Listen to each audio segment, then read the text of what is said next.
I'd like to call to order the 2024 budget hearings.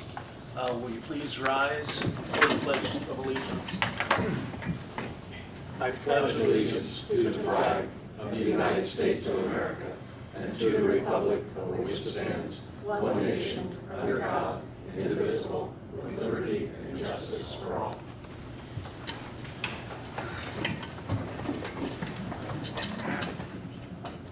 Just a few notes here. As we go through the budgets that the department head or elected official will take us through, if there are changes that they need to make or that are obvious changes, we'll look to do those here at this time. Otherwise, we'll really get in depth on the budget and be looking at budget cuts the next time we get together. We're going to try to stay on schedule here today, which is a challenge in of itself. We have a break scheduled at 10:15. Midday we'll be breaking for lunch. We have several departments here. The auditor's office will have the budgets that you can follow along with on the two screens on either side of the room. Hopefully we don't have any technical difficulties with that. But basically we're going to be asking department heads and elected officials to give us, as far as their budget, highlight any changes and justifications for those changes when they present their budget. With that, does anybody have any questions here on council? If not, our first department is court services. And is Corey, is everybody going to present, or Corey? I think we may share in it. I'm not sure exactly. Okay, all right. Good morning. Good morning, Corey.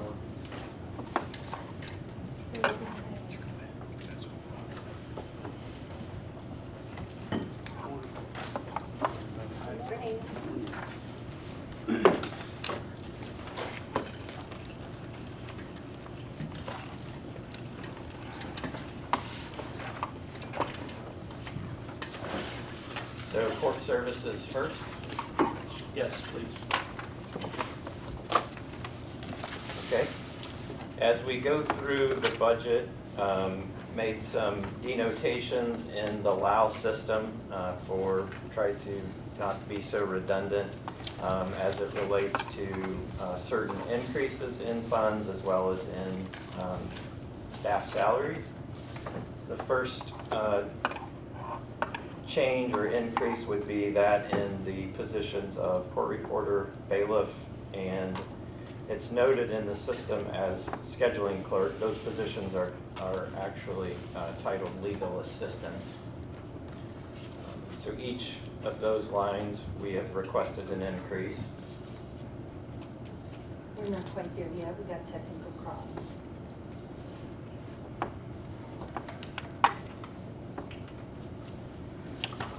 Here again, since we don't have it on the screen, court reporter. Bailiff, and it's noted in the LAO system as scheduling clerk. Those positions are actually titled legal assistants. There are 3 of them on the first page and then 3 later on in the second page. They're not all grouped together. Okay. Briefly, what you're asking for as an increase, since we don't quite have it here. Yep. And it looks like it's. Are we there yet? Yeah, yes, right there.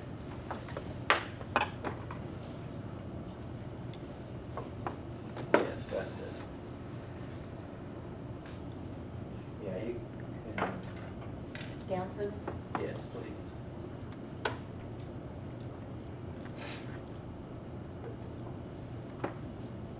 It may be sorted differently than what we submitted. Can you go back up?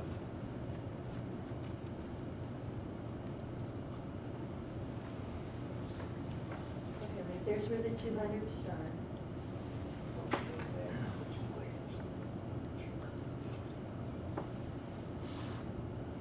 What's the account that we're looking That is it, that's court services. I just believe they have been sorted differently than what we submitted and I printed. So I'm looking at something different than you got there. Is it a percentage or is it? Yes, so it is 11% for court reporter, bailiff, and legal assistant. for? Okay. And your reasoning? As you are aware, Tony, I submitted a rather exhaustive memo on it when we asked for the previous increases. That was responded to by council in February. I don't think that's changed. We feel like increases are warranted, quite frankly, in excess of this amount, but this is what we've requested. I know council responded to that. The issues I brought up respectfully, I think they only responded in part, but they responded to that. And so I don't see a reason to go through all of that because you have it before you in a lot of detail. Okay. I think, All right, I Court. think I, Yeah, it's back on what I'm doing as well. okay. As we go down through the lines, if it's okay to move forward, we have requested a 5% increase in the part-time line. 2 part-time lines, sorry. And an increase in the overtime line.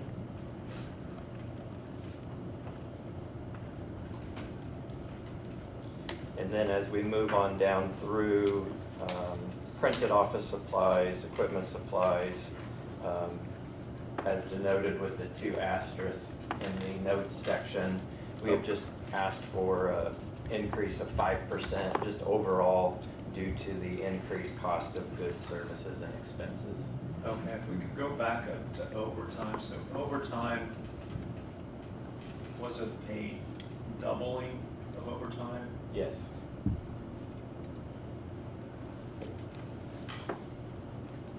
And so far in 2024, you have overtime at 15,179 through 6 months.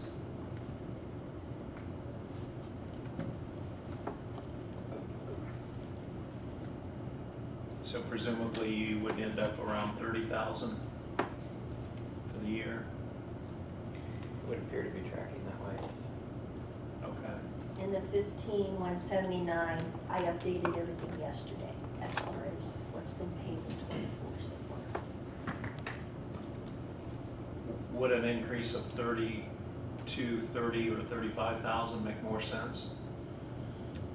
Or is there, do we expect it to be even more for some reason for next year?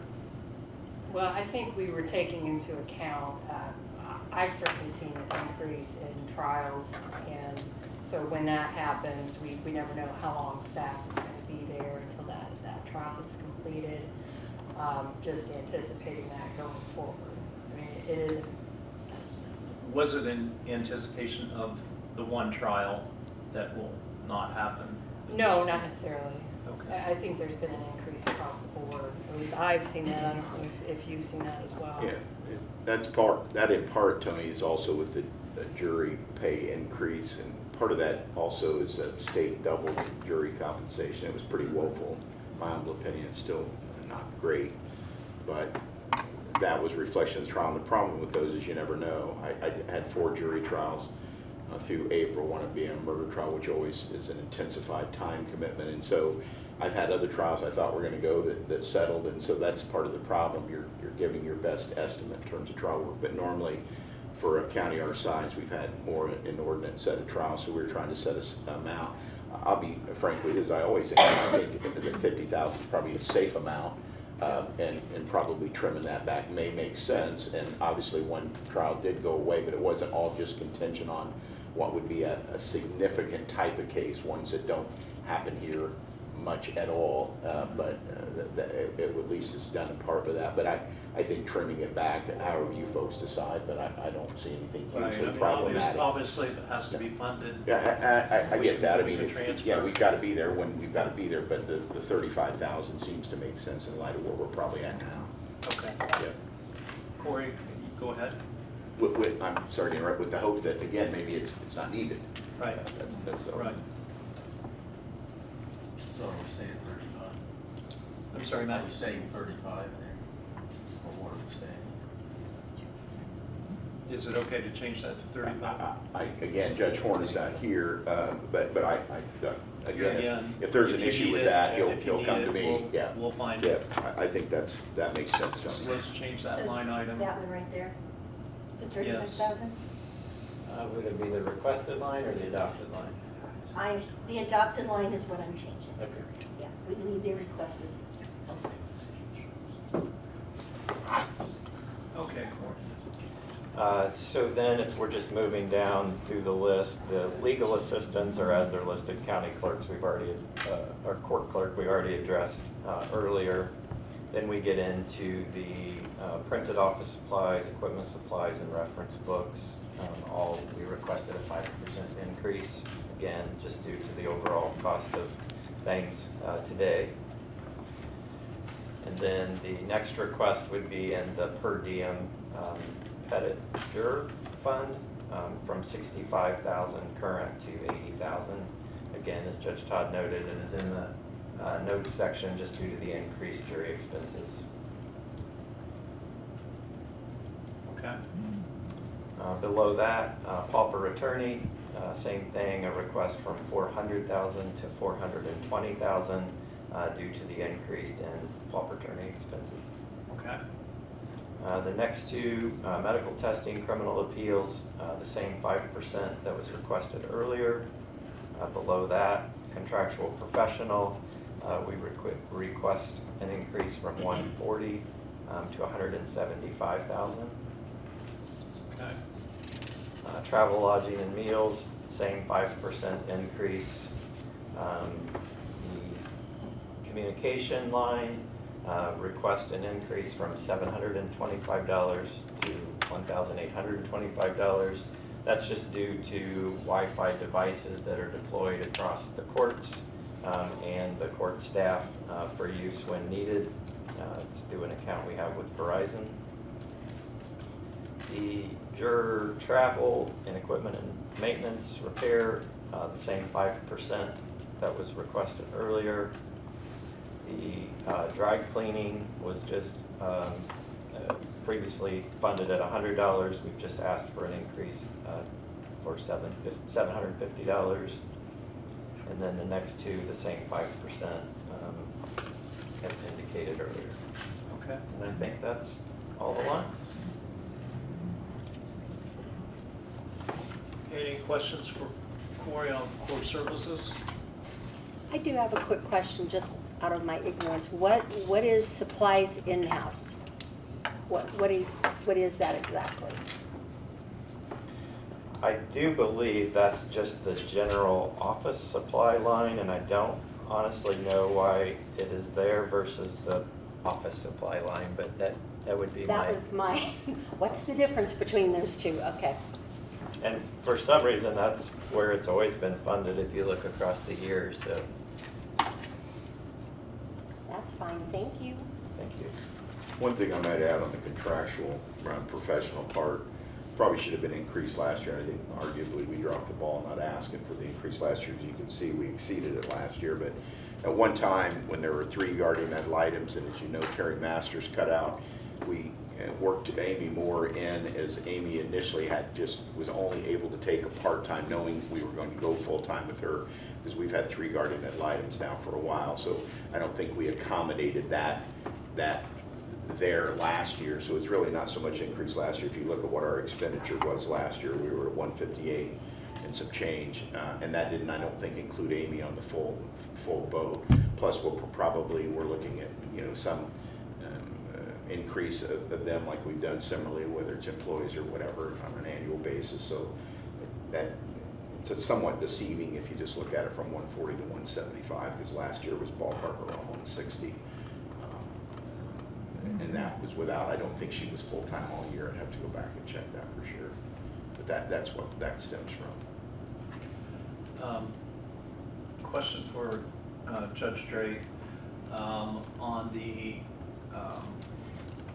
one trial that will no longer occur, are most expenses turned in for that at this point, or? I believe so. I think, although I would put an asterisk next to that because just, I think sometimes people will find things that weren't turned in. And in fact, we got a call that I thought we had submitted the last set of invoices, but apparently there was something that was overlooked from someone that had to be contracted for something.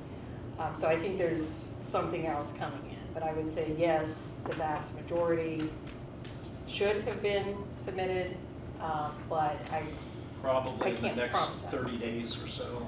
I would Most certainly hope so, Everything would be yes. turned in, so we can do the transfers that we need to do on that.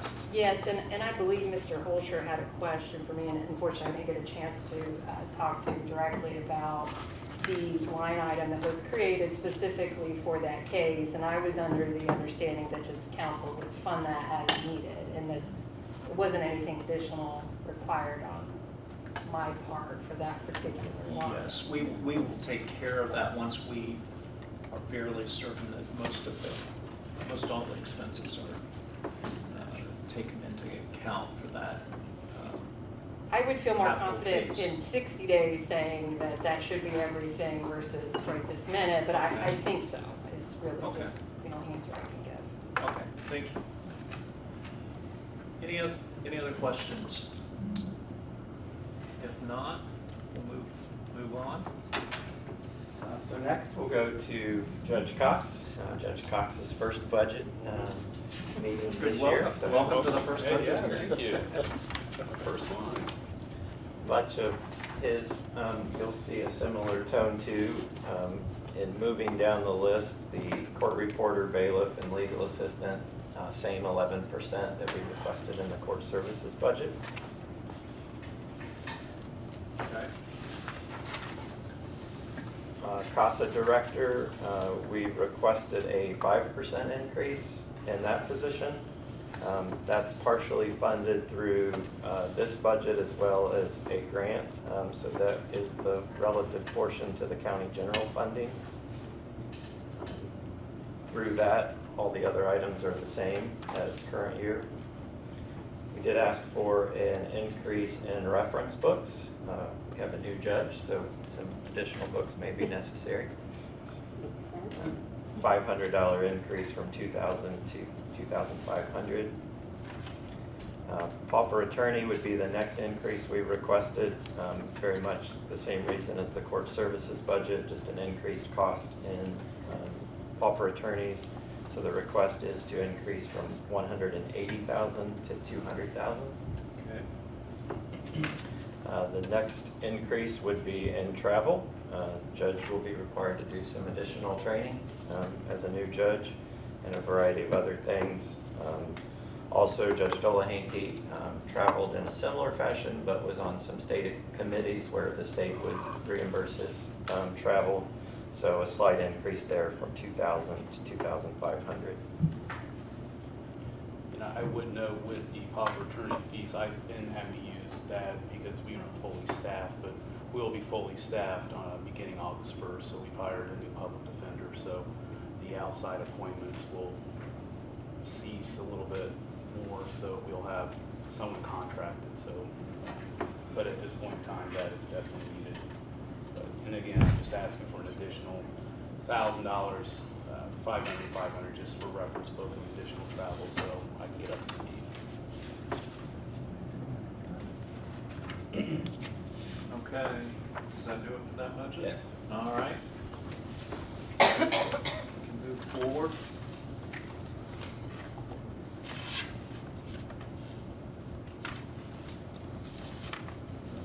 Public defender?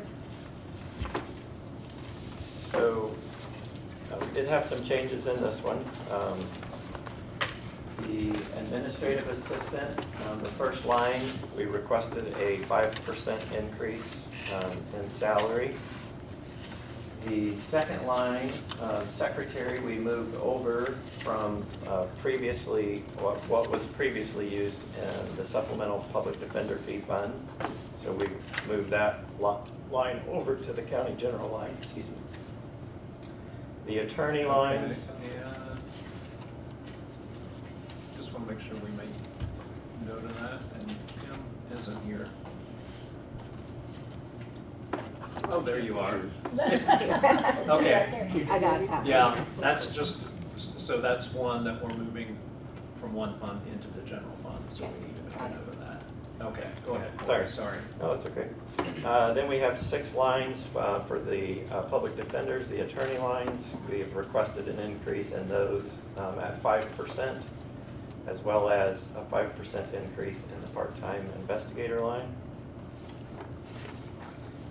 Office supplies, we have requested a $500 increase from $4,200 to $4,700.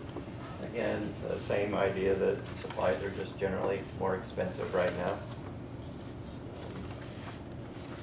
The next increase would be in the contractual professional line, where we have asked for an increase from $164,500 to $249,500. That increase was also moving those contractual professional lines from the supplemental public defender fee fund over into the county general fund. Then the last increase is just a $500 increase in training and education for the attorneys, especially with the new one coming on board in August. Okay, any questions? So why are the 2 positions moved from the supplemental PD fund to the general fund? So I can, so it's a suggestion on, from us for a variety of reasons. One, the statutes that dictate what's to be done with the supplemental public defender fund, they indicate that it's to supplement the ongoing expenditures for that office. And so, and frankly, the statute is not, doesn't go into a lot of detail as to what that means, but if I think of what supplement means, it's not an ongoing line item expense for that office, such as a staff position would be. So I would just suggest maybe that be looked at, and so that's why we're making this suggestion. I know Ms. Williams was involved in, so some of the expenses that I think would be appropriate, and again, this is just simply my opinion in looking at the statute, would be things like they needed a copy machine, and so that's sort of a one-off expense that happens, and so that fund is there to cover those things that are not anticipated ongoing expenses. So the other reason I think behind suggesting this change is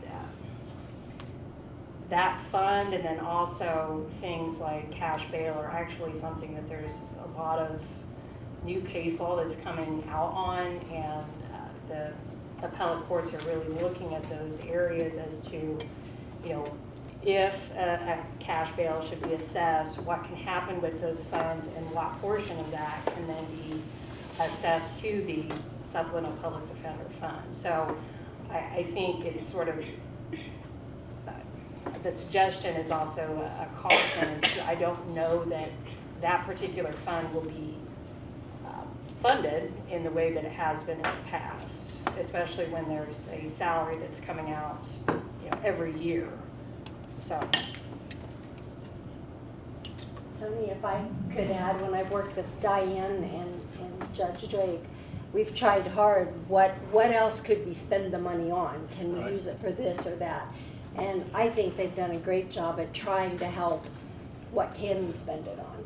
And they're also, I think, looking after the active shooter training and all that we had, that maybe some of those funds could be used in that office to do some changing of security type of things, that maybe those could be used for that. Like Judge Drake said, you know, it's like a one-off, we're doing this one-time thing.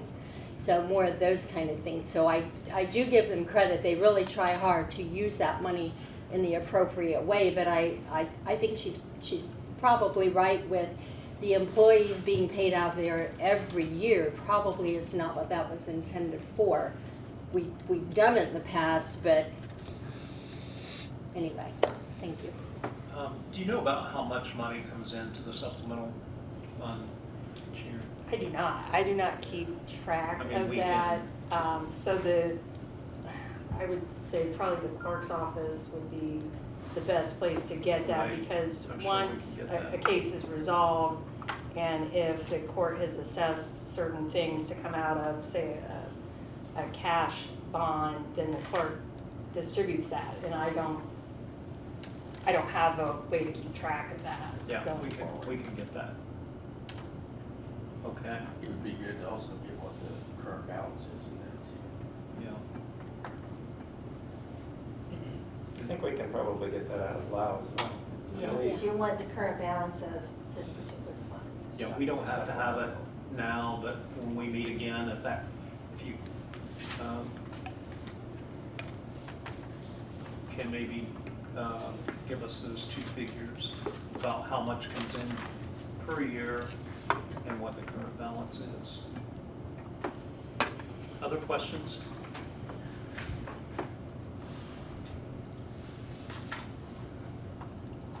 Okay, have we covered everything on public defender? I believe on public defender, yes. Okay. Probably next, go to 4D. I apologize, I'm gonna have to step out, I have a 8:30 hearing, so. Totally understandable. Thank you. Oh, Thank you for coming thank over. you. I do have initial hearings at 9, so Oh. if you have any questions for me before I leave? I don't believe so. Thank you. Thank you. We're good. Thank you very much. All right, so 4D court, we have the court commissioner and court reporter lines where we have requested a 5% increase. I would make a note, as you probably see in 2024, there were no dollars expended. This, I believe, was in part to some movements as well with some work that Kathy did on the 4D fund and the reimbursements and the balance that was available in the reimbursement fund. But nonetheless, we've requested an increase in the court commissioner and court reporter at 5%. And then for the benefits, Social Security, retirement, group health, and long-term disability, 5% as well, just corresponding equivalent or percentage. And then no additional changes throughout the other items. Okay.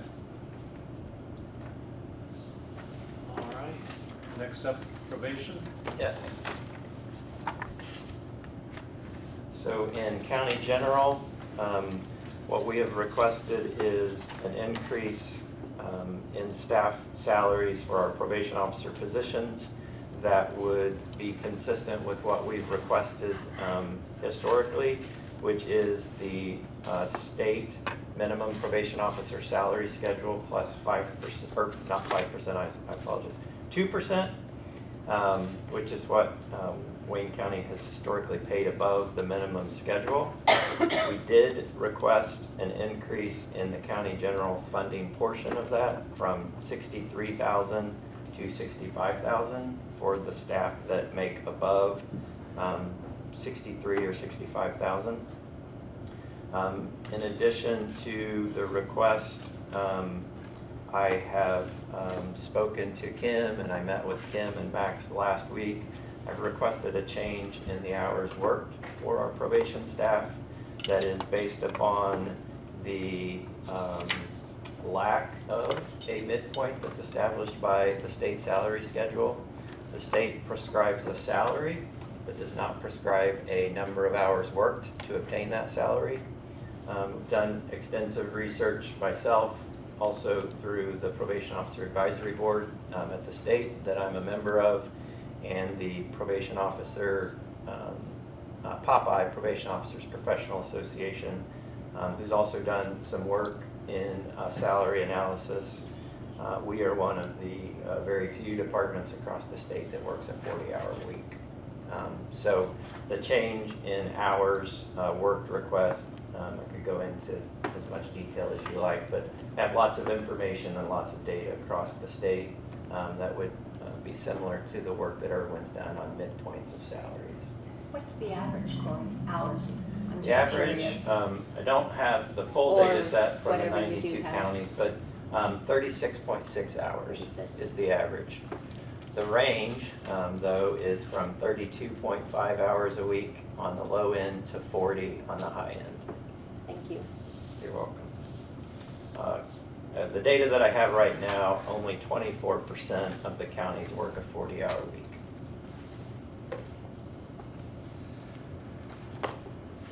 We did meet with Corey last week and had a good discussion, getting some additional information together, and at an appropriate time, need to dig into this a little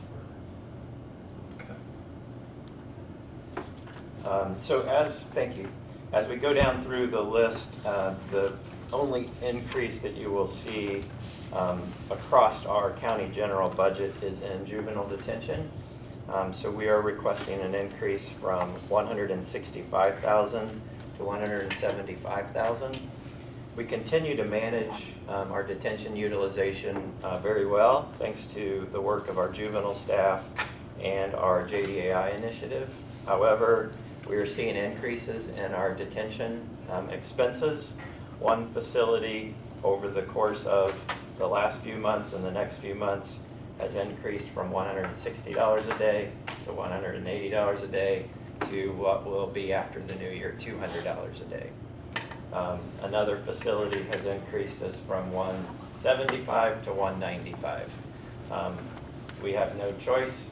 We manage it the best that we can. Unfortunately, we currently have 6 youth in detention, which is a spike from what we've seen over the course of the last year. But again, we stay on top of that on a daily basis through our work. So we did ask for an increase there.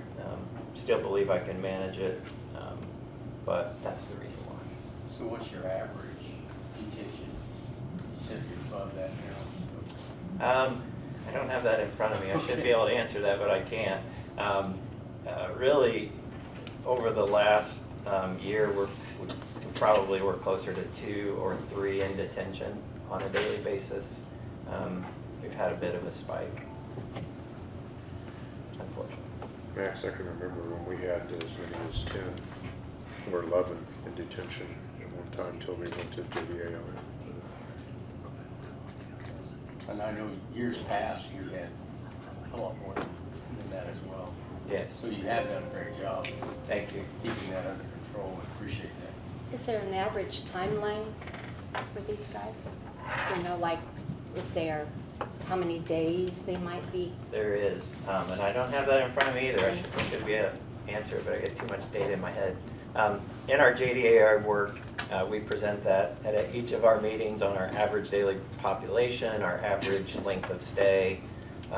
What we have found through JDAI is the youth that we've detained stay there longer because they are the right youth for detention, or the ones that have committed the most serious offenses or have the most serious needs. So we do track that, and again, I apologize, I just didn't bring it. That's okay, I was just curious, thank you. Good questions. And how far away are these 2 facilities you utilize? So unfortunately, there are 3, and they range from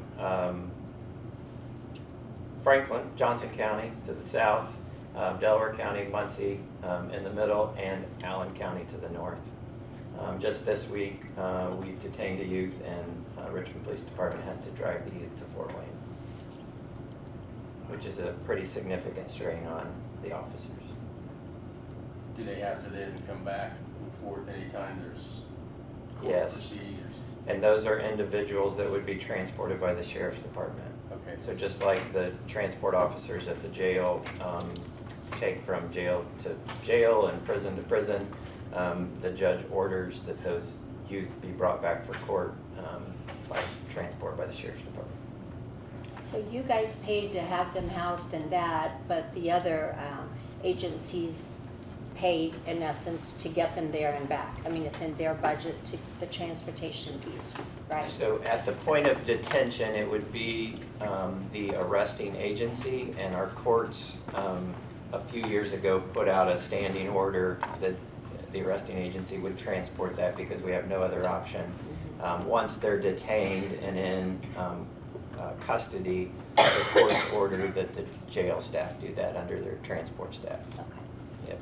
And I have to give all of them a compliment, the arresting officers and the court staff, because as you can imagine, they're already strained and overbooked, and you tell them they have to take a 2-hour trip up and a 2-hour trip back. But once the youth has met that criteria for detention, we don't really have any other choice.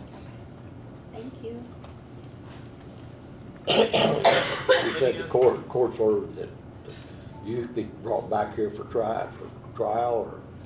So, not necessarily trial, but the variety of hearings that were required under Indiana Code for youth detained, which, you know, are different court hearings. There are some matters that can be done virtually if agreed upon by all the parties.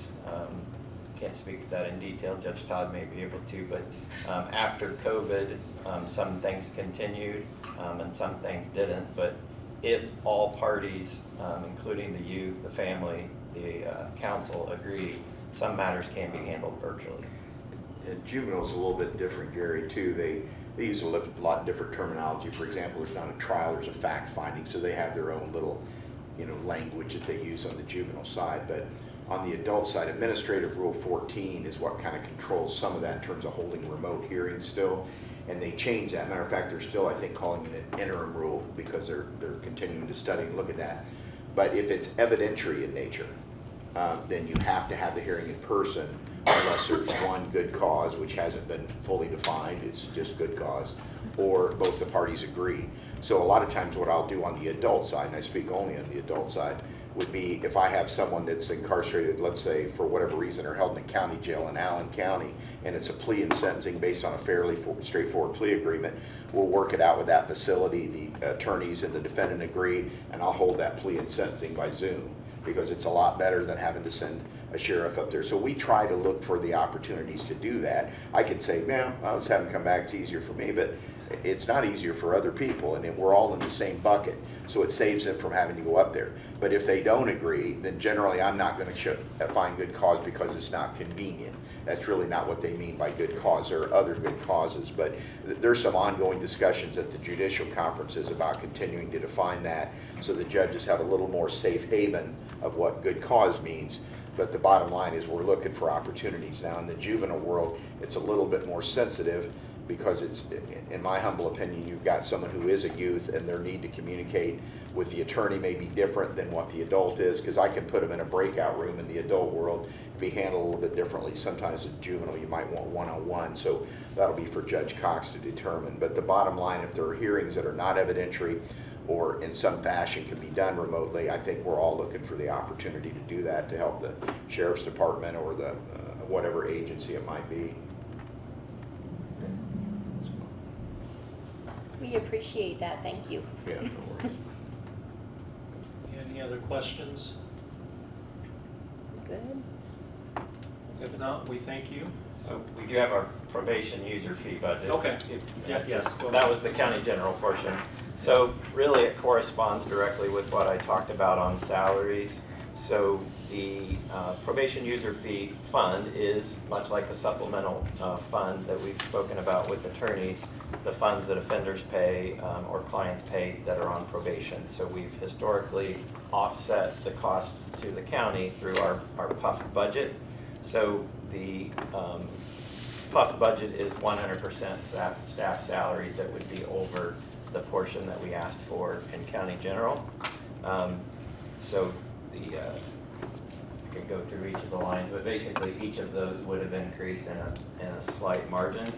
The thing I would like to point out as we track this on a monthly, yearly, and multi-year basis, since 2008 to May of 2024, we've collected $3.53 million in probation fees that have offset the county's expense to fund the department.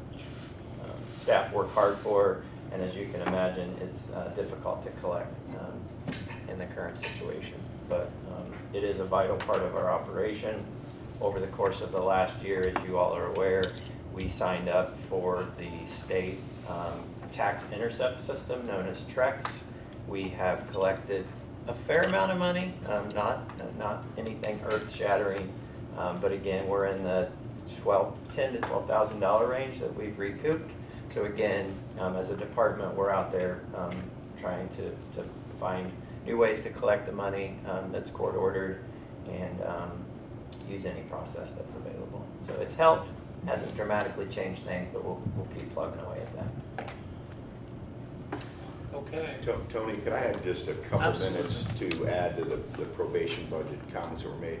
One of the things as you consider that, and I realize, you know, you're moving today, you've got other budgets beside ours, but as you're looking at that, and I think Max met with Corey, and like you said, you're gonna dive deeper to another meeting, but I don't know that I'm gonna be, you know, back at that. And so I would simply note that probation over the last several years has taken on a lot of tasks.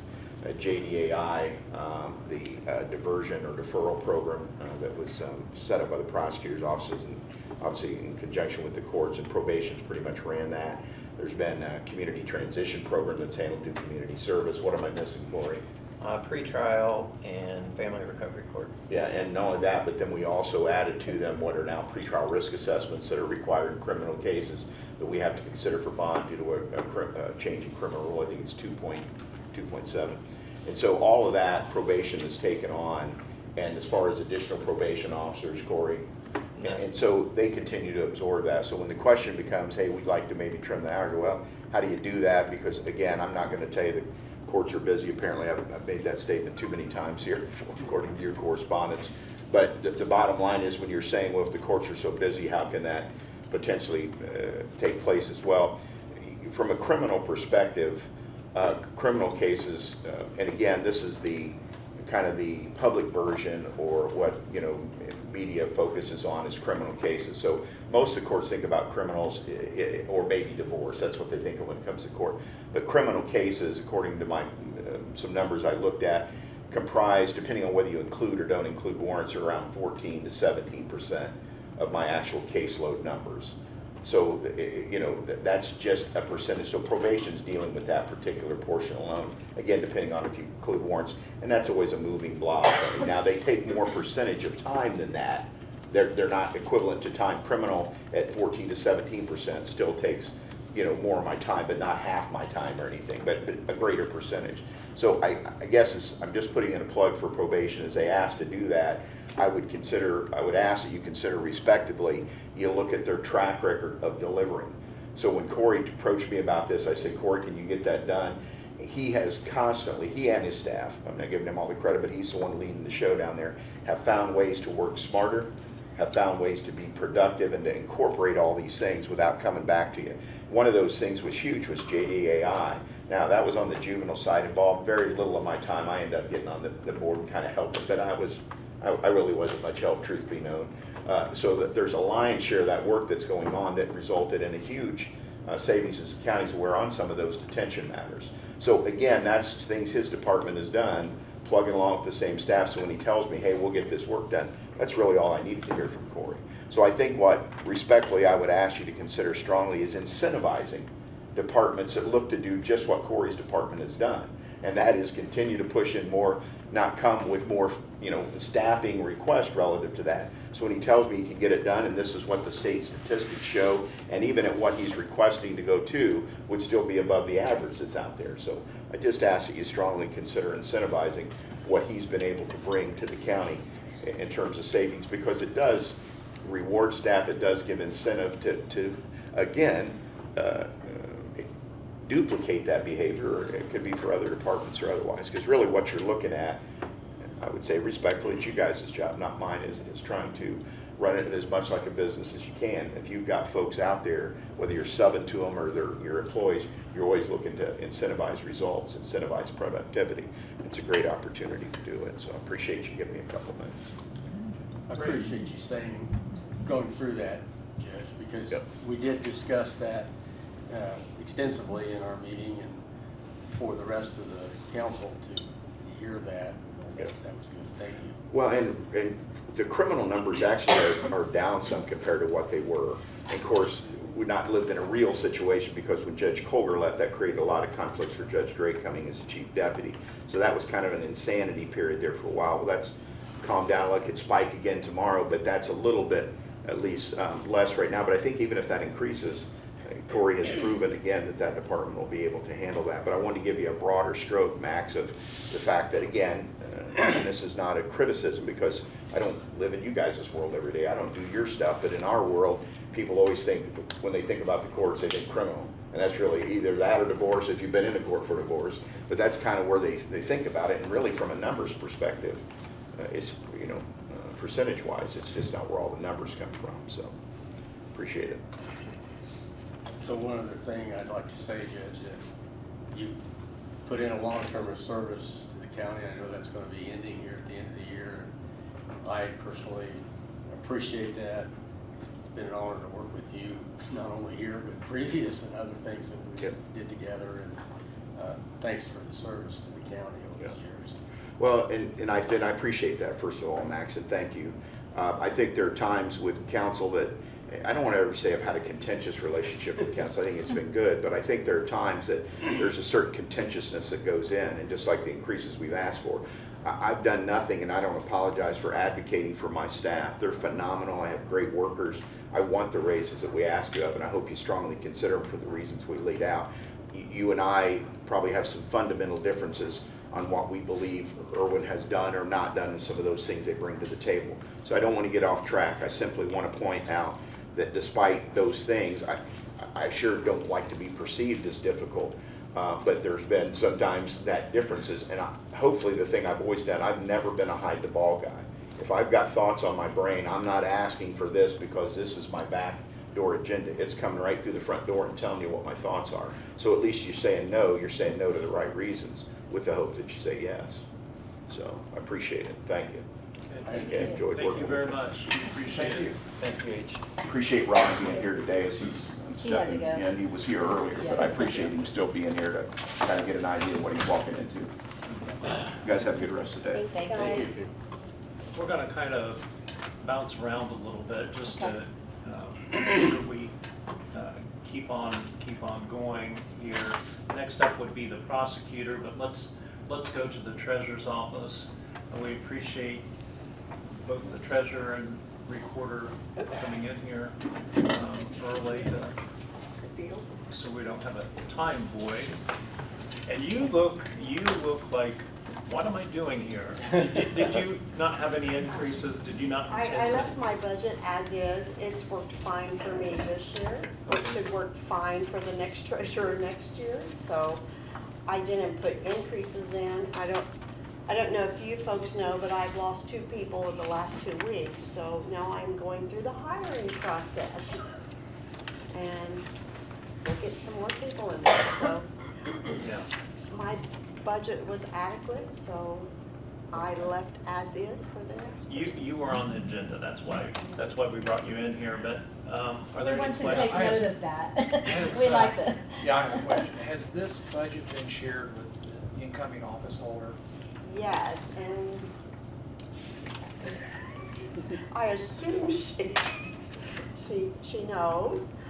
I'm not gonna remove furniture, I'm not gonna erase files, I'm not gonna fold up, clean out the drawers, I'm not gonna do any of that stuff. She can have it all. Okay, thanks a lot for coming in, and thanks for your service. You're gonna be leaving us as well on December. Yes, 24 Mondays. And you have done a great job in negotiating with the institutions, the banks and so forth, I and have got been some very really fortunate. good returns on our investments. And that certainly helps when it comes to having money to fund things. And I Appreciate had, that. I would recognize her for stepping in as the financial officer and bailing the WR board Yes. out with our books, and she and Kara, right? Kara. Have done a tremendous job in helping those of us on WR. Yes. So thank you. But also I want to add, how many years have you worked for Wayne County, Nancy? 35. So 35 years and a few different offices, so yes. Thank you for that service. We appreciate it. You're welcome. Thanks a lot. Thanks for keeping your budget the same. Yeah, I think it'll be That helps us. adequate. All right, have a good day. Thank you. Is Lonnie here to do the, is Lonnie here for the Pardon? prosecutor? Lonnie's not here for the prosecutor. What's in mind? Okay, let's go ahead since Okay. I asked Debbie. Okay, we can Do come talk. you want to come and talk about your budget? Sure.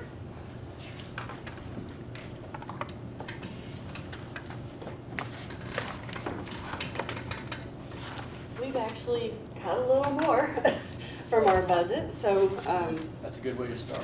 there you go, there you go. And there was a recent email too that you sent out. that Did you guys everyone get should that, have. those? If not, I brought some copies if you need them. It just explains, how much money we've taken out of our perpetuation fund this year, just to help alleviate taxpayer dollars spending this money on a couple pieces of equipment that we need. And travel expense that was a national conference, so we didn't feel like we needed to submit that to the officials training fund. And some maintenance that we needed. I think that was a yearly maintenance contract with CSI, our computer company. And then our employees' salaries. We pay for 4 of our 6 salaries out of that perpetuation fund. So taxpayers are only paying the recorder and the chief deputy, that's it. For a total of $193,960.97 that you didn't have to spend. Amazing. Thank you. And then changes to this year's budget, we cut another $1,042. I talked to our computer company a little bit and tried to bring that microfilm charge down, so we did a few little minor changes and managed to get that cut from what we were paying last year. We increased the dues by $185 because they charge a percentage, the Recorders Association charges a percentage of our salaries for dues. So if those salaries go up, then our dues will go up. And also the PRIA dues, which PRIA is a property records industry. It's a national association, and they're on the cutting edge of anything going on with real estate, property. They're keeping us up on property fraud. We can be proactive in coming back to our state, hearing what other states have dealt with, and be able to get some legislation passed before it hits Indiana. So we really try to go to that conference as much as we can to make sure that nothing's getting past us. Debbie, aren't you on the legislative committee for the recorders also? No, I was the secretary of the state association Oh, okay. a while back, but no, I do, try to, Help with that. because I've been there so long, they call a lot about legislation, and so I help them out. And then we had to increase our equipment and maintenance and service contract a little bit. Just because the service contracts went up. Yeah, the service contracts went up just like everything else. So we still were managing, able to cut it by $684. So at least I'm not coming asking for that. Were there any other questions? Anything else? Yeah, good. Okay. Thank you. You're welcome. Thank you, Thank you. Debbie. Thank you very much for coming in and filling our time void there. Okay. Appreciate it. Thank you. And just on cue, in comes our prosecutor, Mike Shipman. I have Chief Deputy Ashley Green with me that helps me on the criminal side, and Lonnie McClintock is my child support deputy prosecutor who runs that division for me. Good morning, everybody. Good morning.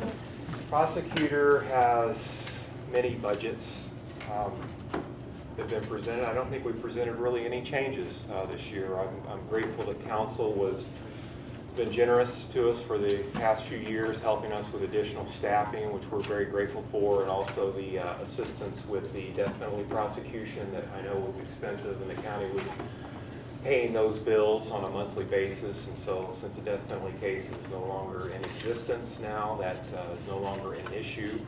And so we really have no proposed changes in our budgets on the criminal side, and we're content with the staffing that we have, and we feel like we're really better able to keep up with cases since you've helped us with that, and we're very grateful. And Lonnie may have additional issues on the child support budget that he may want to address as well. But in terms of the criminal or any of the associated budgets, I'm here to answer any questions, and Chief Deputy Green is here as well to help me with this. On the capital case, do you feel that all the bills are in at this point related to that? Well, keep in mind, most of the bills have been generated by defense counsel and not by the prosecution. The prosecution has used existing funds to pay for things really up to this point, and our expenses were nowhere near what the defense expenses were. So I can assure you from the prosecution side that we have no additional expenses. I don't know what defense counsel is going to continue to submit, if anything. That would be up to defense counsel and the court to answer that question. Yeah, and we've talked to them a little bit. Okay, so then hopefully they've addressed that issue, but from our end, there will be no additional expense. Okay. So that all got absorbed in your budget this last time? Which part got absorbed? Did all that get absorbed into your budget? Is that what you just said? Well, Or there were things in the special line items we created that we still need to fund? well, no, well, okay, special line item, I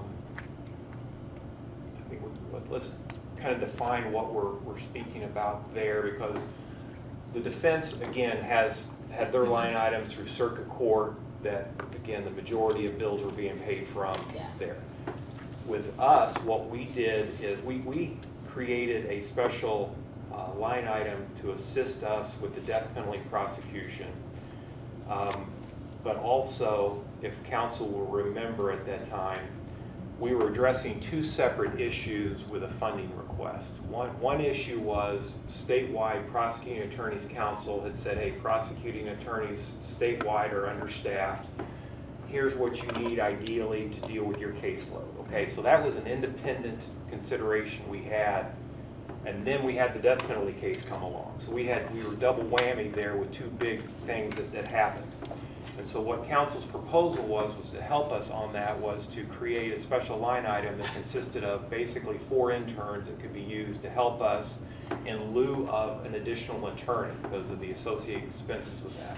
And so I would prefer the 4 interns continue to exist and assist the attorneys in their day-to-day operations, but we will not have to pull off an individual intern to assist with the death penalty prosecution. So I hope that answers your question. Yeah, we were also paying out of that special line item. We had a co-defendant murder trial from Centerville, Burkhart and Binkert, that involved a lot of expense because there were experts that were used by the defense on that side. We had to counter that with additional evidence in the case, and that case has been concluded, and again, there's no additional expense needed for that. So really the only remaining line item goes for maintaining the 4 interns that work on a part-time basis that are usually 2nd and 3rd year law students that help us with research and assistance. So that's it. We talked at the time about the interns and potentially how that might help Wayne County as far as hiring in the future. Are you still optimistic? We are. In fact, many of you may know local resident Austin McNew. Austin was an intern in our office and who's been hired full-time to be in Superior 3. Yes, it's a major problem. There is not big pipeline of new attorneys that are available in Wayne County, and being able to offer second and third year law students the opportunity to be an intern and also work partially remotely and then also in the office at the same time. It's a big help to us to bring new recruits into Wayne County, because it's just an odd time. I mean, when I started in this practice, people thought there was a glut of attorneys. Now it's the opposite. We don't have enough that want to work in rural areas, and this is a way to attract people here. In fact, we still continue to hire. One of my attorneys right now lives in Zionsville. Unfortunately, the way the position's set up, he can charge cases remotely without being in the office. So we still have people from out of county that do work here, but it is a nice option that council has helped us with. Along the lines on the paid interns, we have 2 that were paid that are done now because they're sitting for the bar exam in a few weeks. Both of them are interested because of their internship with us and being able to get paid and be exposed to the court system. They want to work in Wayne County, preferably in our office, but if not, hopefully something else within the county or with one of the local firms.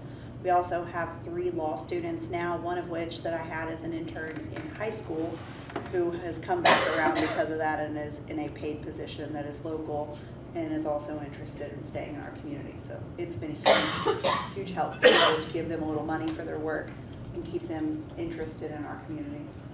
Mike, which budget would the paid intern line item be in? Because I'm not seeing it in the prosecutors.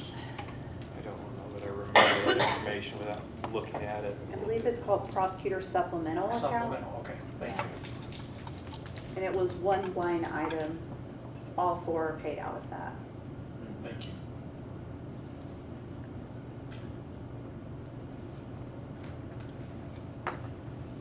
Okay. As far as increases then in any of the budgets, you pretty much maintain We flatlined everything. everything in all the budgets? Yep, nothing new to add. Lonnie, do you have anything you want to add? Just a little plug maybe.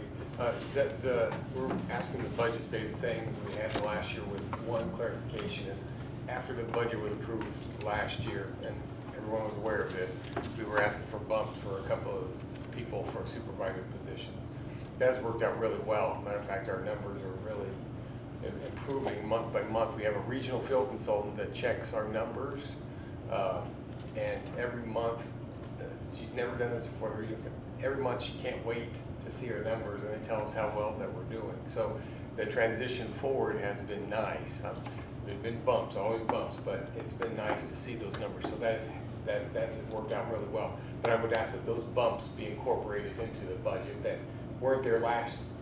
You knew about them, but officially the last budget last year didn't incorporate those bumps that were approved before the end of the year. So, and I think there's notes made on that. Other than that, nothing. No other changes. Any other questions for the prosecutor funds? If not, thank you for coming in this morning. Thank you very much. Appreciate it. Appreciate the work you do. Have a good day. Thank you. Thank you.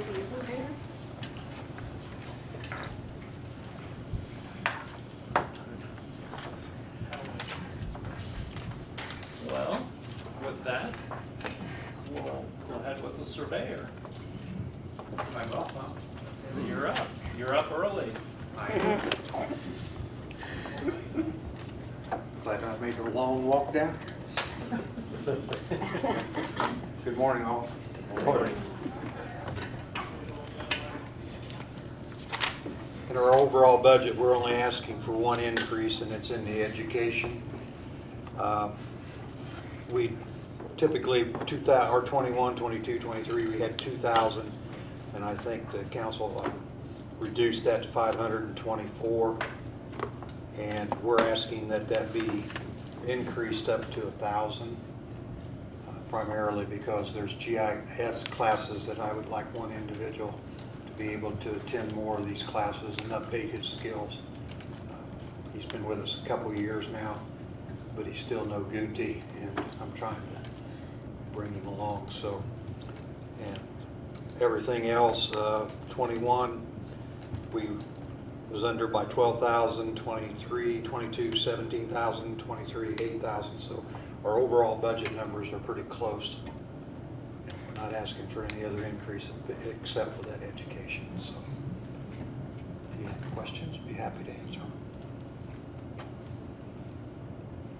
Questions? Appreciate what you do for us. Thank you. Sounds good.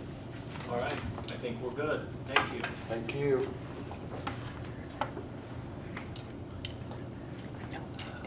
Next, let's go to the clerk and the election board. Yeah, you can come up to the table that way if you need to spread anything out. You've got the opportunity to do that. Okay.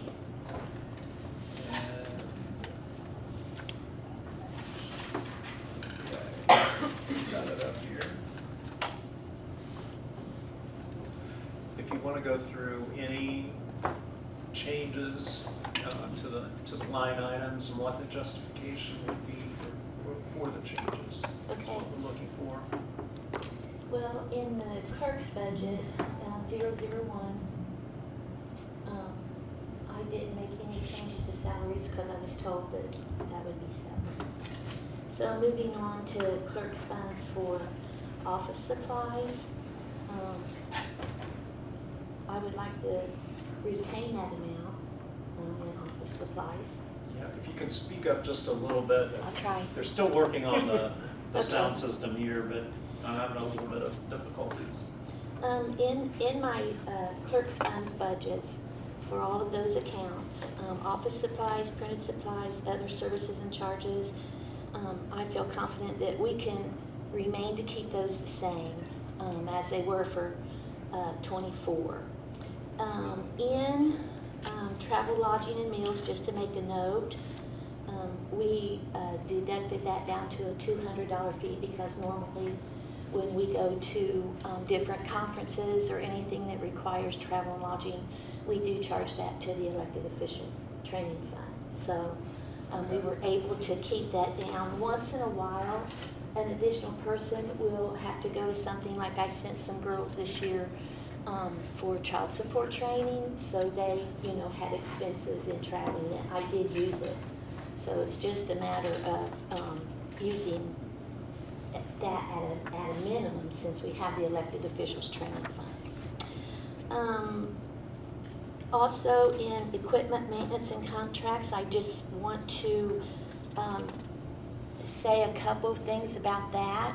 I kind of have a washout on that account because we will be in 25, our ISETs, we will be losing that account. ISETs, it's an old account that the state has been using since probably 1973. It's an old DOS system, and they're revamping it, and it will be called Invest. And it's a huge change. This year they spent $75 million, and it did not pass the standard for the pilot counties, and so they had to stop it and work on it and tweak some things. So in that process, when we switch to Invest, the clerk's office will no longer be printing child support checks. Everything will be done by the state, either on a card or a check.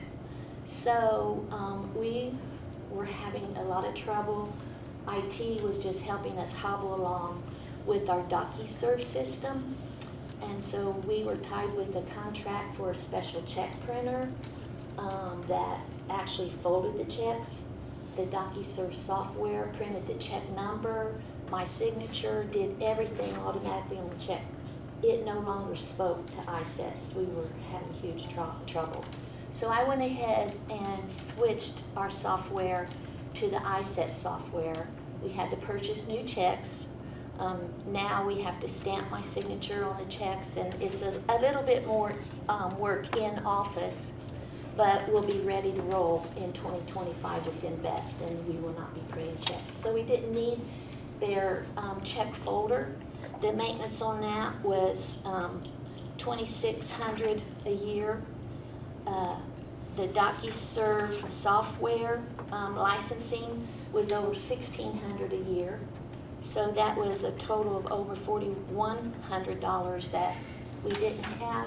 but now we have SBS portals for our document portal, and it's $400 a month, so that's $4,800 a year, so it kind of washed out. So I didn't make any changes. If we get to the point next year, you know, that we need to request an additional appropriation, I thought as long as I let the council know that there may be a slight amount there, there wasn't no sense in asking for it now until we know if that's okay. So that was the only change in my clerk's funds. Debbie, did you say the state, and maybe you did or didn't, on this new system that they're hoping to have that done next year, or did you say? No, they said next year, but we also were supposed to be live this September of last year.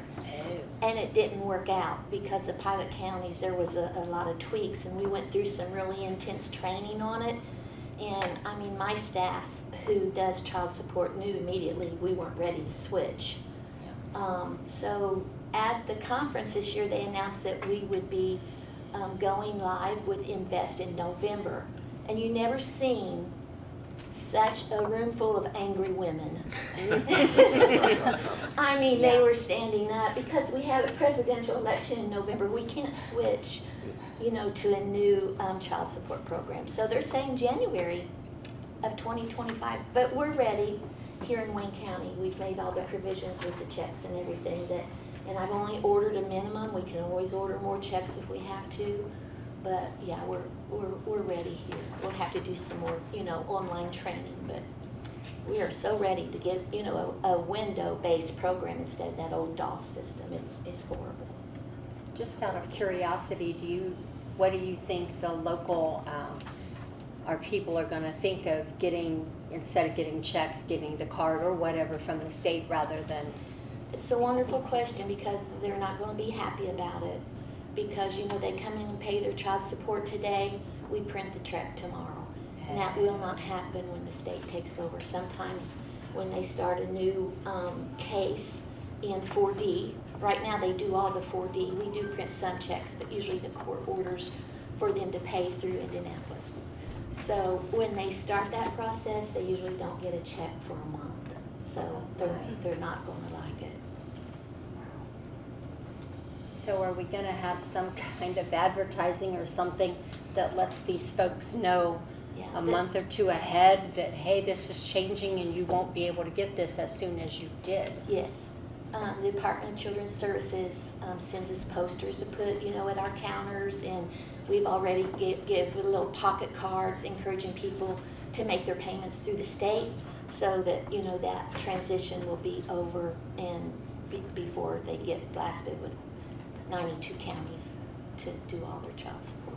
So, I'm sorry, did you say that they need to make them all at the state and then the money comes back from the state, or they can still come into your office to pay, but the money goes out from the state? Correct. They can still come in our office and pay. Okay. We just won't print the checks. But it'll take the state longer, you know, that transition, getting it to them. It won't be the next day, unless they make some huge changes. I mean, thank you. That'll be a big change for a lot of it people. will. It'll be a big change.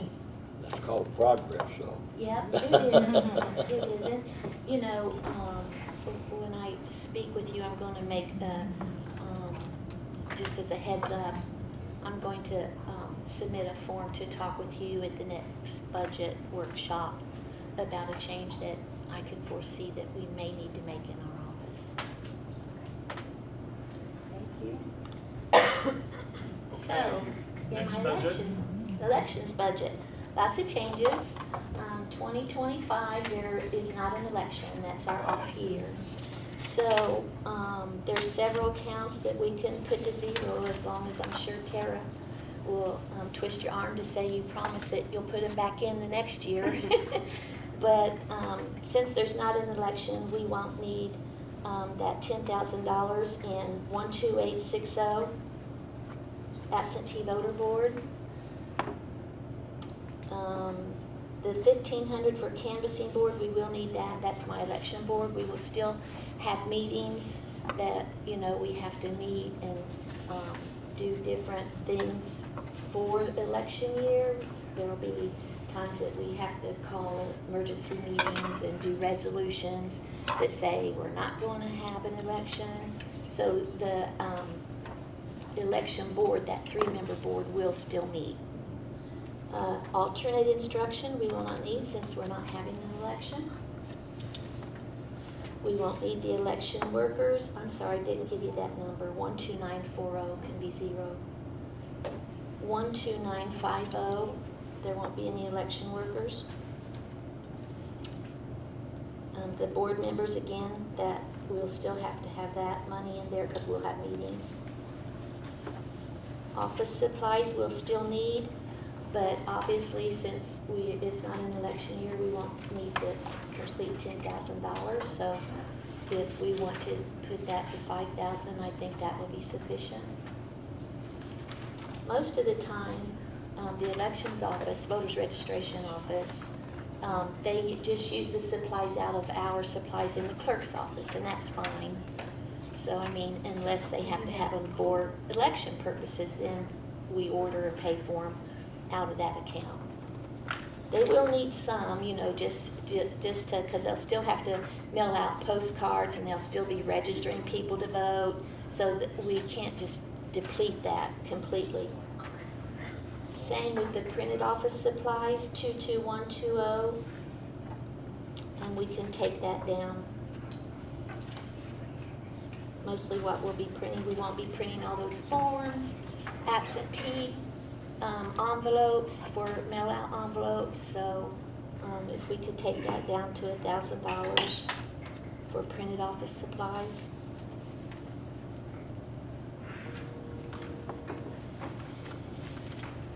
Contract professional, we will still have to pay like for our software fee and maintenance on all of our things for our election process. Our equipment that we use will have to be maintained. Batteries will be checked and replaced, so those types of things. So we probably will not use the entire $50,000 that we had appropriated. But in '21, when it was a non-election year, in looking back at those figures, we do have new equipment, but the only thing that is higher is our service fee on our new counting equipment, but we won't be counting ballots next year. So I would think that $25,000 in that account should cover our contracts that we have and professional fees. Travel, lodging, and meals for election workers, 33230, that can be taken out and used somewhere else for this year. Down to how much, Debbie? I'm sorry. We don't need anything in that. 0? Yeah.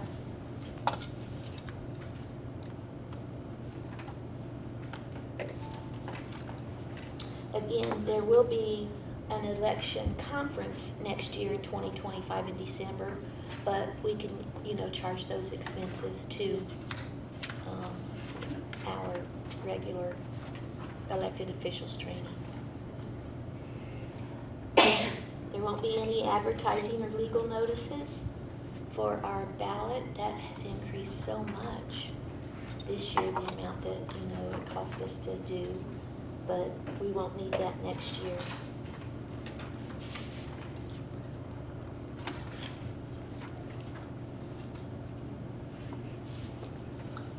Other equipment, we will still need to maintain, you know, our charges for our copier and that equipment that we use on a day-to-day basis.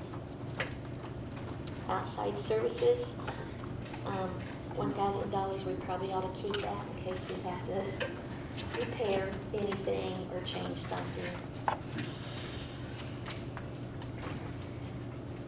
So Debbie, these are pretty, and I really appreciate the cut, you cut, we're not gonna have an election. But those are significant from what was put in Lao. It was the same as the before. Yeah, it was the same the time before. I could not get into Lao. I've got a note to call Debbie to find out We how to were change. told not to include that fund with this stuff. So that's why you did to see it. So the numbers that Craig transferred to our spreadsheet are the same as last year. Same as last year. I'm not even sure what you're looking at because we have not included, It's in the I whole assume summary you're of in the Fund general. 1217. We have not included Fund 1217 because we were told not to.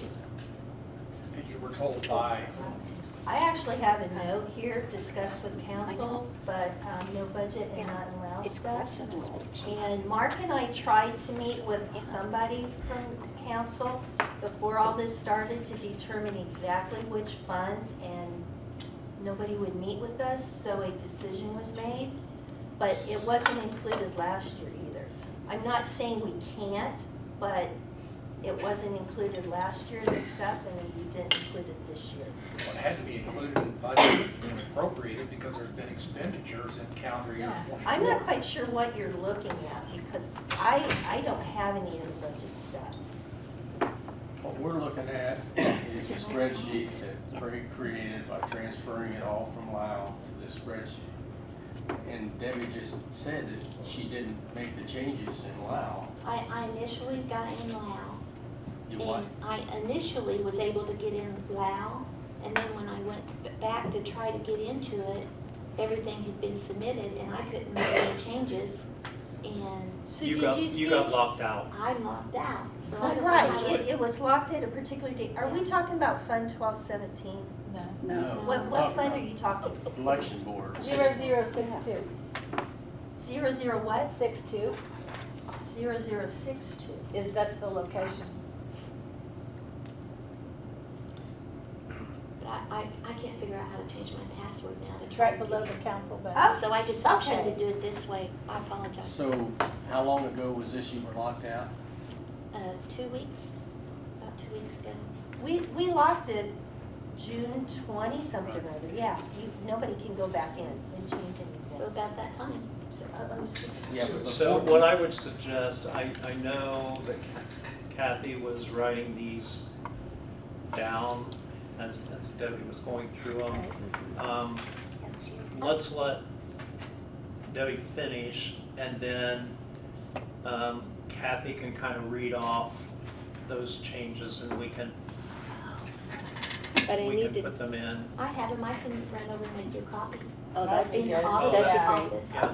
I mean, of what, I changed, Mhm. if that's helpful. Yeah, that And, would and be what we great. will do is treat these decreases as like one-time money put it that back we in can there. use Yeah. somewhere, and it'll be replenished in 2026, Right, Which is what's been done. it's been done previously. right? It's just the fact that we do not have an election this year.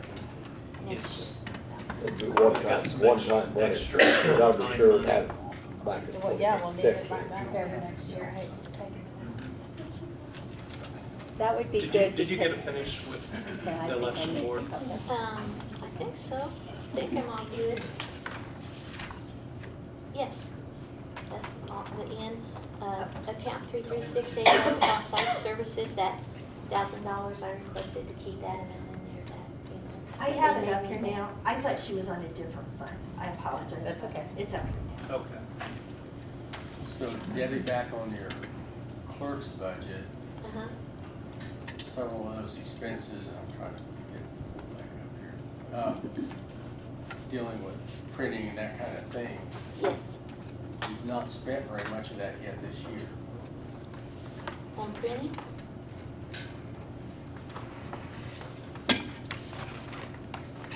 Like printed office supplies, you only spent $1692 out of 7,500.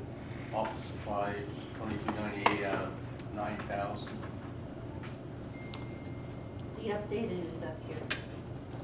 Yeah, I spent more than, So what is the updated on, Right, 3471, yeah. on which one? As of yesterday. printed office supplies. the sheet we have from Craig will be out of date on expenditure. Yeah, so that number again, Debbie, was, It's 3471 as of yesterday for printed supplies and Yeah. 2357 for office supplies. 25 what? 2357 office, Permanent supplies is 3471. Yeah, okay.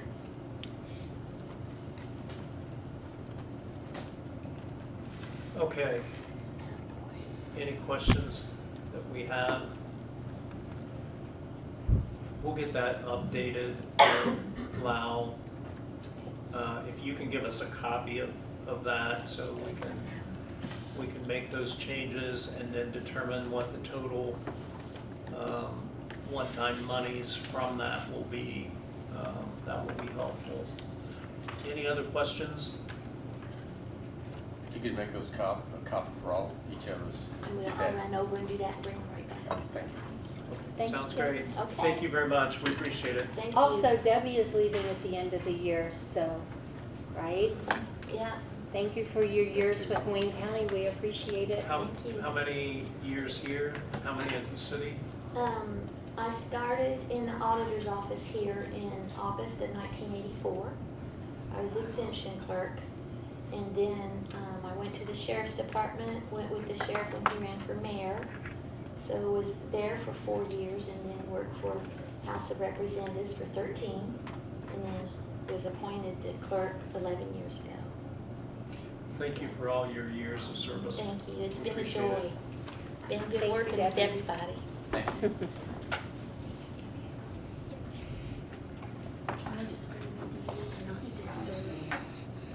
Okay, next up.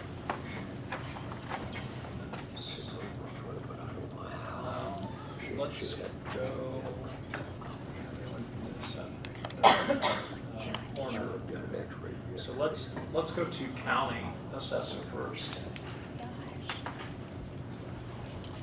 Tim.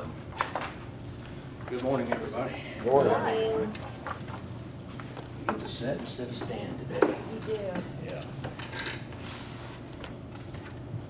I had just two items, not necessarily asking for anything, but I needed, there's a couple things, just lines that needed clarification. One of them was my account 13100, which is our PETA BOA line. Last year, I recall during this process, I think we had $4,000 in that line, and it was requested to go to $3,000. It was asked if we could make that work, and of course, we said we could. So it was under my understanding, and one of the adopted budgets that I received here said it would be at $3,000. But then we received another budget from an email in September that said it was back to $4,000. So going forward, I just want to know if I've got $4,000 to work with or $3,000 to work with for 25. So, because I remember we had It looks like 3,000 would be enough. Yeah, it would be. Based on there. Yeah, I mean, unless there was At something 96. astronomical happen in appeals, but yeah, it would work. Okay.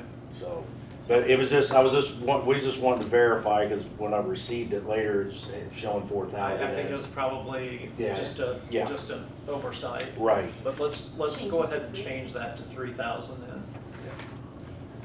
And then the other item that I had concerns account 10202, which is the chief deputy line. Fortunately, Jenny is being paid the correct amount to reflect her $1,000 stipend for her level 2, obtaining that, but it is not in the total line. So she's being paid the correct amount, but we're going to, right now it's showing for the budget, it's 62,672. We're going to run in the red, so that the $1,000 needs to be reflected in the total. So that should have been 63. Yeah, and it's also a current issue, which we'll be discussing later today. So she's fortunately being paid the correct amount, but it's not reflected in my total. Do you want me to put a note in here? I think we're gonna deal with it at, workshop, Yeah. right? Yeah.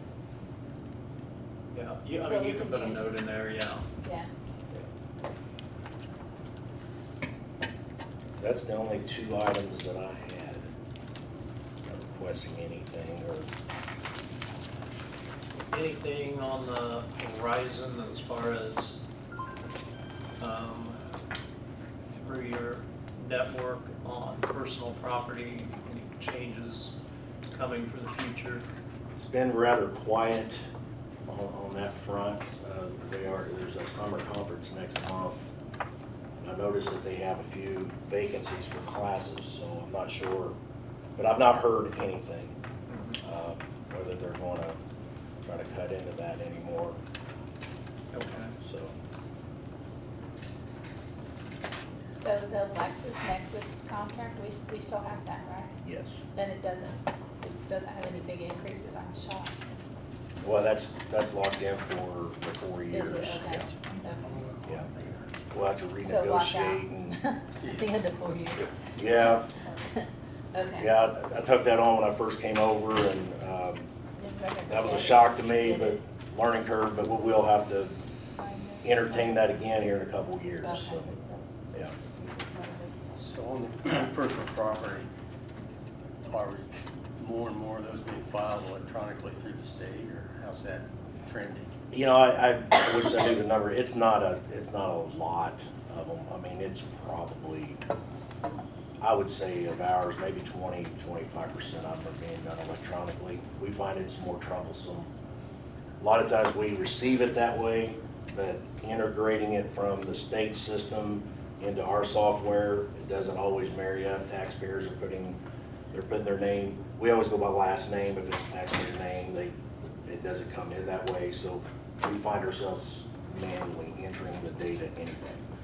But it doesn't, it eliminates some traffic, but not as much as what we thought it was going to. Now maybe if this goes on now, another thing is that Tony well knows if you meet certain requirements, you don't even have to file the form anyway. So we lost a few there as well. So at least they didn't increase The threshold. yes, cost threshold. They've been talk of it, and they talk about doing away with the 30% floor calculation. It really never goes anywhere, so I don't know that they're ever going to leave it alone completely. But yeah, I've not heard any rumblings about it recently anyway. Anything on the, as far as PETA assessment of business property controversies, anything that? No. Matter of fact, I was going to have a PETA meeting this week. Next week. And ended up not having it because I just don't have enough appeals prepared that's ready. It's been kind of, Wayne Township received a few more appeals than the county did, but nothing of significance, really. So.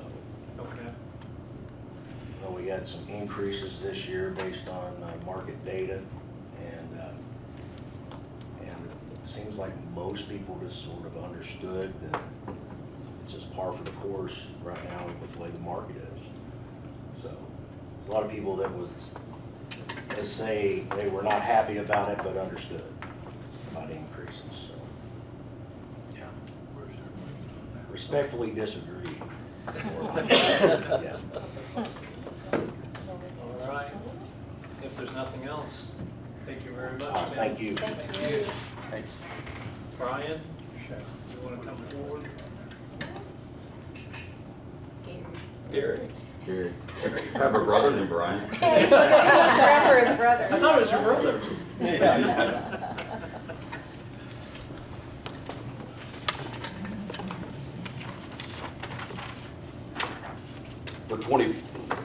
For this budget here, I don't have hardly any changes at all. There's one account that I need. It's 33,810. We have yearly dues with the ICAA, and we run really close on that, and there will probably be an increase. It's based on salary. I have to pay like 1% total salary plus $40 per additional employee in the office. That may go up this year. Okay. So I have two different things that come out of that account, and I know there's just no padding there if we have to, if it does increase for this year. If it does, I'm sure we can transfer. Okay. Need anything above that? And for 33,230 and 33,890, we zeroed out the education and travel and lodging because we were going to use the recorder's account. We ended up having to put that back in for 24. Because you don't qualify Right. to use it. So I just need to make sure that those values get put back in. Absolutely. And with increases, I don't know if they're going to increase conference fees or whatever, so there's no padding at all for that. But those are the only three issues that I think that we have. Okay. What amount do you want to make this? I mean, what cost are those two? Right now, I mean, with the cost, the conference cost is $400 per person for the conference. And then with lodging Is it and, you and the chief deputy yes, that go? we have 2 conferences a year. And I believe they put $1,600 in there for both conferences, for both of us. There's usually an increase every year, so I don't know what those are entailed to, so I don't know that So, information yet. We $890. could take care of that with transfers. I mean, probably not gonna be a significant increase. But we're talking, I mean, not much at all Yeah, to do that. So just to do a request for yeah. Just funds. send me something if you need Okay. to transfer money next year, and we can do that pretty easily. That's all I Anything have. else, Gary? No. Anything else? I have a quick question. So the stipend that, good grief, the assessor just asked for, Tim just asked for his Yes. chief deputy, do you have that same scenario with yours? Does your chief deputy? Yes, we do. The stipend is not broken. It's not broken down from what you're getting for stipend versus what the salary is. So it's all together in one lump sum. Yeah. So yeah, she would be in the same position, I think, probably for that. Is that? To guess that $1,000. Yes. She is a level 2, so she should be getting that 1,000. So is that reflected in the budget here for next year? It's supposed to be. Isn't that like in the salary ordinance? Yeah, And it's separated out. It's just taken into consideration. Correct. And And like the paid. salary ordinance was correct for the assessor's chief deputy, it was the budget. That's what we're fixing. Oh. So the salary ordinance Okay. is reflected and it separates, and then we have total compensation. So we need to make sure that total compensation reflects in the budget. Okay, I just wanted to make sure if that affected one, it probably affected the No, other. this was but- just because of a change in, there was a new chief deputy added to the Okay. assessor, Can, so that's can why. we bring that up in his office and, But we don't see the breakdown of the stipend versus the salary. right? We just get Yeah, not the on line this, item you and, know. yeah. Well, that'll be taken into account when we Yeah. Yeah, do the calculation anyway. yes. Okay. We have asterisks and footnotes in the salary ordinance about it. Okay. All right. Thanks, Gary. Yep. We appreciate it. Next up is the coroner, and he was scheduled at 9:15, so let's just look at this His budget. budget's coming. Clerk? I don't think he's coming. Okay. He looks like he said, he kept his budget the same, but he's in the red, $38,900 on. I'm his liaison, and he's never said a word about it, so. Okay. Yeah, it looks like we've got a more expense in one account. Find it again. Well, with him not being here, we can't ask the same question that we asked of the other office holders. It's changing if this budget has been shared with the incoming. Yeah, but I have no idea, yeah, It hasn't been? I don't know. No, I'm telling you, it hasn't been. Oh, it hasn't been. Hasn't been. Okay, But like the others, it should be. it should be shared. So with council's approval, I'll share it with the incoming office holder for them, for feedback. Yeah, I think they should at least get to look at it. Can you bring that up here so we can see what Beth says? We have something that's in the red. Is he in Looks red? like other equipment is, and I don't know what it was for or anything, 33,600. 3,690. 33, yeah. Well, maybe more now. Well, this would be up to Dave's this year, maybe. Mark, would you? Well, the thing is, it has no budget That's right. amount, and they're spending something out of maybe a wrong account. Do you have any idea what ran that in the red off the top of your head? Just pull it up, let me take a look at it. Which one are you talking It's about? right there. 33,600. Other equipment. I can see in '23, they spent 7,000 out of that appropriation. There's $3,600 in the red now, Right. and I don't think there was an appropriation in there to start with. There was. No. So that, he's 36 now, he's gonna be 7,000 in the red by the end of the year. Well, it depends on what. Maybe, if he Or spends more. any more money, he Maybe. may not, that may be a one-time thing. Yeah, it may not change. I think the question is, what was paid for? Yeah. What is he buying? And is that We'll 3690? pull the claims out on that and take a look at it, Yeah, let's look at but that. it's gonna be equipment of some kind. Maybe, I hope so.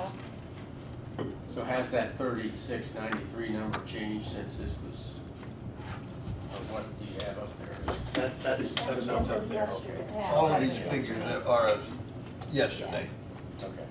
He's got some money in other line items that we can transfer from to Didn't we have a discussion and give him money, and it may have been a different year, for the cart or the, Yeah, That was was the year before. Yeah, okay. that was went back. I think at this point, Beth, if you want to make I'll try If to you want to contact make him. contact and see if you can get some answers for us, and we'll talk about this the next council meeting. And we're gonna need a transfer probably. Yeah. Just inappropriately put on that line item. Yeah. that one of the funds that you found when you were in the negative? Okay, at this point, I think we'll recess for about 10 minutes here.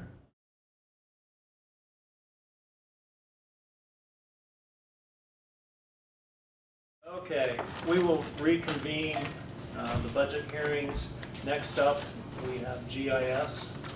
Gunthy, do you want to go over your budget and just explain any changes and the justification for any changes you have? In the GIS interlocal budget for 2025, we really have not changed anything. There was an actual decrease in one of our line items because we had increased it last year for aerial photography. So we have dropped that back down. And the only increase in line items, I have the 3324 is upped a little bit for Comcast increases in our cable modems that run our servers that our GIS websites operate from. So the old was 3,600 and I've upped it to 4,000. Okay. And of course, the funding for the GIS interlocal is through the interlocal agreement from the county, city, Richmond Sanitary District, and the economic development. Okay. Looks good. Anything else from me? I think we're in good shape. All right. Thank you. Thank you. Okay. Craig and IT is next.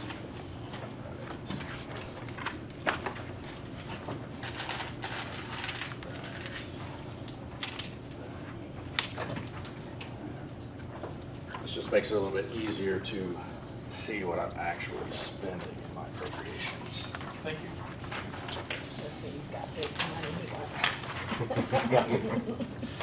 Thank you. Thank you, sir.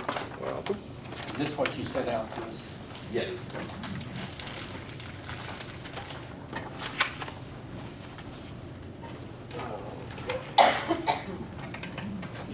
You can bit, talk about any increases and why you need it. Okay. Good morning, everybody. Good We're having morning. a great day so far. I'm requesting a total of $31,000 increase in the IT budget for 2025. I will start with the biggest increase. It is appropriation number 33511. It'll be cloud services. And I am requesting a $20,000 increase, taking this appropriation from $35,000 to $55,000. The Microsoft Business Standard is now $15 per user per month. We have 305 accounts, which gives that a total of $54,900 per year. This is an upgrade. We had apps for business before that. Once Microsoft stopped offering Teams for free, everybody in the judicial offices needed Teams. So I tried the Teams Essentials add-on for that. Cost effectively, I didn't see where that worked. So I looked at what Standard had to offer, and it has to offer a whole lot more for $15, and for the $12 we would be paying for an add-on. That's what prompted this increase for this. The biggest one, obviously, is Teams. That's why I did that. Also, a SharePoint site license, which will give us the ability to change out our intranet and employee portals for that. That will be a site where everybody can go to, get all the information they need, and it'll also let offices have individual workspaces where they too can meet, collaborate, share documents, all right from their desks. Apps for Business only included the desktop versions of Word, Excel, PowerPoint, Outlook. You did get a terabyte of cloud storage, but that was it. Moving up to Standard, we get the SharePoint, and we also get an Exchange email client, which definitely no surprise that I do not like our email server. Our email server is an open source Zimmer server. An Exchange server would make things much easier for us to share contacts, calendars, and just overall security. It allows us integration into our Sophos spam protection.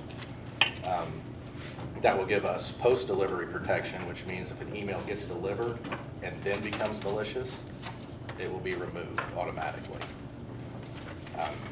They can go into our Fish ER. Everybody has seen the Fish alert buttons. We are now manually having to go through that and say this one's clean, this one's not, have it sent back manually to that recipient. With an Exchange client, that will all be done automatically with AI. So if they hit the Fish alert button and it's a clean email, it will automatically come back to them with a note saying this is a clean email. On top of all of that, you get the web, desktop, and mobile versions of Word, Excel, PowerPoint, Outlook. You also get Access, Publisher, OneNote, Clipchamp, Loop, bookings, planners, lists, forms, and the ability to schedule and host webinars up to 300 users, which may come in handy here in the future. $15 a month is expensive, but compared to a software like Adobe Acrobat Pro, that's $23.99 per month per user. You get one program for that and only allowed to install it on one machine. So, in my opinion, with everything we get with this, this is a great return on investment.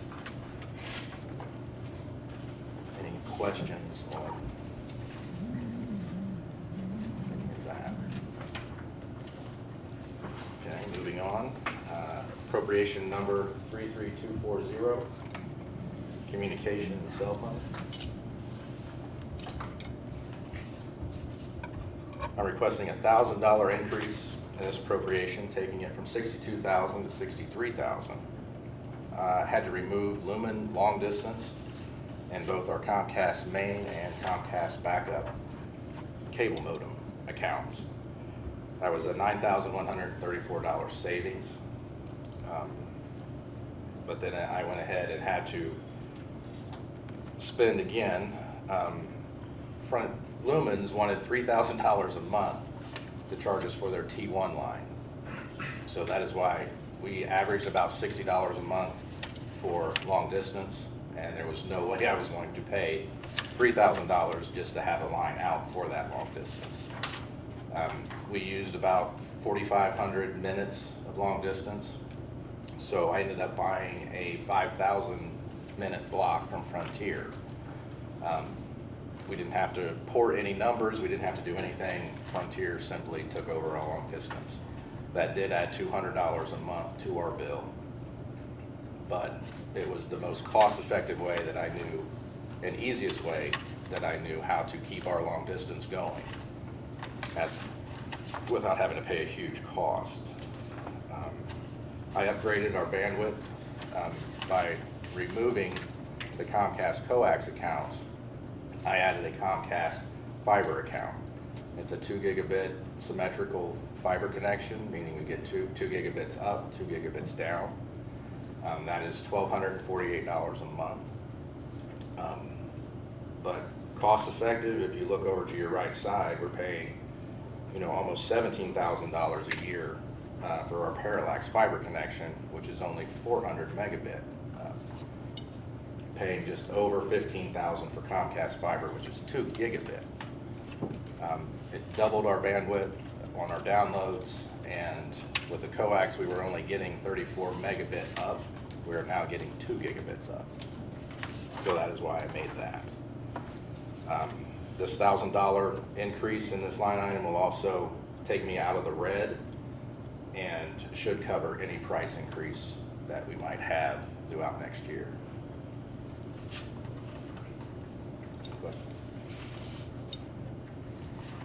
Okay, last one, appropriation 33602, cybersecurity. I'm requesting a $10,000 increase in this appropriation from $50,000 to $60,000. I removed CCleaner, Acronis, StorageCraft, and KnowBe4. We are going to the KnowBe4 account from the state at the end of the year.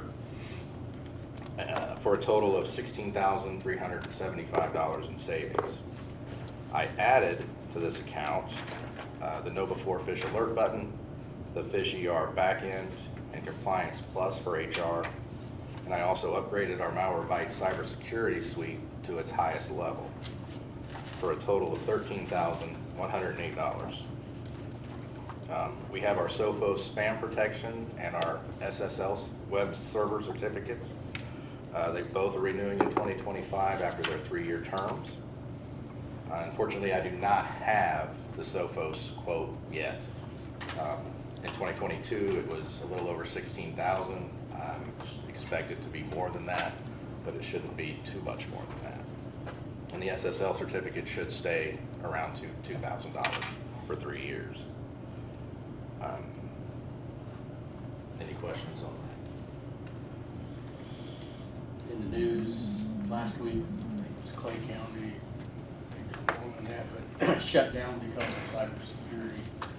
Where do we stand in our potential risk on that? Our risk is always there. Like I said, I'm doing everything I possibly can to keep us safe. I thought Carroll County also got hit. I see their emails are being stuck in the queue, and if you go to carrollcounty.in.gov, it does not resolve, but carrollcounty.org does, so I just don't know if they're not using that. But, with Malwarebytes, we have a lot of protection. I feel very safe with Malwarebytes.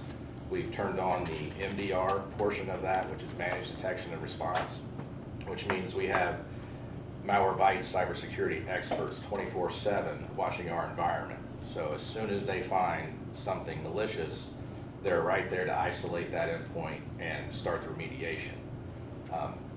Instead of us getting an email, having to come in and start the remediation, it's almost instant.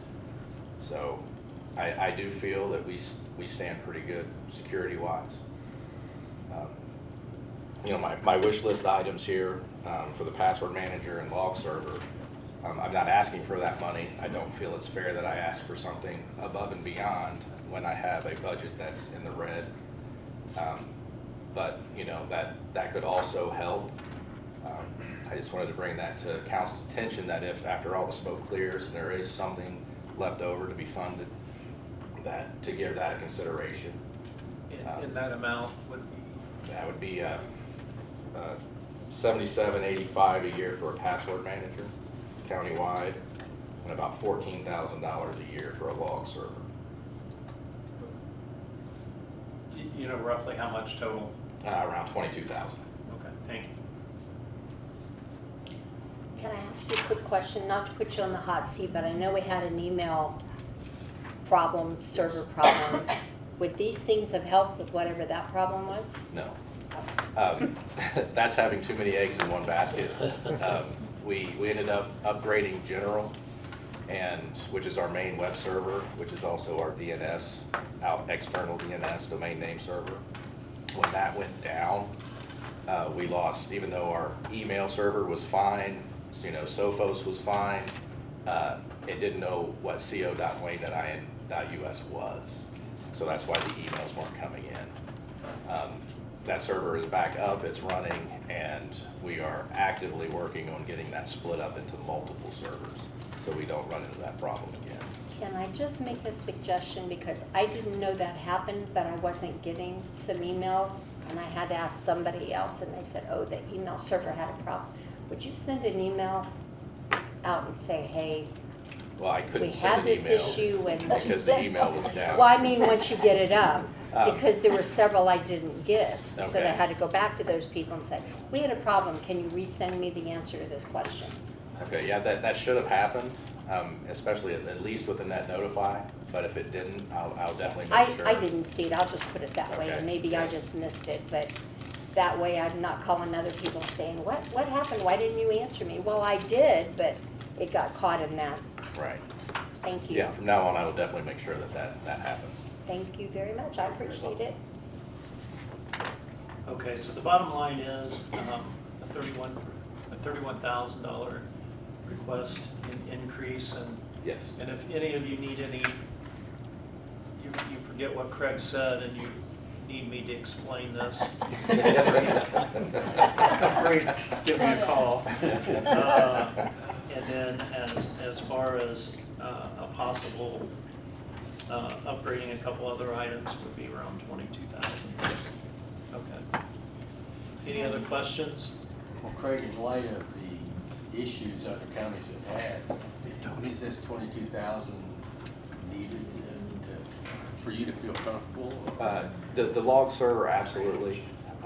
Right now, at any given time, if we go to a workstation or a server, there could be upwards of 100,000 logs. Now, 75% of those logs are informational, just telling us that a service started or stopped. But any warnings or critical errors, that's what we need to see. If there's a warning coming from somewhere, we can go there, fix it. Before it becomes a critical error, if it's a critical error, we can figure out why. Login failures are really big. We can see if there's been multiple login failures, either on PCs or on servers. That will alert us up to some malicious activity. So the log server, I would say, would be considered. And how much was the log server? That was around 14,000. Because we're dealing with millions of logs. You know, we've got 400, 350 some odd workstations, 50 some odd servers, and millions of logs to have to even get in there and dig into that is impossible. Okay. It wasn't in numerical order. She showed me, it is there. Okay. Okay. We're good there. So Tony, in light of what's happened in other counties and stuff, we don't have to do it today, but I think we need to seriously look at that additional that he's talking about. 'Cause all we need is one mistake, and that's minor dollars. Right, and we have some additional there in the election budget that is one time that we But might this is per be able year. to, that's why I asked you to quantify the the number, we may be able to do that, so. But this is That would be ongoing. annual. This is, yeah, this would be a yearly. Yeah, it'd be It's an a yearly ongoing. service. Yeah. But in today's environment, we need to do everything we can to. Yeah, and you know, if anyone wants to come in and see exactly what we have and how we're keeping the county safe, I definitely encourage you. I'd be happy to show you what we have and what we're doing. Okay. Any other questions? If not, thanks, Craig. All right, thank you very much. Thank you.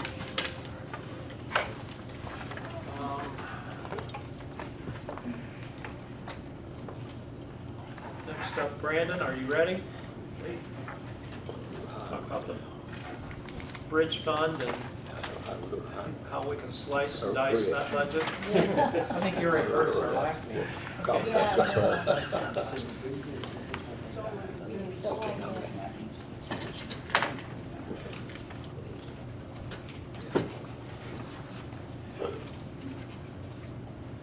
Thanks.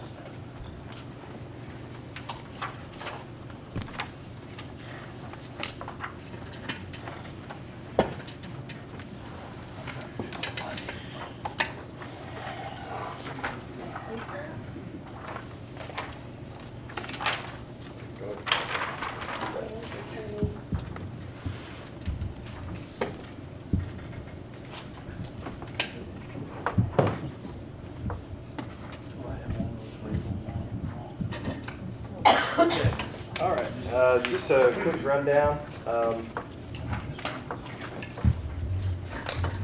Let's see, the 10,000, I didn't change. That's the salaries and benefits and stuff. 20,000's, it's our office supplies, culvert, pipe, bridge materials, just keeping the same numbers from last year on that one. On the 30,000 accounts, I do have one additional account. I added the 33,240, which is the communications cell phone line item, and what I did was I split some money out from the 33,050 line item, just to kind of be more consistent across the board with other departments, that our cell phones would be paid from that specific line item. I reduced it by 800 and put 800 into the cell phone. So there's not an additional request, I'm just splitting one line item into two different line items. So moving on to the 60,000 accounts, which is our bridge specific, our bridge projects. I've updated it to meet the current needs for, most of these are either preliminary engineering or design amounts. There are two projects that are going to go to letting next year, or plan to go to letting. That's account number 60,032. It's our bridge 716 on Waterfall Road here in Richmond. I've got the budget request set for $1,350,000. That does include the shortage amount from NDOT of about $865,000. And the same thing for account number 60,015, which is Bridge 720 on Bridge Avenue here in Richmond. I'm requesting $1,250,000, and that includes the $865,000 shortage as well. So on the handout that I gave you is kind of an update of our construction cost increases for our 8 federal projects. On a good note, the one highlighted there, Bridge 76, that let last week, and it was the awarded bid came in about $110,000 less than the engineer's estimate, so we saved a little money there. But as you can see, moving on from, let's see, it's going to be the 4th and 5th row down. That's going to be the 2 bridges that I previously mentioned that are going to be letting next year. And you can see over on the right-hand side the funding shortages. And these are just engineers' estimates that have not gone to bid yet, so that's the best available information I have. So on page 2, kind of shows a 5-year plan for the bridge fund. And the first row kind of shows you if we don't get any outside funding for the bridge department, that's going to show you the end of the year balances for the next 5 years if we continue on with all these 8 projects. The second row shows kind of a proposed budget for the next 5 years. I would like to request an additional $2.1 million for next year to come from an outside source to help fund the 2 projects for next year when they go to construction. And as you can see, if I was able to get that, you'll see the end of the year balance would be just under $1 million. And my goal is to try to keep the bridge fund over the next 5 years, either close to $1 million, just in case there's an emergency or other things come in, increased costs for the next couple of years.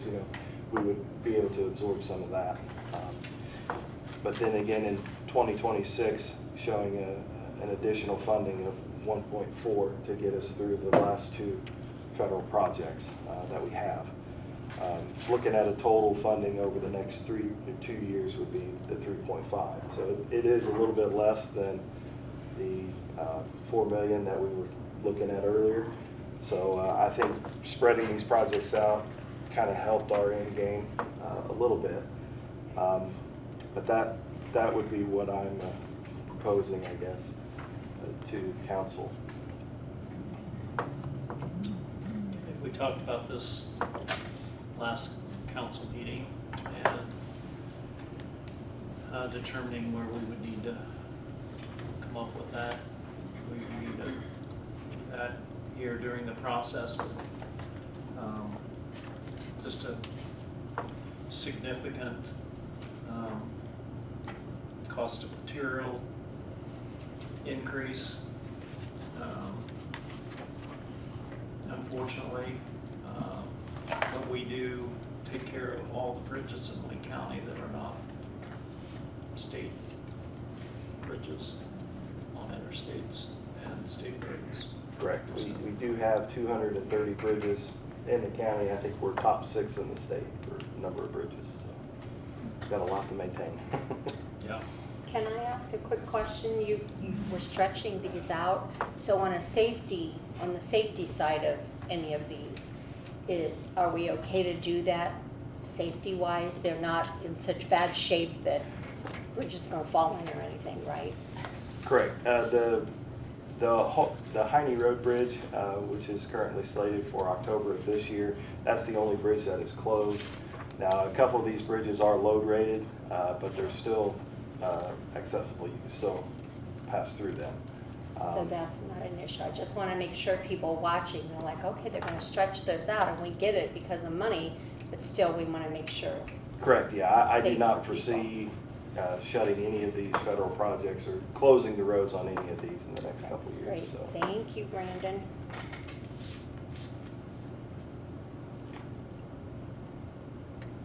You said you were proposing getting money from an outside source. Were you gonna write a check?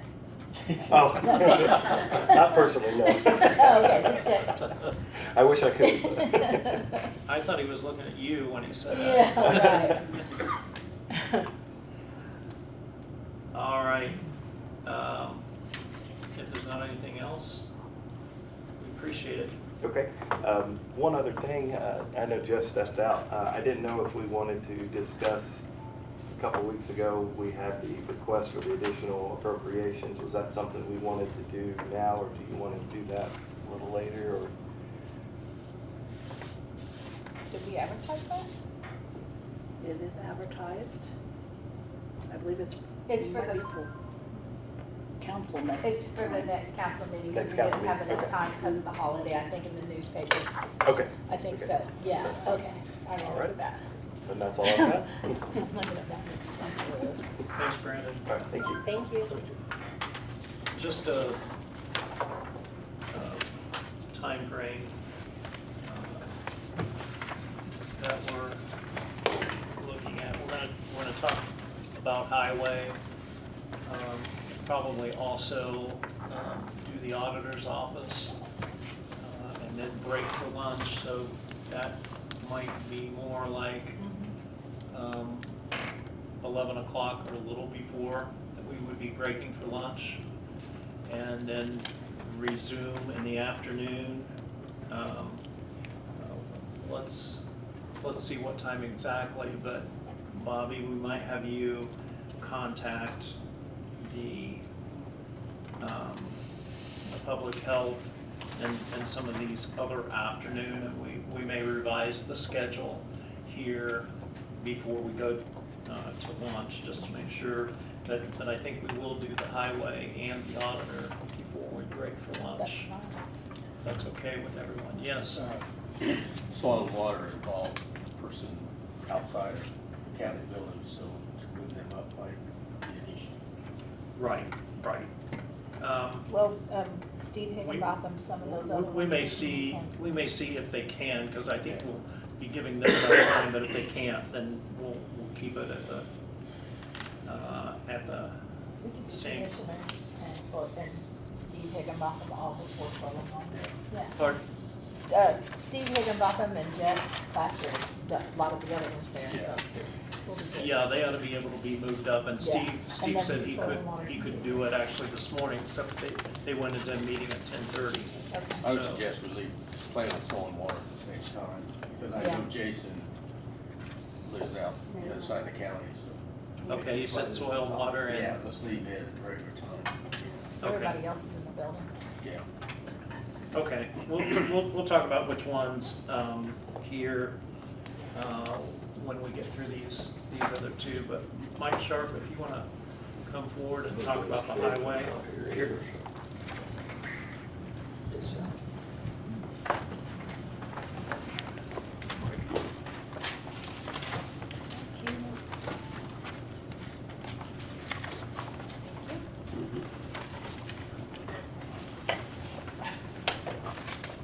Thank you. So I printed off some sheets. We did not put into, which I don't know what they put into the WOW's system, if anything. We're still waiting on the state auditor to give us our projections for 2025. So then we were waiting and then it didn't get put in. So these are kind of the changes that I'm proposing from the 24 budget of what to increase. Once we get those numbers from the state on what they're projecting us to be, then I can readjust from that. A lot of this of what I've got down is things that I think should be considered, and then the stone and bituminous would change probably from that standpoint. Okay. So that's kind of why it's set up a little different, I guess, because we're waiting on the state. People have been to give saying us our that for figures. years, Mike. Yeah. So looking at the administrative budget, the other service charges and fees to increase it by $200. That would bring it up to even $8,000. We've been running a little short or close to that one, so that just kind of round that number off. The insurance deductible, increasing that just because of how the insurance has been running, bringing it up another $2,500. I'm not sure if the deductible's staying at $2,500 for 25 or if that's being changed or not. I haven't been told that. And then insurance in general, we increased it by $20,000 to bring it up to $95,000. Which when this was set up to give the commissioners, I don't think they hadn't set that yet. So I think we went up like 25%. I think they only went up 18% or something, but we raised it by 25%. I think is roughly what it was. Okay. For that part. And are you guys gonna be? I have not received that, and what you see in the 25 requested was the 24 brought over, and so none of what they actually are doing. Okay, is do you have an in- extra copy of that? Yes, yes. Maybe they can be making those changes.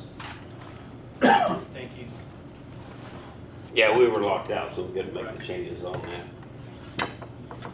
that. Then in the maintenance and repair, for the paint, we increased it by $5,000. Just the cost of paint has been going up. We do all the body work on our own equipment, so keeping that in line. Contract professional services, we increased it by $2,000. We've seen an increase in the CDL testing, Rumpke and IDEM kind of comes all out of that, but the testing as far as the drug testing, and then we have to go through like what they call a clearinghouse on the CDL drivers, has to be checked every year for federal regulations, so those costs have been increasing, so increasing that by $2,000. And then the drainage and other assessments, increase it by $50. There's some legal drains within that we pay the taxes on. Our portion of it, they've gone up, so $50 would cover that. So in that budget would be $7,050 of an increase. And then in the general and undistributed, I put in to increase for a mechanic, and that's the cost for adding another mechanic. This is just to help with the load work and do some training. We currently have 2 full-time mechanics and a garage foreman who's a working foreman doing that work. Looking at some of them and what they kind of told me, they're looking within, I think all 3 of them within the next 5 years are going to be retiring and leaving. So the amount of work that we do and the type of equipment we got, I think it would make sense to add another mechanic into the system to be able to start learning and training to get through that. 1 year, you're not going to learn all the little quirks that we do. Most of the work we do in-house and the type of equipment that we have is pretty different. So it's kind of, I guess, the older equipment that we have is just mind-boggling how the little things that they do to keep it running and keep going, because you kind of have to bypass some of those things, and I just think it would be great to get another person in there. If you go back several years now, and I can't remember when the actual time frame was, but we did used to have 3 full-time mechanics and a garage foreman. We kind of reduced that down as money got tight and thin. They've been doing a great job. We got great mechanics. Nothing against them, it's just a matter of trying to get somebody in there to get that learning process going to where we can kind of handle that. And then supplies, garage and motor, increasing that by $2,500 for the increase in cost. So total in that budget would be $88,124 increase. And then in local road and street, that would be an increase of $118,000. And then I think back behind that budget sheet should have our 5-year plan on our capital outlays for what we're looking at in 2025. We're looking at $660,000. Council has been given $150,000, so that means we need to give, if that still stays true, then we would need $510,000 out of the highway budget to reach that $660,000. But we'd be looking at replacing another grade all. The one we'd replace is 30 years old. Looking at a used one. If we can find a used one at a good rate. We found one this year. I think it was $195,000 is what we bought one for this year, but it was a lot cheaper. We came across a pretty good deal on that one. But 2 pickup trucks with plows in. And then replacing one of the wheel loaders. Again, it would be another used piece of equipment that we'd buy for that. And then chipper box, we're looking at trying to upgrade that chipper box. We've got 3. One of them is, I think, like a 1990 or 91. It doesn't have all the electrical parts components to it, so we're going to keep that one. It's the one that we go and grab when we have electrical issues with the other ones, which we have right now with one. We've kind of, they cobbed around it to kind of get it to work and go through, but we run 2 chipper boxes, 2 crews during the summer to be able to cover our roads and get through all that. I'm gonna be trying to work with Randolph County. Most of the chipper boxes today, they have the front end of them, you can do like a full width, so they kinda got a box that opens up and you can do the whole road. Whether we do that or not, I'm not positive I would do that, because then you have to shut the whole road down, you got cars coming in and out, logistic wise, it doesn't work well for us for the most part. But you hit some of those wider roads like Union Pike or Penville Road or something like that, they're a little bit wider than what our box will reach on one pass. This would open up and we could still do one shot, or go down once and come back another way. But then the thing I want to look at is because that box extends out, if I can borrow one from Randolph County for like a week, what I'm concerned about is when we do our strip sealing and we go down to a 3-foot pass and we're just going through the strip sealing, is that box going to work? You know, is it going to get clogged up, packed in there, that type of thing. So we kind of want to try it out before we go to purchase another one. So that's kind of, we thought about having one in for this year, but I wanted to do that test run this year when we're doing it to make sure it's all going to work for what we want. So the total for NVH and local road street would be $206,124. Have you been given any indication of what the state fund might be in that? No. There's getting to be a lot of discussion over reduced gas taxes due to increased gas mileage of vehicles and electric vehicles. So we could actually be getting less money this coming year. Right.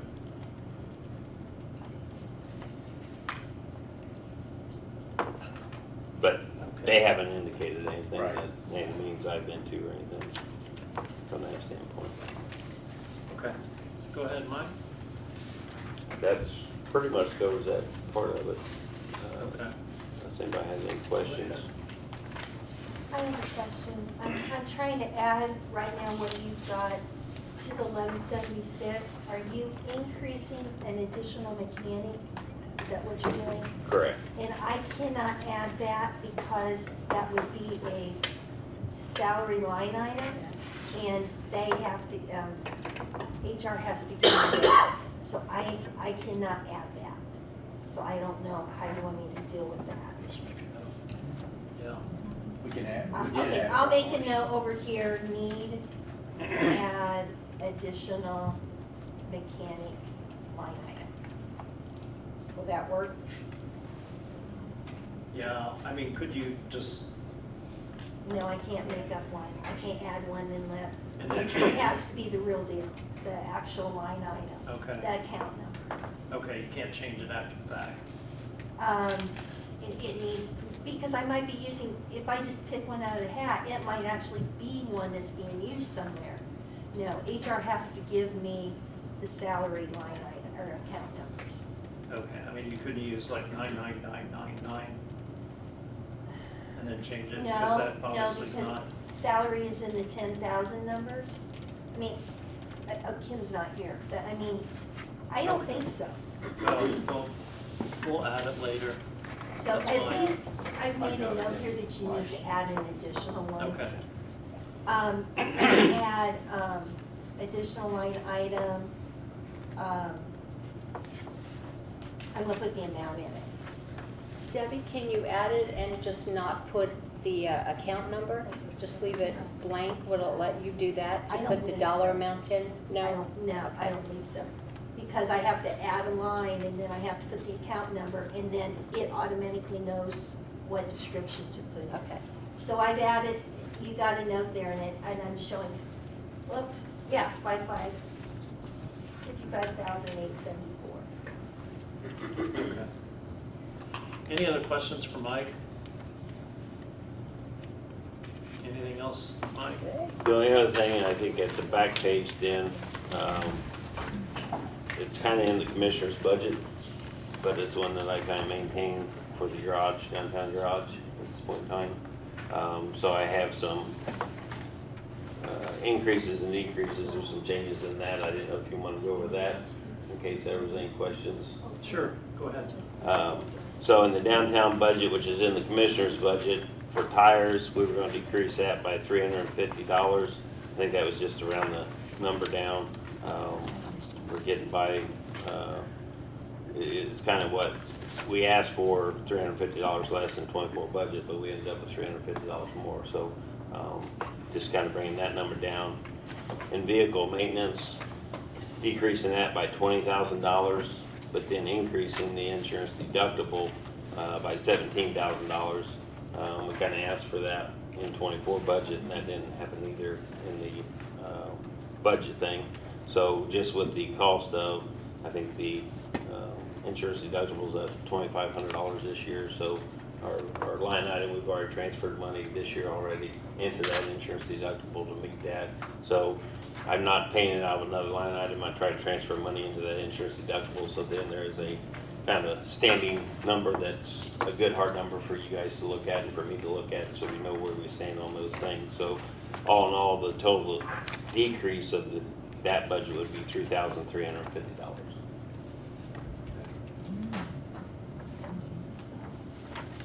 And I think we were able to put that into the system, so I think it is in there correctly the way we asked for it.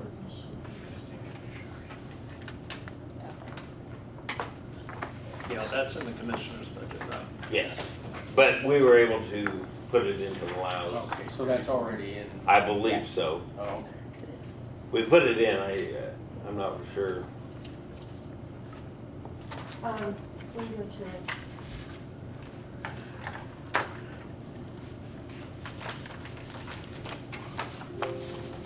I don't have the original budget from this year with me. I have it right here and it has been changed. Okay. It told us that we changed it, we just didn't want to make sure it was changed on your guys' end.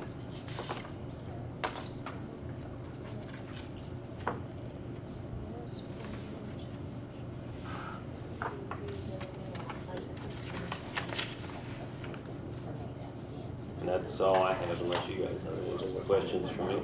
Okay. Did the change get made? Bobby said it did, yeah. Okay. Thanks for All keeping right. our roads nice. Every time I go into another county, I know exactly when I can hit the county. Either way. The guys try to do a very good job. Thanks a lot, All right, Mike. thank you. Appreciate it. Next up, we'll go to the auditor's budget. And you guys on the rest of the highway, you can make those changes I'm later. looking right now at the commissioner.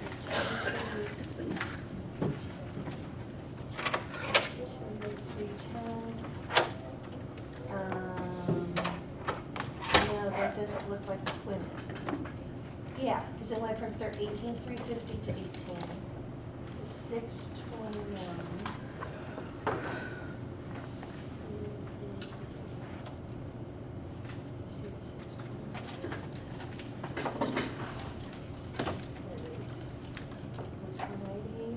Okay, it's down to 70. It looks like that has been changed.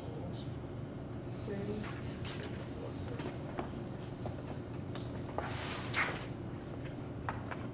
Increase.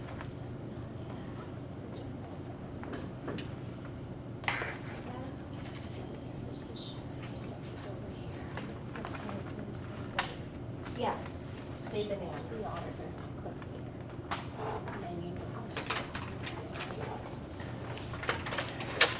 Okay, to the auditor's budget.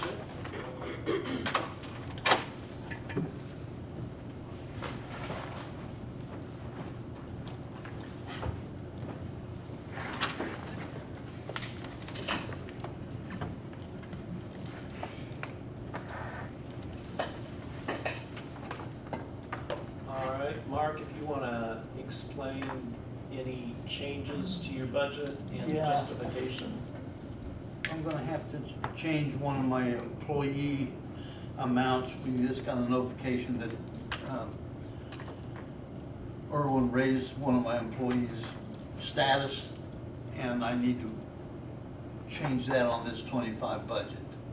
We have a I haven't classification figured. change that has been recommended by Irwin, but we haven't acted on it as a personnel committee yet. No, I think we'll need to do that. The next time we go through the budget, we'll make that change. That's fine. Okay. You know, whatever suits your procedure. Okay. Yeah, I got- after the personnel committee acts on it, then we'll know an exact number. But that line item will have to be changed. Which one is that? It's one of the deduction clerks, and that's what I'm looking at here to try to figure out. I don't think it makes a difference as long as we just increase one of them. No, it has to be Stephanie, so line item. Yeah. You only have one deduction Okay. clerk, don't you? Yeah, there's only one on there. That's what I'm looking at. I only see one on here, but we have two. Up above that. Well, you got the payroll clerk. Payroll clerk, deputy. Are you talking about Selena? Cause she's the settlement and whatever. No, Don't it's use not. names, let's use account numbers. No. Okay. Maybe it's on here as deputy clerk instead of the deduction clerk. It could On be. the It's the HR same stuff, amount. they're both labeled I deduction think clerk. it's the grant clerk. No, it's not No, the it's grant. not that. I wish it was. Oh, I'm looking at the wrong thing. Well, we can determine that after Yeah. personnel has taken an action. You know, let me check and to make sure what I have here is correct. Okay. I would like to ask that I change this budget to reflect overtime instead of comp time. I don't know how council feels about that in various offices. I don't particularly like the comp time. I would prefer overtime payment to employees. I need some little feedback maybe from you as to what you prefer to do. Comp time does not show up here. No, you said you made a change to overtime, I don't see an overtime line. No, I didn't put it in there. I want some clarification from you. I prefer overtime. A lot of offices have comp time, some have overtime. I don't like the comp time. We have a I think county that's kind of policy. a commissioner. Don't we have a county policy that, They can only accumulate so much comp time. but isn't it up to the employee? Under Well, it's county between the commissioners? employee and the Right. office holder. Yeah. As to what they- I would rather pay an employee overtime than not have an accumulation of time, because that accumulation carries forward from year to year. Well, they're only allowed to have so much too. They Right. have to use it. Maximum. What's your amount of, what do you think you would need for overtime? I would figure out what the comp time is currently, what we've charged so much this year, and then I would come up with a figure for that. I would just rather go the overtime. What are you gonna do with the comp time you already have on the books? They'd have to use it up. They'd use that before I would pay them overtime, so that that comp time is used. Now, I have gone to my employees and asked them, some of them have rather healthy amounts of comp time, and I'm trying to get those reduced if they're willing to use them. And so far, they're using them. But some of them are rather healthy. But they're not supposed to have over 40, I believe it is. Yeah, there's a limit. I think that's the maximum on them. But when you have 3 or 4 Yeah. employees that So have that, When you say a large amount, it's still under the 40? yeah, Oh, okay. yeah. But what I'm saying is though, if I have 3 or 4 employees that have Yeah. 40 hours of comp time, and I'm in December, and I'm telling them, you gotta use some of this stuff. Yeah. Whereas if I pay them, the other benefit to it is it's not a lot of money, but if they have comp time, such as last year when you gave rather healthy raises to some of these people, I pay them, it costs more to pay them comp time this year than it would have paid them last year. If I pay them overtime, it's at the current rate they get paid. Make sense? Yeah. Well, you're not,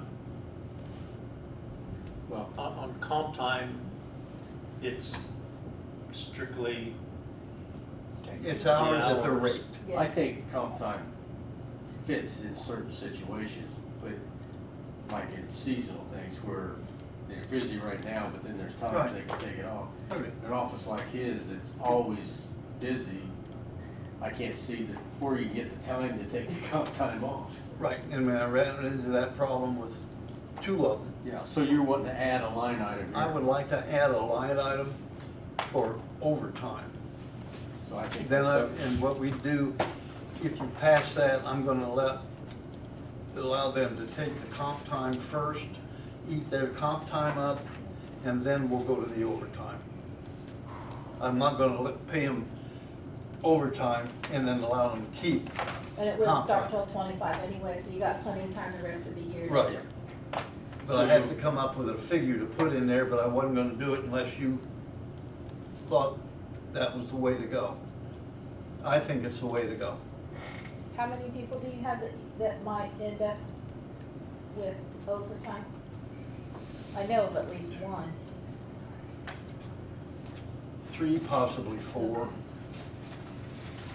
I think we need to know the number. I'll get you Yeah, a just get number. us a number Before we and see. if we make a can decision. Actually, 6. Mhm. My You have personal 6 that could happen. Ooh. Well, No, okay. here again, I don't want to make it an issue for budget. No. Here Yeah, is, we I'll just come up with a figure. Want the number. But Yeah. at this point, do you want me to add the line item or not? No, No, not yet. no, we need to have it next time we meet. We'll come Talk up with, about it. I'll come up with a figure. Okay. The rest of your budget, there's not any differences, is that I correct? think there's one under contractual services. Okay, 33,200. $3,000 increase for reference books. What's the number on my contractual services? 20,000? yeah. Reference books looks like it's an increase of 3,000. We just didn't, we just not have enough to cover. These things are more expensive than I ever dreamed they'd be.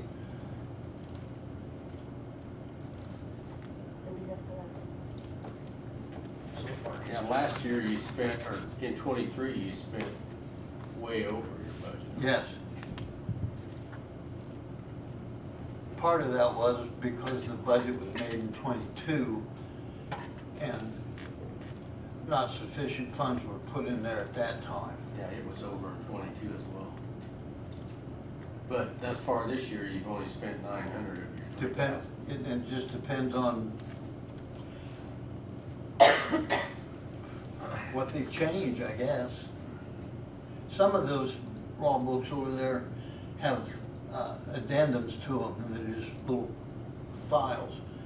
And a lot of them, when they replace the whole book, it's expensive. It'd be the same way with the courts this morning when they were talking about their burn statutes. Tony? Okay, yeah. Yeah. Can't they don't offer an electronic format version? I'm not aware of any of them in here that use that. I know the courts don't, they actually buy the book, and that's what we've been doing since God created these books, and they've always purchased the books in the auditor's office. Okay, well, the reason I was just asking, Yeah, I the understand. state statutes, I was able to go ahead and not buy the books and go from electronic format. We can look at that, but the books that I have over there, I'm not the only one that uses them. The county attorney comes in and gets them. A couple of the commissioners come over and get them. I don't know if they have a preference for the books over electronic. But they are not cheap. No, they're not, that's why I went to electronic format.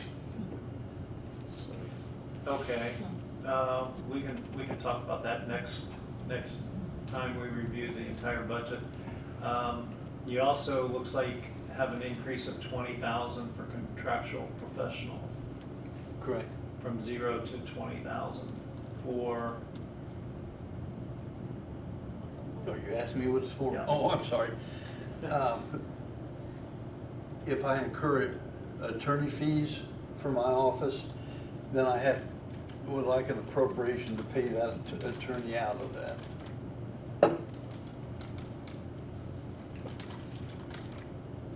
and I mean, we have a county attorney, I know We had that's this always an discussion at issue. last meeting. Two, the auditors never has attorney fees in the past. No. I guess that'll just have to be something that we talk We about just as talked well. about it at our last meeting. Pardon? We talked about it at our last meeting and it didn't get a motion. Yeah, he wanted to transfer. 1,500, yeah, not 20,000. Mark, what else is in that figure? Anything? Pardon? What else is in that figure? Lau or anybody else in that contractual professional line? I have used it in the past. We hired Hartman Williams out of it, and I paid the gal that came in here and helped me. That came out of contractual services. I think that was the only thing I've taken out of that. I think we transferred some money We into put that. it in there in 23. Right, Yeah. and if I remember correctly, it was like $15,000. Actually, in 23, we spent 26,402, and that was probably for all those bills. I mean, there are several things I could take out of contractual services. The one that I am interested in is if I get attorney fees for my office, I would like to be able to pay them. But we just turned that down at our last meeting for you to be able to hire an attorney. We did No, not you turned down an approve. appropriation, I think I had But we didn't $1,500. approve for you to spend county money on that. Well, I'd be interested to know why you need an attorney for. There are conflicts that deal with me that the county attorney does not represent me. And even though he's called the county attorney, from what I can see, he represents not me. If I have a conflict between myself and the county commissioners, he's going to represent the county commissioners. Then all we're gonna do is pay somebody to give us another separate opinion, and it still won't solve anything. Well, that's possible. I guess I'd be interested to know what the other auditors throughout the state of Indiana do, or what are the other A counties lot do? of them request that. I'm not aware of anybody that's received that, Okay. but I'm asking anyway.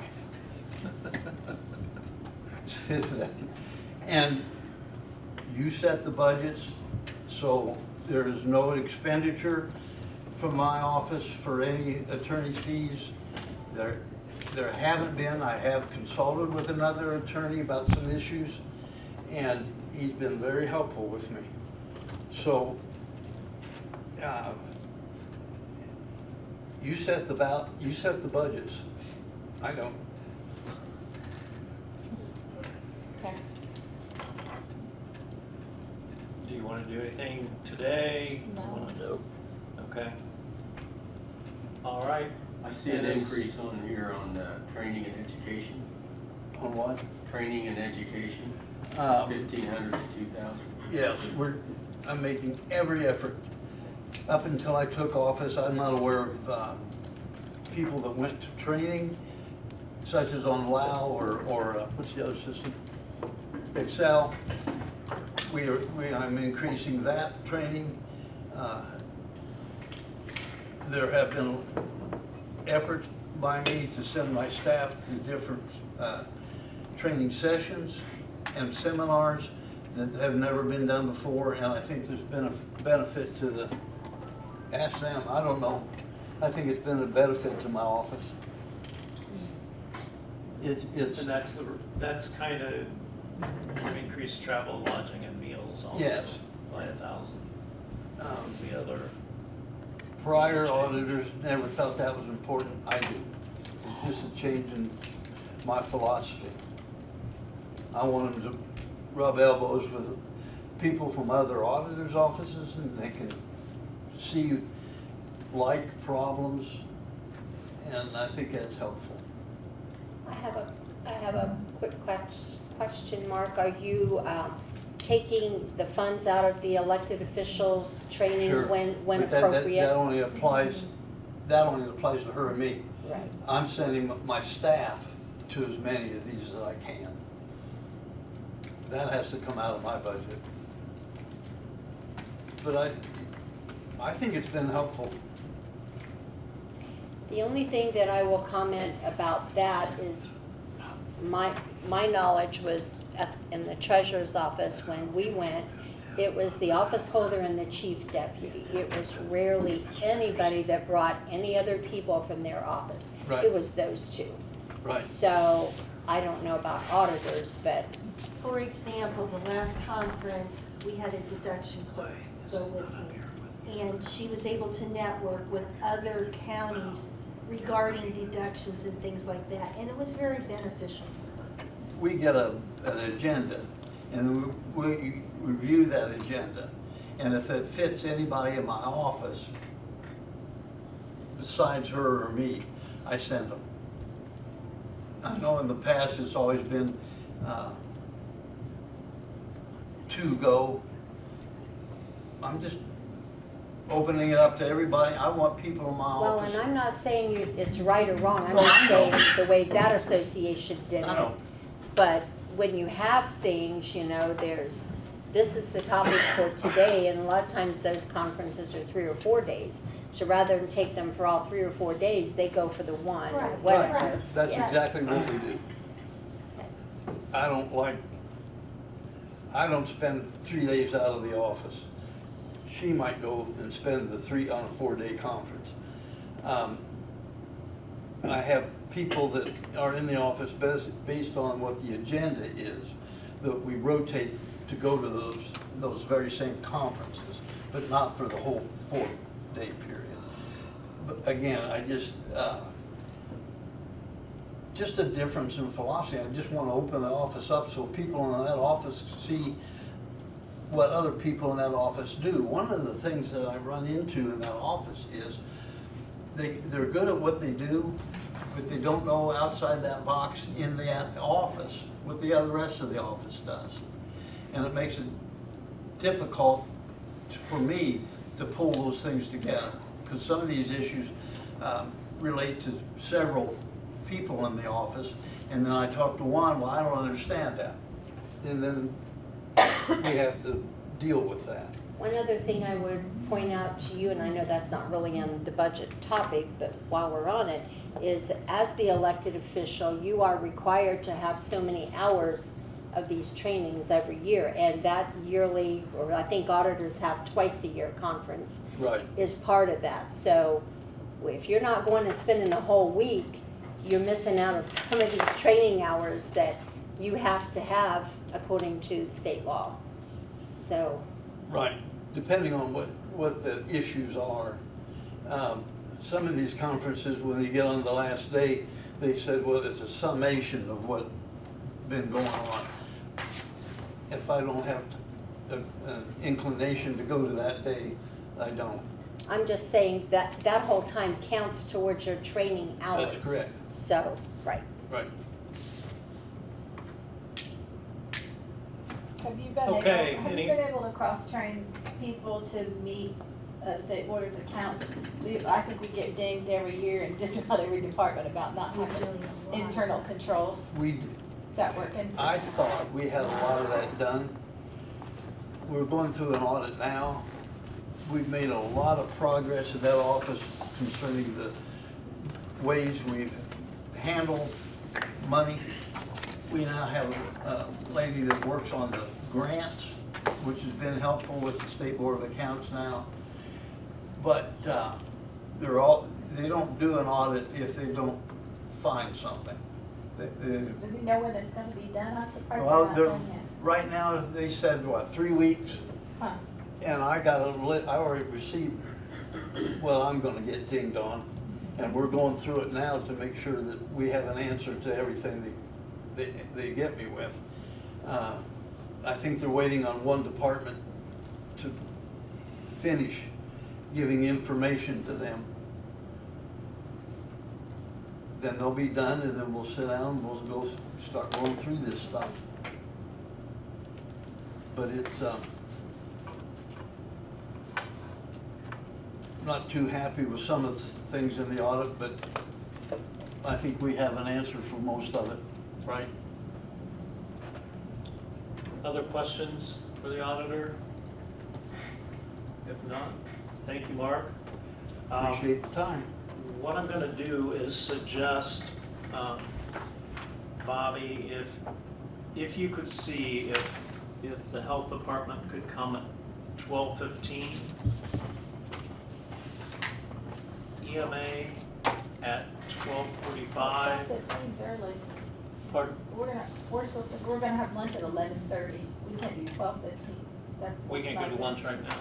Well, I told him we'd be there probably by 11:30 because I had to warn him we were coming early. That's only. Okay, let's by say the time we public walk health down at there. 12:30. Yeah, that's fine. EMA at 1, and Purdue Extension at 1:15. If they can do it, if public health can't come, I don't know what time the commissioners are gonna be done, but we could move the commissioners' items. I think they planned on to meet this morning. Yeah, they were meeting this morning, but Yeah, I think they're still meeting right now. Yeah. They're still meeting right now, Yeah. but it should be over shortly. Okay, so if you can check Where they at? Health Department at 12:30, EMA at 1, and Jonathan at 1:15 for Purdue Extension. And we have the commissioners left, as well as council, and the sheriff department, the They're coming. tourism, and EDC. EDC they're coming to the August council meeting, the veterans. So, if there's nothing else, we'll recess then until 12:30. In my budget, are you leaving that $20,000 now until some other time? We're gonna Yeah. look at it next time. Okay, We so didn't make any changes. So I will have an opportunity to show why I need that money? Rather than just, Yeah, briefly, I mean, today was the day to do that. but- I understand, but based on what they did to the last time to cut it out, I figured they were gonna cut it out today. So. You want us to cut it out today? No, I do not. That's why. All right, we're recessed. Okay.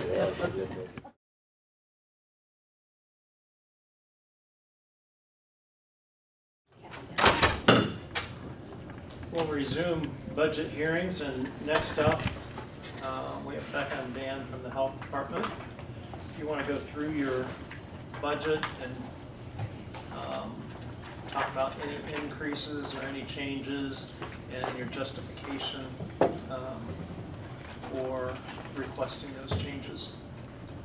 Okay, so do you want us to use like account line numbers? Is that the easiest way to go about it? Okay. So the first one would be 10503. That was previously in our 1161 account, and so we moved that one over to this 1159 account. That one's all the same. Yeah, if you want to kind of say it, give us just a chance to get it up here on the screen. Oh, okay. So that's an addition to this budget, so. We removed that position from Health First Indiana and moved it into 1159.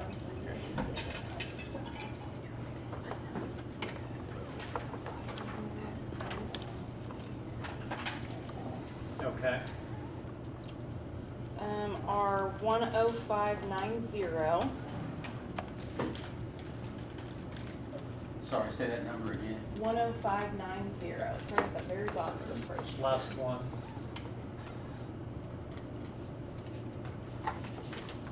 Okay. That one was a pay raise. Yeah. And I'm sorry, Becca, I can't hear you. What's happening with that Sorry, one? 10590 is a pay raise. Okay.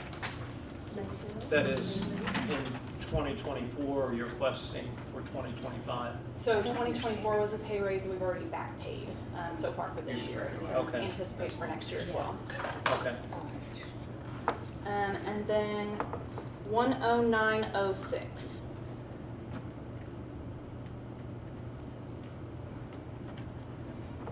This one was also moved from our Health First Indiana 1161. Becca, there was one above that. maybe. 10601, Oh, I'm sorry, same thing. same thing. Also moved from Health First Indiana. Thank you. There's 4 total moved from Health First Indiana, so we found 3 of them so far. No, it's all medical assistance. So why did you move those, or why are you moving those? Because we decided to put all of the personnel in 1159 and then keep 1161 for most of our contractual professional services, our partnering, so like our partnerships with Reed and Neighborhood Health Center and things like that, and then supplies, so more of our outside work that we're doing. So overall, in doing the 2 shifts, is it equal? Is what Are you- The money. Are we going to see decreases in this budget? To offset it? It was 827 for 2024, it's 834, I believe, total Okay, for so 2025. for the most part, they have, Our There- eventual goal is to use 1159 to fund the employees, all county employees, and 1161 to Health First Indiana to do all the contractual supplies. And then eventually, hopefully, the goal is to phase out all unnecessary grants. So we take our budgets from 13 down to as low as possible. Remove all the fluff, kind of. Remove all the fluff. Harm Extra reduction, reporting. HIV, emergency preparedness, all those grants that we operate, we're trying to get rid of them and operate out of 1161. okay, so if you get rid of them, then how does this budget not skyrocket? So our 1161, our Health First Indiana fund, was at $803,000 for 2024, and it'll be at almost 1.6 million for 2025. So that's how we're able to kind of cover the costs associated with those other funds. Okay.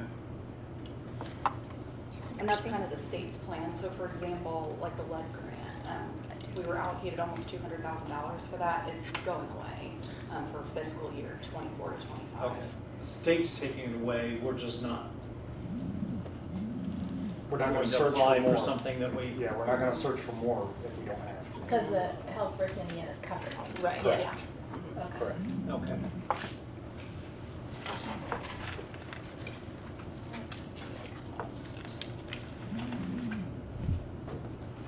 So then kind of as we move on down to the 2,000 line items, oh, I'm sorry, there's one more. The 109,630 is the final county employee position that was moved from 1161 to 1159. So that's a total of 5. I think it's a total of 4, but I'll just double check here. I have 5. 4 and 1 was a pay raise, I thought. Don't. Yes, that it? yeah. Okay. 503, 601, 906, 963. 120, and 963. The one is noted vacant. Doesn't matter, but it was. Oh, I'm sorry, so this one was not in 1161. This one is pending. This is a Dr. Jetmore project, pending your all approval. And I haven't been informed along the way of what that process looks like. That's 120, 10, Yes. 120. I'm sorry, what was that number? 120. 10-120, okay. Thank you. Yeah, this position was gonna be the assistant to the clinical director, is what this vacant position is. He called it an administrative assistant. Correct, yeah, not the navigator for the jail. Oh, not the That was the navigator. 340B program. Gotcha.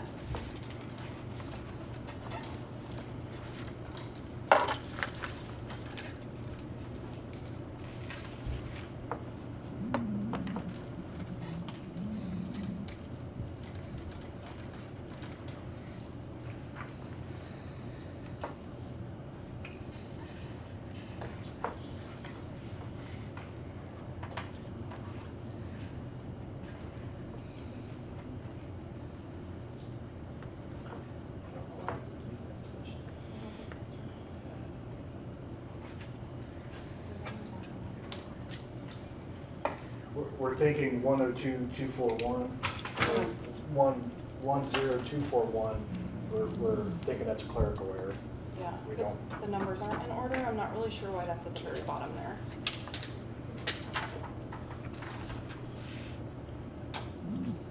Says new. Yeah.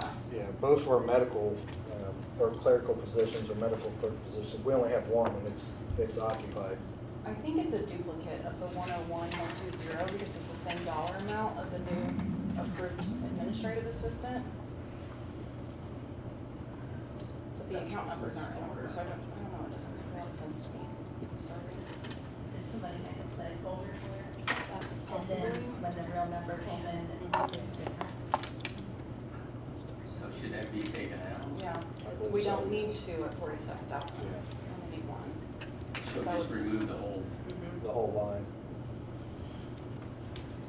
So am I supposed to So we're refund? removing line number, 10241, yeah. So delete that one? Yeah, 1024241.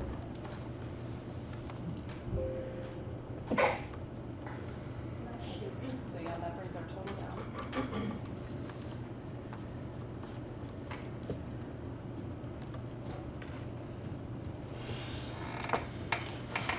So then that's everything, because we moved everything below that over to 1161. all those zeros.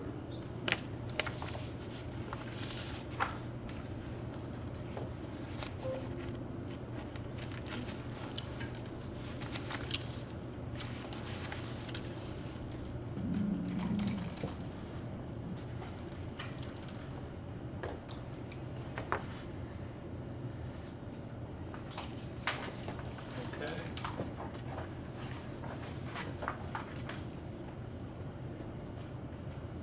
So overall, that's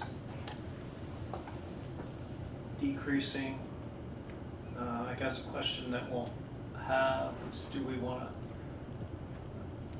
to, not for right now, but on down the road, do we want to have a special levy for that, or we want to keep that all in the general fund levy? We used to, Jeff, we used to have a separate levy for the health department, so Okay. we'll take a look at that. Nothing you need to worry about one way or the other, but. Question, Kathy? Is on the Excel sheets, maybe Max, is 1161 in here? A budget for No, 1161? on the spreadsheet, the health department's budget's not on there. It's on the non. Is it? Well, I don't see 1161 on the non-general fund ones, that's why I was, unless I just missed it. I can provide it to you. I Do- don't see that. Did you put that in somewhere? No, not yet. Okay. Oh, there's It has 1150 in health department and then non. 1161 is not one that. Okay, but it would be with the outside of the general fund budgets. We just don't have it in yet, right? We haven't been given our final number yet for 1161. I have a copy of our draft right now, though, if you want to take a look at it. Okay. I was just curious because I was looking for it because you're moving things, from there. And it's like, well, where is that one? And I I didn't can see it. answer that question when we have drafted, if you have a particular line that you, No, I was just trying to find it on here and see what, because I know next year, you're not sure exactly how much that we're gonna get in, but I know now exactly how much. Oh, I was okay. Just told this week Okay. how much. I don't know, Tony, do you need a budget for 1161 for next year? Well, I think so, because we have everything else, why wouldn't we have that? Yeah. I would think when they have time to get it to Debbie and Mark or whoever, and, and then maybe we take a look at it in August. yeah, since she has final number now, then Okay. that would make sense. Tony, I've got a question. What about the 10120, which is the project that Dr. Judmore, I'm assuming what he talked to us about? I feel uncomfortable that they don't know exactly what that entails and what they're budgeting for. They have no idea. I mean, it's not fair to them. I know for certain that that's the right number. I just don't know for certain that position's gonna be approved. That's what I can say about it. That I understand. Okay, all right. I believe that salary would be funded out of 340B, right? Not the 47, the other, the 55 is out of the other one. The jail navigator that you were talking about would be out of our 9165 account. So has it been approved by the health board? Yes, Okay. but I know Dr. Jetmore plans on presenting it to you all at some point. Yeah. I mean, I have it, it's just been waiting, I think, on Dr. Jetmore. Because it was that and the navigator were the two other job descriptions. Yeah. I haven't been given any instructions to move forward. This still makes me feel we're possibly approving something that hasn't.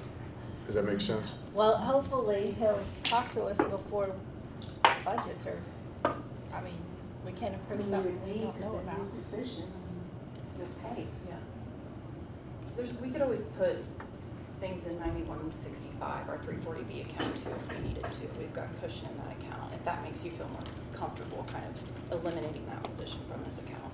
When is the next board meeting? Do they have to wait till the next board meeting? Because Dr. Ryder said something to me about the board talking about that position with Dr. Jetmore. It's next week. Dr. Ryder and Dr. Jetmore are talking about a lot of structural, hierarchical things right now. It'll be very soon. Mm-hmm. Yeah. We hope. Gotcha. We're ready to move one direction or the other. We just need a Got a plan definite A, answer. plan B. Yes. Well, we'll leave it in there for now and hopefully early August, at council meeting, he can come before and give us some details. And then you do want them to, my notes for Debbie, to give the budget for 1161, so she can get that in when she has time. Okay. Thank you. Okay, any other questions? Any other comments? No, sir. You bet. I don't think so. Thank you, guys. Becca, tell me again what position that is. Not the That is navigator, the clinical division assistant is what the Okay. name was Thank decided on, you. right? Okay, very good. Thank you. Thank you. It's not on here, but did we want to do council? We can. Okay. Think. Want to do council next? What time, when's the next person coming? Is EMA coming at 1? I will have Steve or someone come after. Commissioner of council. We're council. I think he means commissioners. I think we'll approve our budget. How's that sound? Right now. We're all getting a raise now. Just kidding.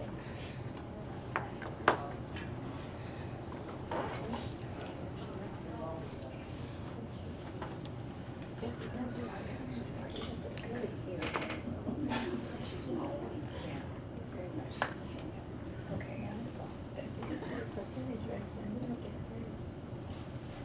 If we don't do a percentage,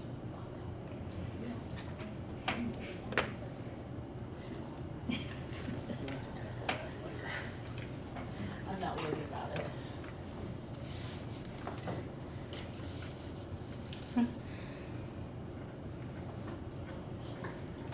Well, we could have a sing-along or something. What's going on here?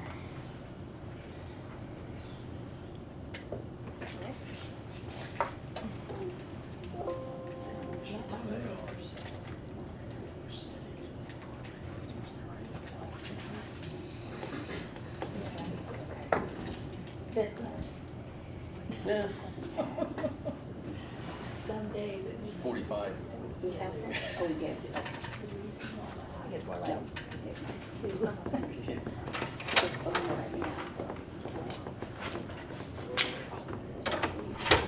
Are we doing the commissioner's budget? You said council and then you left. Council. Okay. I was just trying to make sure we had somebody Okay. on board for next. Thank you. So that's all. Okay. What did you get up here to? So, okay, if you No. minimize that, And Beth, you're gonna do council? Am I? and then just click it again, it should have dropped. Got You it. prepared it, I think. Did I? Okay. Or signed off on theirs. pretty much what it's, I think it's exactly like what it is now. Except, There's one and then there's the other We'll one. hear more about that so, Saturday. yeah. So I don't understand why our one-time money was never de-appropriated. It still was at 3 million in last year's budget. After we took the $1.5 million off. Two times. Yeah. So do you have an answer for that, Mark? Remember they made us de-appropriate half of our Well. one-time money? What's the question? Last year, they made us de-appropriate half of our one-time money. It was 3 million, we went to 1.5, but it still shows 3 million in here.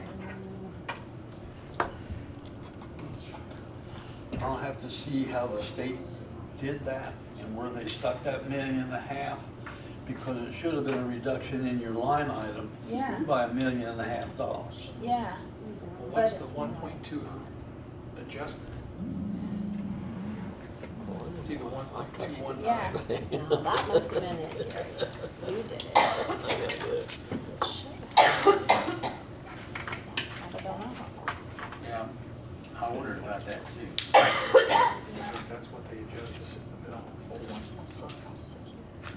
Probably what took this. Maybe. See the, yeah, the 24 adjusted. So the 2025 request theoretically should have been that. Not that, well, no, it'll still be the 3. Tony, you see what he's saying? Yeah. So I think maybe they did take it off. Okay. They just didn't take the full. Not that it was a weird amount, yeah. That's probably what it took to balance out. Uh-huh. So we'll put it back to 3 million Just for now. for now, and if they need to take. Okay, anything Tony, else? Tony, I have a couple. One is the Victims Assistant Coordinator. And I don't know if that's on here. That's one that they pay part of, and then we pick up the difference. Probably in the commissioner's budget. And I was thinking there was a second one. I'm trying to grasp what that second one, something else that we might have to. Did we do a portion, of it, Kathy, and then when it comes back from the state, it just goes into the general fund? Is that what you're referring to? Well, so basically, the Victims Assistant Coordinator has a grant. Off the top of my head, I'm just gonna throw out numbers because I didn't look it up, and I apologize, I should have. So, for instance, they get 60% of whatever the state says we should pay that person, not what we pay the person, but what number they have. So they give us, we'll just say it's 40,000. So once that 40,000, and it's kind of like, we bill it and then they pay us back, but once that 40,000 is gone, then council picked up the difference for that employee. So one, we need to talk to Lonnie because they had 0 on their budget, and I didn't catch it before he left for that, because every year that amount changes, and then we pick up the difference. But I was thinking there was something similar to that that had to be in council's budget, and the auditor's office watches that. I will have to check with Amy over there. She's got a calendar of that, but I can't off the top of my head. Kathy, was it the 4D court? Maybe it was a, You worked on the 4D court Yeah, with the it- reporter and. I would just have to go check into that, but those were a couple of things that we had in council that we picked up the difference for, and those are things that we really need to have, so. But I'll try to get some better notes on both of those items. Okay.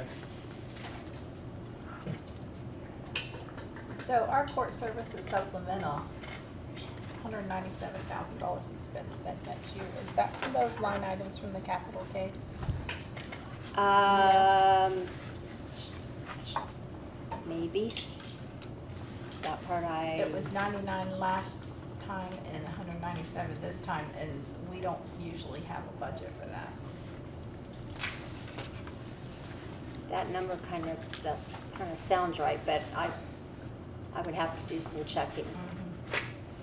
Is that what we expended on the capital case? That's what I'm wondering, if that's where they're think that putting it. is. I think so. I don't remember the numbers. And we'll have to transfer to take care, but we don't have a final number on that. It's close, probably. And it looks like we've spent $384,000 out of our one-time money. So, I mean, there's plenty left there to. Do we have a Cover number that. from Achieva yet? I think that's just what we give them. They don't bill us for an amount, do they? Yeah, I Do think it's they? 16,000. It's 16,000, and it's, you think it still will be, yeah? We get a It's letter. been the same for several years. I Yeah. haven't heard anything that it would go above that. Okay.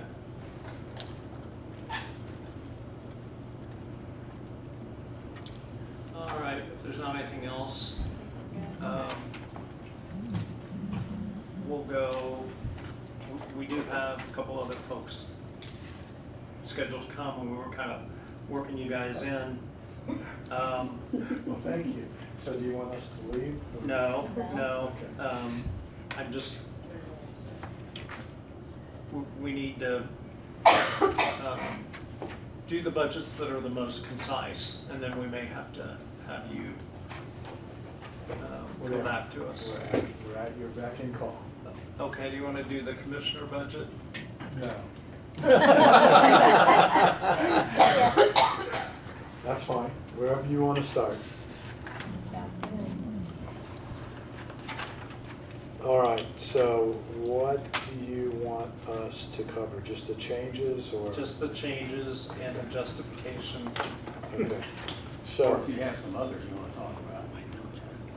You have some others that you want us to cut. That's, we like talking about that, Jeff. I don't have anything in the commissioner's budget, but I have a couple lines in the council budget. Yeah, I want to talk sure about you that. do. So, the first thing you'll notice is the department head line item, $100,282. We're proposing What's to. the number? It's the third line, 10102. So we are looking at some transition planning and identifying some department heads in different areas. So you'll see some of this in some of Steve's budgets that he'll talk about in a bit. But we're proposing to move actually Steve's position into the commissioner's budget. And it's coming out of the planning department where. The dollars are coming out of the planning. Correct. It's currently in the planning department and we're proposing to move it. Okay, so you're Right now reducing it's that a lot. budget. Yeah. But Adding it to not, commissioners. but we also are proposing a new position that would be a department head over planning and the building department. Okay. Both, as well as to be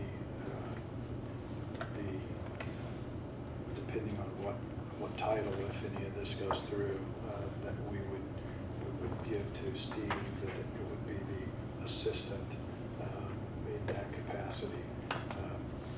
So as we go through this process, obviously you're not going to make decisions today, but it's something we want you to be thinking about because it's all based on transition of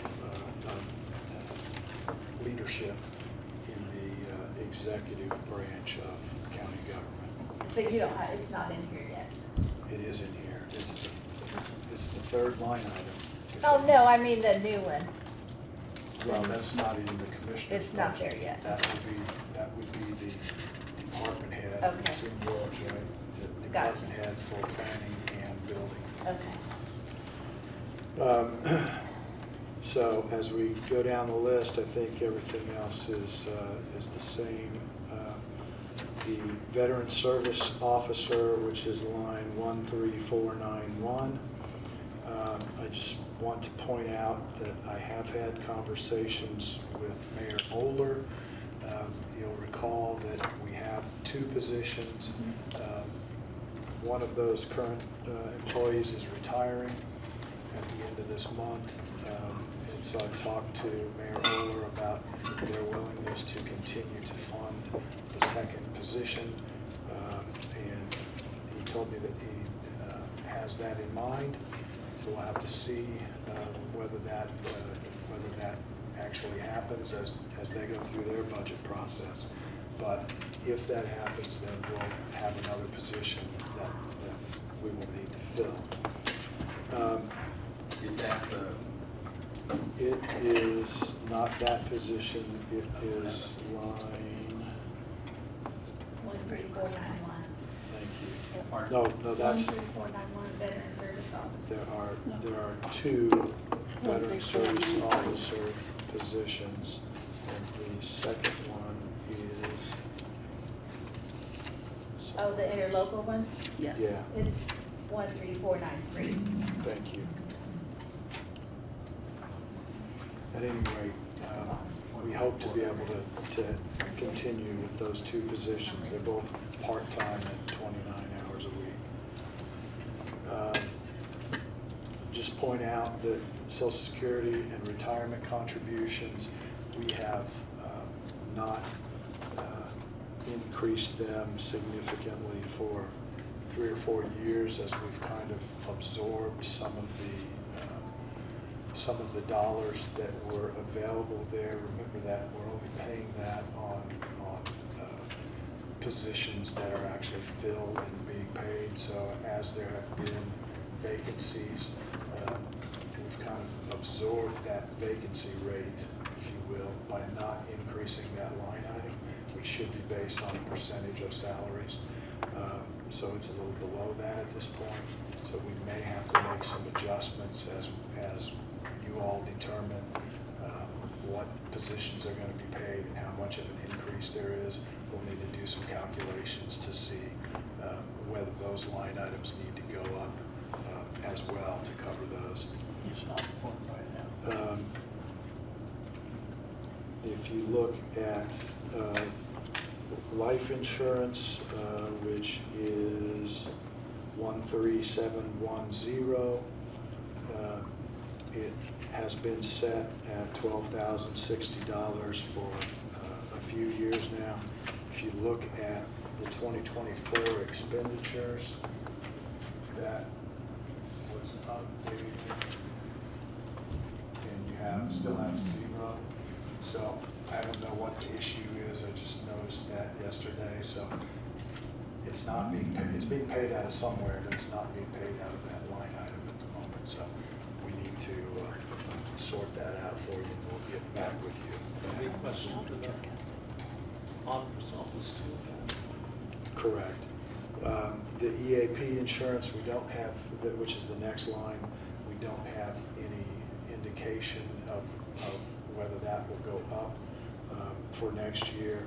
So it's currently budgeted about correctly, but if there's an increase in that line item, we may need to raise that just a few dollars. So we'll keep you posted on that.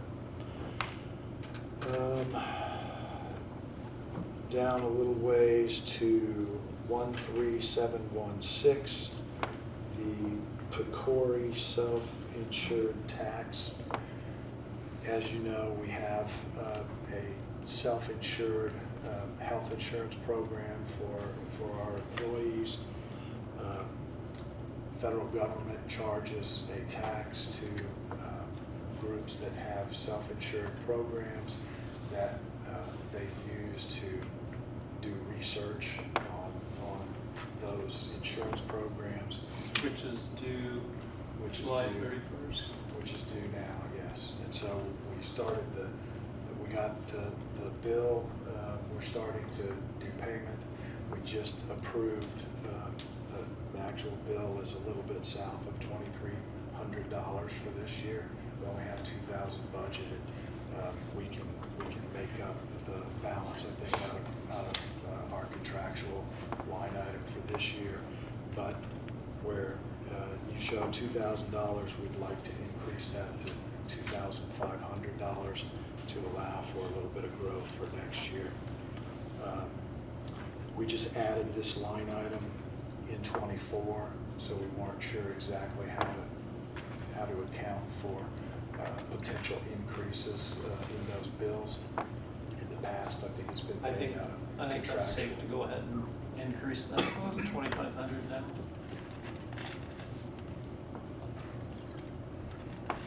Swift MD, you've got a $5,000 increase. What line item are you on, Tony? Next one. 13,715. Tony, did you want Debbie to correct that now? Yes. Okay, did you What catch is that? it? 2,500? Uh-huh. Already did. Okay, I must be looking at the wrong line, thank you. Oh, I see, I'm looking at the requested budget. You're changing and adopted, okay. Thank you. We're anticipating an increase there. Okay. Can you go down a little further, Debbie? Which one? Swift MD is what, Okay, right there. they already have it increased. We're okay on With the that. 30,000? Yeah. Yeah. Okay.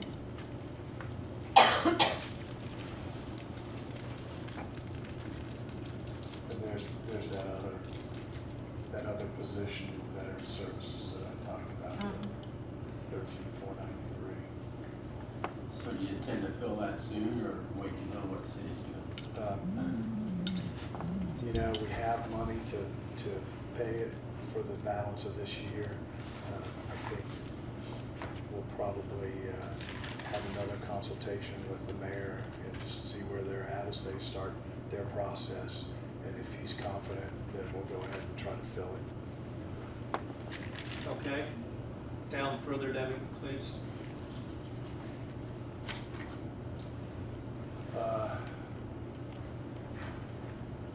Legal services. Just had a conversation again with Ron. He has not had an increase in his compensation from us, the contract for 15 years or so. It actually was reduced by 5% back in 2007-8, and that was increased later again to what it currently is, which is what, 78,000. So his proposal is to go to 90,000. That is in part to start thinking in terms of transition and bringing on board another attorney that can start learning the ropes. So there is enough additional work that I think justifies the 90,000, but he is planning to pay the new person out of that 90,000. So it doesn't all go to Ron Cross. I think it's certainly justified, probably overdue, but he hasn't asked for an increase in the past. Contractual professional goes from 65 to 100,000. Yes, so we have a number of areas that are tied to contractual professional that are handled through HR, for example. So when we do background checks and those kind of things, it comes out of contractual professional. We're anticipating that we will now have to start paying the driver's license and driving record checks that are going to be required from our insurance company as we beef up the oversight of who's driving on county business and the liability that is entailed there. We fairly frequently have to transfer money into that line item over the last few years. I recommended an increase last year, and you weren't able to do that, but we're going to continue to have challenges trying to fit within that 65,000. I just don't think it's possible going forward. So the request is for 100,000. Postage and freight is 100. The budget this year is 105,000. You've spent 87,560, and you're requesting 75. Mine shows we've spent 37,560.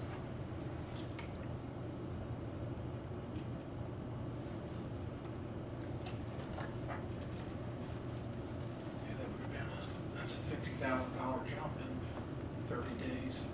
Since Craig would have generated this sheet. You've mailed any big packages, have you? We did mailing for the tax bills. That I think amount that's- of dollars. But the tax bills would have been mailed before Craig's list was put together. I'm sorry. Tax bills would have been mailed before Craig transferred this money, or made this spreadsheet. Does that say 87? I can't read it, I'm sorry. 87,560. Debbie, could we just verify that I don't know why. 87,000 for our next meeting, we may talk about that. You see what my question is, Jeff? I'm sorry. You see what my question is? I see it, and I Don't know don't what it have is. the answer. Okay.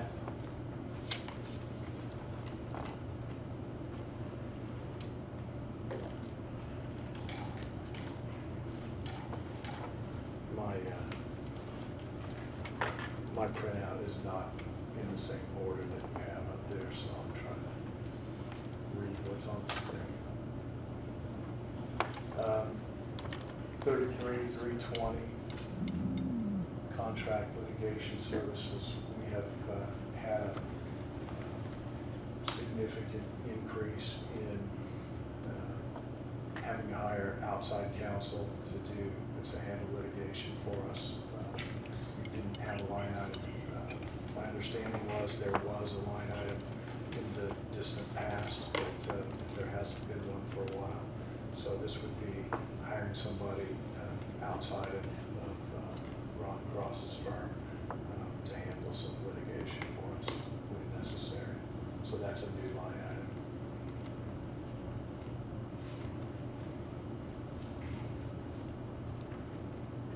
We've discussed the insurance increase before. Does anyone have any questions about that? We should at this point be able to start pulling together the actual numbers, and I think we can come down a little bit off of the increase we're asking for. So I don't have them all tallied, but I'll get that for you. We plugged in a number that, lots of insurance carriers and companies have seen huge increases, 20, 30, 40%. Ours ended up being closer to 18%. We changed companies. Do you want to talk about the animal shelter? We're looking at what kind of services we need to be providing that we may not currently be providing. And so we plugged in a number. I don't know what we're going to end up with as a recommendation, but we've got our consultant that was hired through the Wayne County Foundation is going to share her report tomorrow night, and so we'll be working on where we want to go with that. So we plugged in a number that gives us a little wiggle room. You may choose to fund it, you may not, but at least for the moment, I think we'll be able to give you a proposal in the next 60 to 90 days about where we think we need to go with that. Some of that could still be funded if need be out of some of the ARPA funds, but we wanted to plug in a little extra there. We also, as you know, are now working with the help shelter to house animals that need to be sheltered.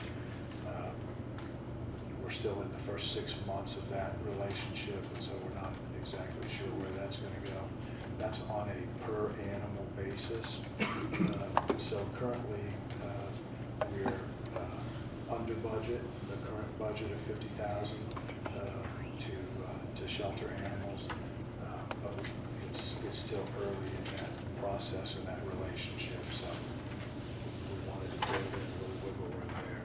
We did, so we'll keep you posted. When is that meeting tomorrow? It is at McGuire Hall at Richmond High School at 6 o'clock.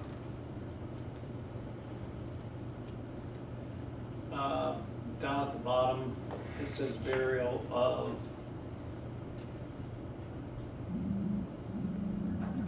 Veterans. soldiers and sailors. Yeah. So we provide some of that service, and there's Yeah, continues to be a we're significant familiar with expense. that, but you've spent 5,100 so far this year. And the budget was 12,000 for the year. You're indicating an increase of 50% for that line. I think that might be a typo from the line above it. I think our intention You was to think the leave that at 12,000? 12,000. I think. If everybody wants to change that line item to 12,000.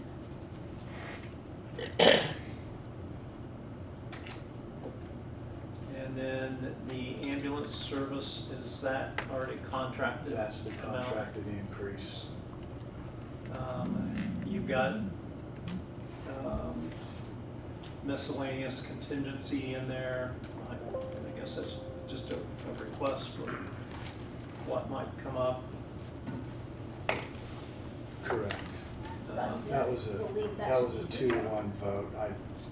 I voted to leave it out, but, you know, it's been a request in the past, and You I vote think to. I you think we're vote- fine without it, but the other two commissioners support okay. having a line item.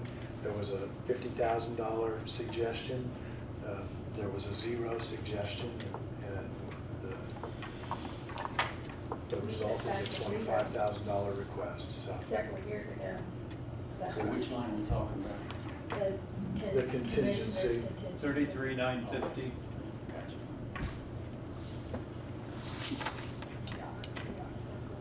I got a question. Yes. 33,980, care of inmates and patients. Yes.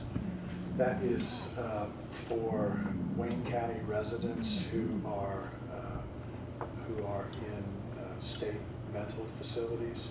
And we have some statutory obligation to provide them with clothing and incidentals. And so they simply bill us and we pay the bill.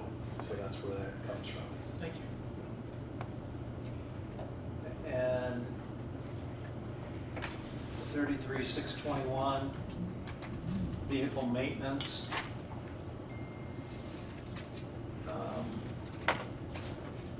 Mike, Just that's what on would be Mike's. the decrease? Okay, okay, gotcha. Mike said that he had talked with you about decreasing that 20,000. Correct.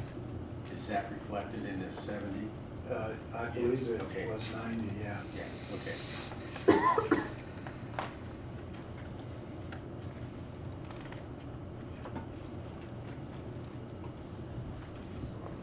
Sorry, maybe I missed it, but is this the mechanic we were talking about with Mike that was gonna be in your budget? No, this is- Mechanic this one's always been budget in in the there. 1,000s. This is. No, he's talking about equipment. adding one. At the Right, but I highway. thought he That's said a it was his- in, it that's was a- already in their budget, and I just, No, he's- sorry, I No, just no, saw no, the no. maintenance thing. He There wants is- to add another one out at the highway highway, to correct. start learning from the ones that are retired. Yeah, Correct. So that is not. the same Yes. thing. So the miscellaneous equipment line item to call Eric to refresh my memory of, but we got called a little early, so I can check on Eric. But when we talked to him, there was a particular piece of equipment that they need to replace for WCTV. As you know, they do a lot of things for us. Digital recorder or something like that. Yeah, it's some kind of recording equipment. And so the request to fund their operations is the same as it has been, but we put in this one-time equipment purchase for your consideration. Well, we could add that to our one-time list instead of in your budget, because we don't need to budget it for every year. Absolutely, but this is a way to make sure it gets in front of you. But what kind of equipment is it, or what's? I'll find out. It's some kind of recording equipment for their video process. Might it have to do with the law that, like, if we have meetings in here, you have to It does record not. and save it? It does Nothing to not. do with It that? has to do with Okay. their operation. Okay. Okay, Do you want me to take that to zero? I mean, we can add it to our one-time list. I've started one. If it's just a one-time expense, I don't think we And should it have is. it in their budget. It is. And I'm then we can absolutely talk about fine it. with that, Beth. Yeah. Not a problem at all. okay, go I ahead, just move wanted that to to make sure zero. it was somewhere. Any questions? Back up on the attorney, 33120. My spreadsheet shows current expenditures 98,900, Yeah. which is more than was budgeted for the year and only halfway through. I saw that.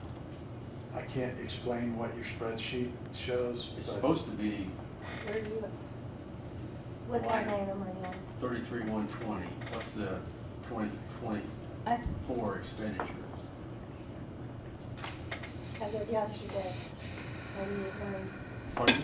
20,000 As of over. yesterday, I can't read that. 98,900. That's 20,000 over our budget, and it doesn't say we're in the red, so it. I don't believe that Ron Cross's contract is 78,000. It has been for many It years. is, it is. Now, there's an additional $20,000 that the health department pays, But that shouldn't. but that shouldn't be in the commissioner's budget. But I'd have it's to pull showing that up contract here. out and see what it really says. Well, but he certainly has not been paid that much, so there may be some other legal cost that has been, paid out of this line item. Or the The weird thing 20,000 that he pays the health has been coded to this line item rather than the health budget. It's not Possibly, showing in but the I red. think we fixed that in the past, so we'll check into it, but he's paid on a monthly basis. Yeah, It's so like that means 12. you still got 6 months to pay him and you're already. Yeah, That's over not- his entire year. There's something's going on there that. Yeah, that needs to be fixed. Jeff, on 33,441, it was on Mike's list to us this morning, increase of the insurance deductible by 17,000 up to 25,000. Is that 25,000 enough based on the conversations we've had, or? We've talked about it in the fleet committee. Primarily, it's for car accidents that we're at a $2,500 deductible right now. If we have a bad year, it's not enough. When we started down this road, we talked about 8 to 10 accidents as kind of a average. But for last year, we were at $1,000 deductible. And so we started out with $8,000. Now we're at $2,500 deductible, so we need to increase it. We're talking about 10 situations at $2,500 a piece is $25,000. I hope that's enough, but Sure. Sometimes, that's why they call them accidents. They're not planned. That works for me. Really? back to Whitewater TV, now you have $25,000 in your budget up there, and then you have 35 in the one-time purchase, is that right? That is correct. Oh, we said the opposite a while ago. No, it's 25,000 is a continuation of their So that's what operational we usually funding. give them, yeah. 35,000 is the one-time Okay, I see purchase it. of equipment.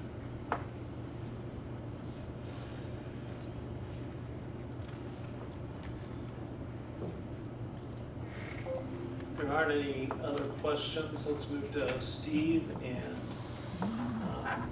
start with the Plan Commission. Tony, excuse me. 911 has another meeting at 1:45, and we called them in early. We will Can you step move to aside and them? you can talk to them. Okay, that's fine. It's a busy day today, I'm sorry. It's not your fault. Go ahead. Here's Pam's.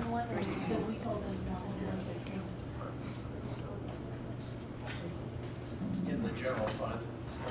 I don't know if that equals as much as they're talking about, but they're talking about a lot of money. There's no way that can be. Which one are we looking So at I'll first? just have to ask her. That's what I got. Your email. Okay.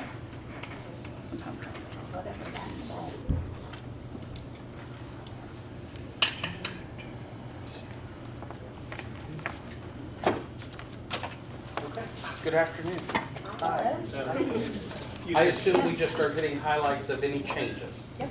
Okay, just making sure. So in looking at what I call our EMA 911 general fund, I think that's where we're at. The first increase request is line item 13640. It's our overtime line item. It's one of those things we never really know what it's going to do. The last several years we've been okay, but last year we had to transfer an additional $22,000. So with the increase in wages and things like that, I'm getting less hours out of that bucket of money. So there was a request for an increase there of $6,000. The next increase is line item 22210. That is our fuel oil. We now have 2 vehicles in EMA. We came real close, if not exceeded our budget last year. I don't know, do you have those numbers there? You might. Oh, 22210, there you are. Yeah, you went Yeah. to 23. Yeah. So we did go over that last year, so it's a request of a $500 increase. Okay. Next one, line item 33200. That's our contractual and professional services, an increase. That has a substantial increase to it of a request of $61,000. Purpose of that is $1,000 of that is just a budget for a 5% increase in contractual increases that we budget for each year. The bulk of that, it was suggested to me that with our radio project currently going on with improving our infrastructure, we are going to have a lease payment to lease space on our new towers for our equipment. It was kind of difficult to know what to ask for. They suggested that I use a figure of $10,000 a month of what that lease might be.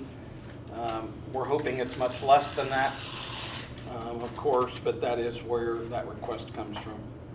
That'd be for 1 or 2 towers. That would be for both towers, that $60,000 for both. Okay.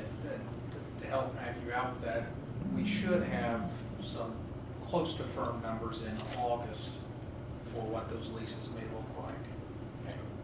And can adjust accordingly. And then the last line item for, regular line item is 33230, our travel, lodging, and meals. A request of an increase of $1,000. The last 2 years, we've gone over our budget, had to transfer funds with rising costs of hotel stays and things like that.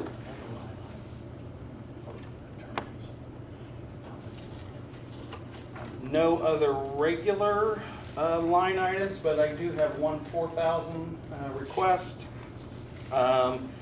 Every 4 to 5 years, we have to replace the batteries in our UPS system that keeps the equipment going in EMA and 911. We are at the 4-year mark currently, and so we got a budgetary quote to replace those batteries, and it was going to be $7,000.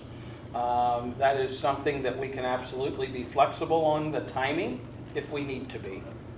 So that would be at the pleasure of council, but that would be a one-time expenditure that could be pulled out of this year or next. I was gonna say, we might be able to do it this year, before the end of the year. Yeah. If that's doable for you. It is absolutely And doable. otherwise, we'd probably move back to our one time, it's just 7 times, okay. So Maybe, and we may do it yet this year. let's go ahead and zero that and just list it as a one-time. Which one? This one right here, the 7,000? Yes. Yeah. Yeah, the timing, we can be very flexible on that. Okay. And I believe One of the that, things we oh, sorry. talked about. Any There were 2 questions things on, we talked about doing yet this That year. one Is that- wasn't. That wasn't on there, Yeah. okay, so. any questions on EMA before we go to 911? I think that, under your interlocal agreement with the city for 911 services, that annual billing, or however you bill them, offsets part of this budget that goes back into the county general fund, correct? Yes. And do you know off the top of your head for 2024 what the city will, or 2023, what the city paid? Oh, I don't have those figures in front of me. I want to say it's roughly been 380 to 420-ish. I know that's a huge gap. I can certainly get those numbers to you. The important point for people watching and for council to understand is that the city reimburses the county part of that budget based on the actual expenditures. Personnel only, but yes, whatever the operating cost for the personnel. So if there's an increase in overtime, holiday, that's all reflected in that. But yes, 50% of that is reimbursed. Personnel, not equipment, not anything else, just strictly the employees. Thank you. Yeah. Also, I give Matthew credit on that too, though. The last 2 years, the city council was able to meet with Jeff Plaster, the commissioners, Matthew and everyone, to make sure that that was put in advance, so there was no late payment on that, and things were straightened out on that. Yeah, we just scheduled our next executive session, or executive meeting coming up here in a couple weeks, so to do that again.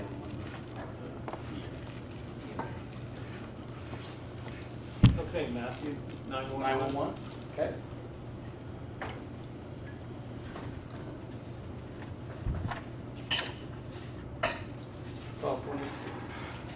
A quick question there, we'll cancel that.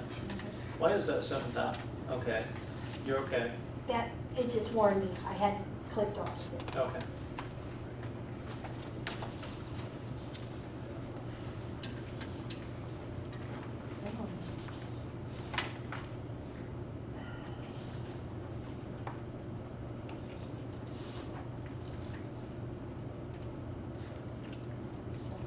It's not telling me.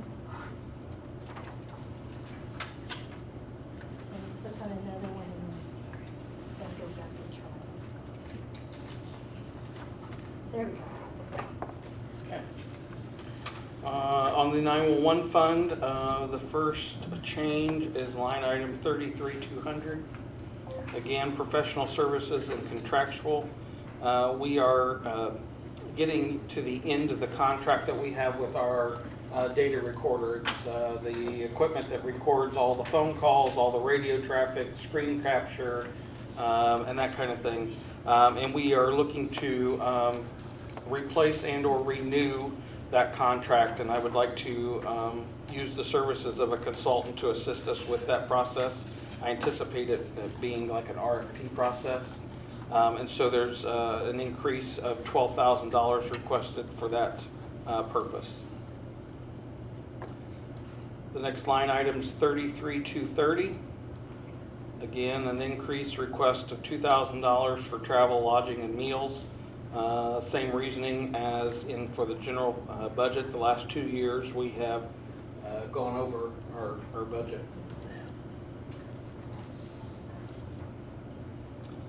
And line item 33,890 is training and education. Asked for an increase of 3,000.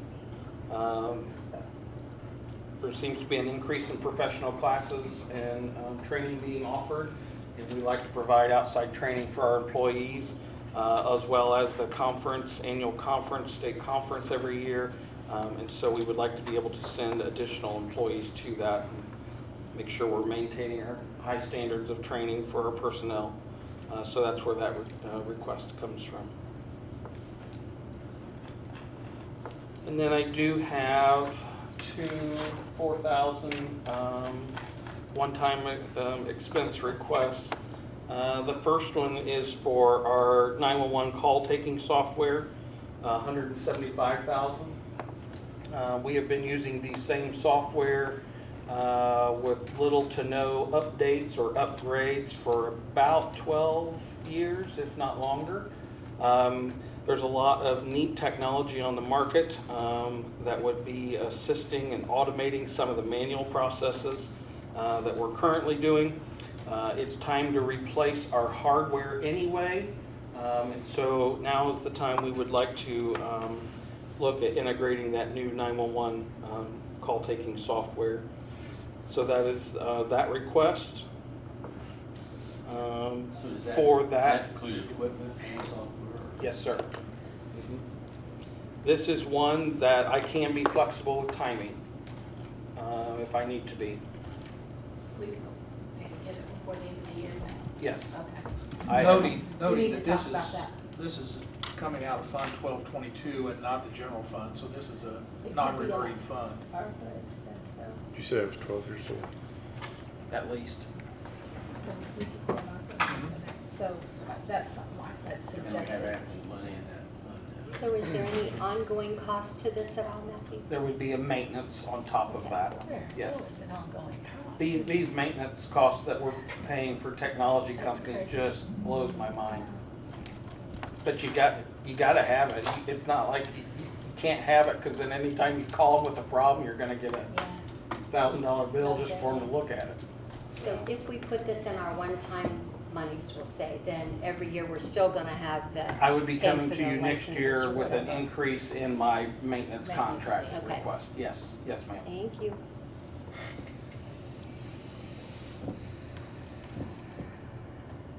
Okay, And then the last request, the one-time expenditure is my, that data recorder I spoke about earlier. It is time to replace that.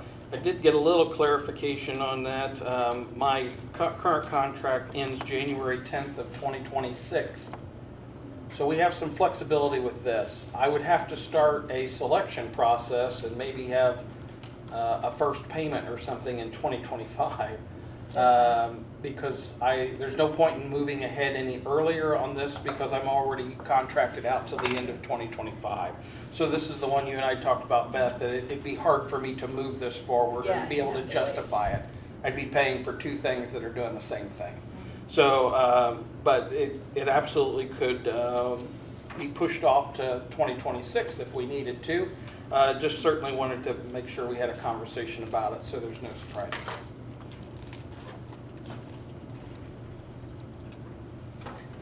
And I believe that is all on my list. I say that's all, but that's enough. What's the miscellaneous equipment for 35,000? Miscellaneous equipment, that is for radio programming this year was, and that's where we're paying the encryption changeovers out of, just general audio equipment that we have each year. but we haven't spent any this year? Not yet, because we haven't switched our things over to encryption yet.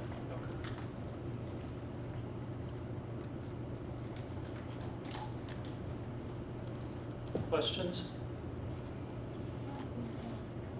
If not, Matthew, thank you for being flexible. And Oh, coming absolutely. in, and Thanks for letting me. It's 1:35, so.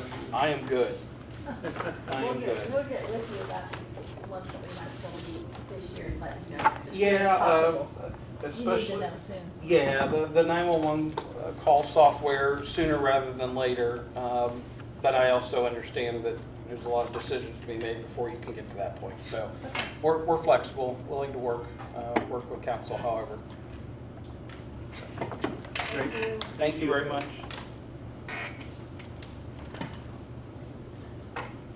Jonathan.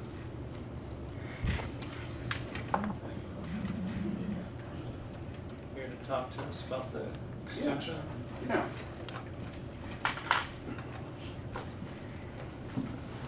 And thank you for being flexible. Hey, no problem. I was thinking of going at 3, so this is nice. Get in early, so.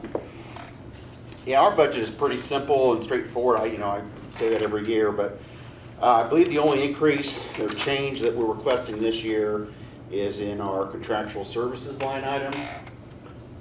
It's the big one on the list there. It was 128,805. We're going to 132,680.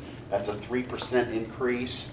That is an amount that Purdue dictates to us every year to contract to fund the 3 educators in our office. And I guess this is a good time to bring this up. You may know we're down at this point 2 educators. Our 4-H educator went back to the classroom. She had an opportunity to go back to the classroom, so that's where she came from 11 years ago when we hired her. So her last day was the last day of the county fair. So we're currently waiting for Purdue to post that position. We hope to have it posted August 1st, and then hopefully get somebody in really quickly and get back to 3 full-time educators. So And who was that? Alicia Criswell. Yeah. So that's the contractual services amount. It amounts to about $3,875 increase. And I believe everything else pretty much stayed the same. We didn't ask for any increases in anything else. So we had an email, Kim, about 2 positions that's been posted for this health department. That was, Elisa Whirland got a grant through the health department to fund a couple of positions. So she'll be hiring a couple of positions through that, but it's entirely funded, my understanding is through the grant. We're in the very early stages of that. And I'm really not abreast as to what she's doing with that exactly. I know we had an interview this morning with an intern through Ivy Tech. That's a free position for us, 10 hours a week to help Elisa with some work. But yeah, that'll be forthcoming later on. We'll get That that won't position. affect your budget. No, it won't affect our budget at Well, all. my concern was though, it's a part-time job with benefits. Yeah. And Yeah, I don't know how They that's don't do being that. offered. I can find Yeah. out, ask Elisa more about that. So Because that would not be considered a county employee? No, just if it's a Employee of contract, we who? never give. Purdue University. Okay. They have benefits they offer to people. Yeah, must be, because it's not a county position. Okay, that's good. Yeah, Thank you for help on that. yeah, If you learn of anything significant, send us an email. yeah.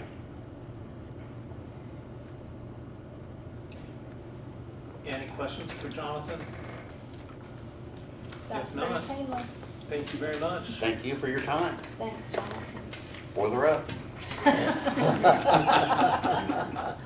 Hammer down. Are you allowed to say that in here? I don't Yes, think he is. so. Yes, he is.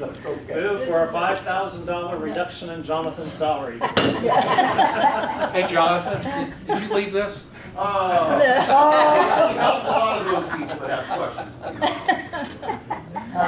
Take care.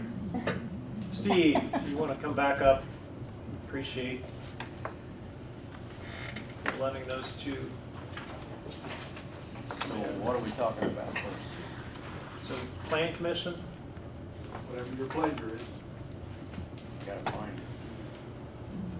it.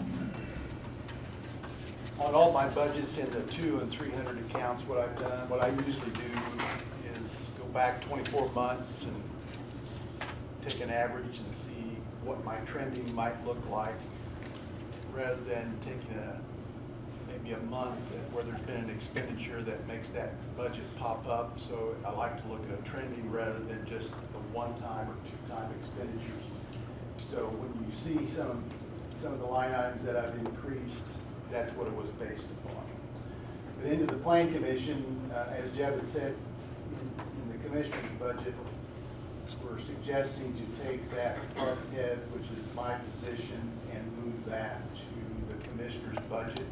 So that should not be So, here. yeah, we should zero it out. I wanted to show you that, I wanted to show council that number before it got moved. Okay. And then The person needs to go they away. wouldn't let, the program wouldn't let me create another department head number. That's why it's got director there, so that 83,563 is department head. That's the new position you're asking Correct. for. So, So we need to zero out the first one. yes, Yeah. because it was moved to the commissioner's budget, but I wanted you to see it before it happened. And what was the number for the new one you're proposing? I'm sorry. It says director right below that. He Oh, doesn't okay. have a 103. number yet. 50, That's the okay. new line item, and that's the only title the program would let me give it. And then there are no other increases in that budget.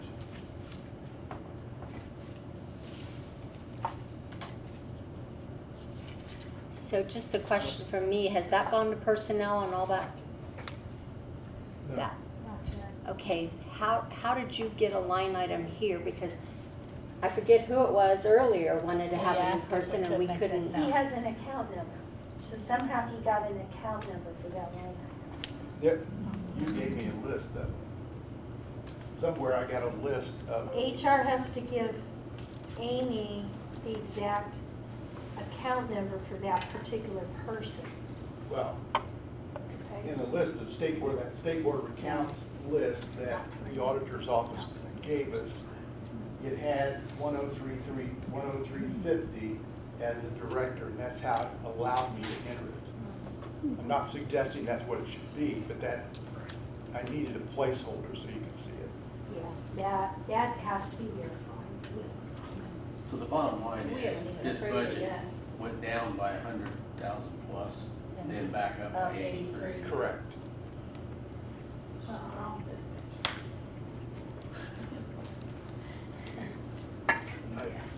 You know, the overall change is that we're asking for a new position that would pay 83.5 or whatever you end up paying a department head.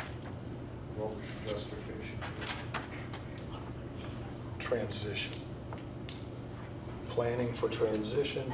The old one with the new. Clarify transition, succession planning or transition? Succession planning.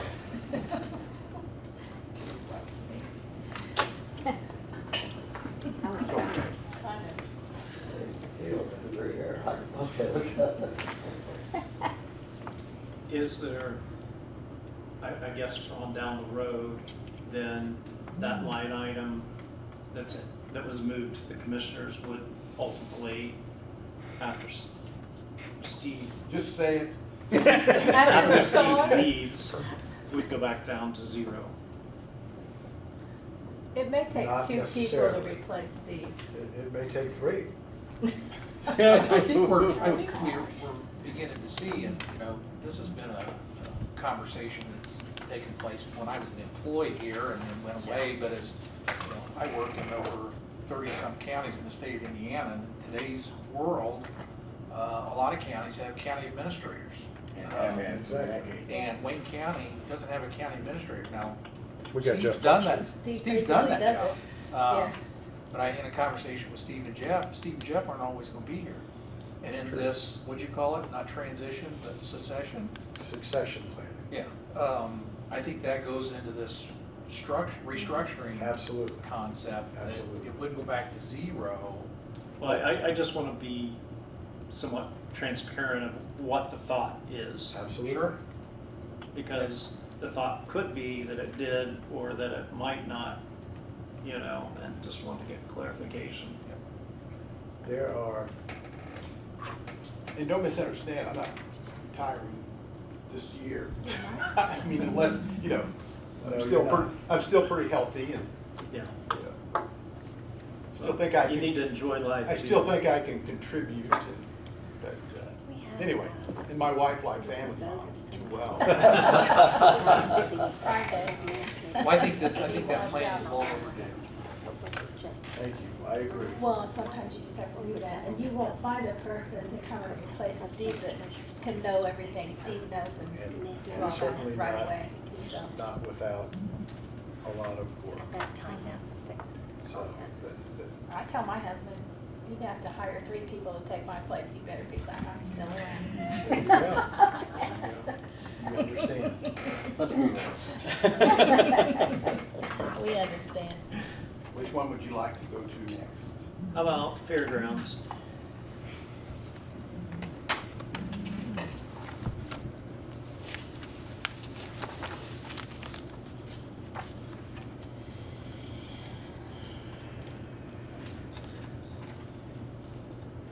And I don't have my fairground budget in front of me, so let me just, I don't think there was anything that we changed here. Tell me if I'm going too fast. No, it's fine. The 10906, Yeah. secretary increased from 47.8 to 52.5. Yeah, remember that was Haley's new position as marketing coordinator. Oh, Right. that's very fast. So why don't we title it as such? You're asking the wrong person. Yeah, it just says secretary. That we should. It should be changed, I agree. Well, let me see what the salary ordinance says. I would Yeah, think it I is. think it is in the salary ordinance. I think it's the budget. The title should change. Yes. Yeah. Sales and marketing coordinator. So, Say that again. Sales and marketing coordinator. Thank you. I don't know if there's a number that corresponds with that in Lao. So you're wanting me to change 10906 to sales and marketing coordinator?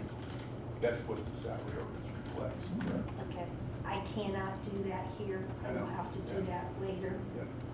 That's fine. Anyway, with respect to the fairground budget, I didn't think there's any changes in it. Okay, next up is the building department. Building department, remember that's building commission, that's the building inspection department, and weights and measures. And just in the 200 accounts under fuel and lubricants, that is the only number in building department. Building department. Building. Are you in 0068 or I mean 0312 or 031? 312. 312. 0312.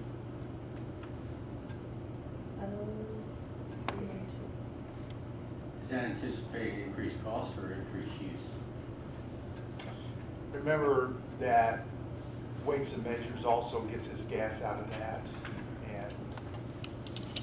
And if you base it upon my previous 24 months, that's the anticipated increase. What's our gas price right now? I can't remember. See, That we you can locked look in at the last year. expenditures for 2024 already, max. And it's 39.21. Steve, what was our locked-in gas rate last year? Or this year? Our what? Our gas, our locked-in rate on gasoline. Yes, I can't remember. Not sure I remember. I Okay. can't either. It's gone, gas has gone up and down, so. I Oh, think it's that- absolutely. But It was real close to the year before. it was. We didn't experience too much bump in our price per gallon. But to your question, Max, there's the expenditures thus far this year. So you're over half of it. Yeah. And that would be through May, too. That's through That's yesterday. through yesterday. Through yesterday. Oh, you increased it already? Yeah. Okay. She's updated this.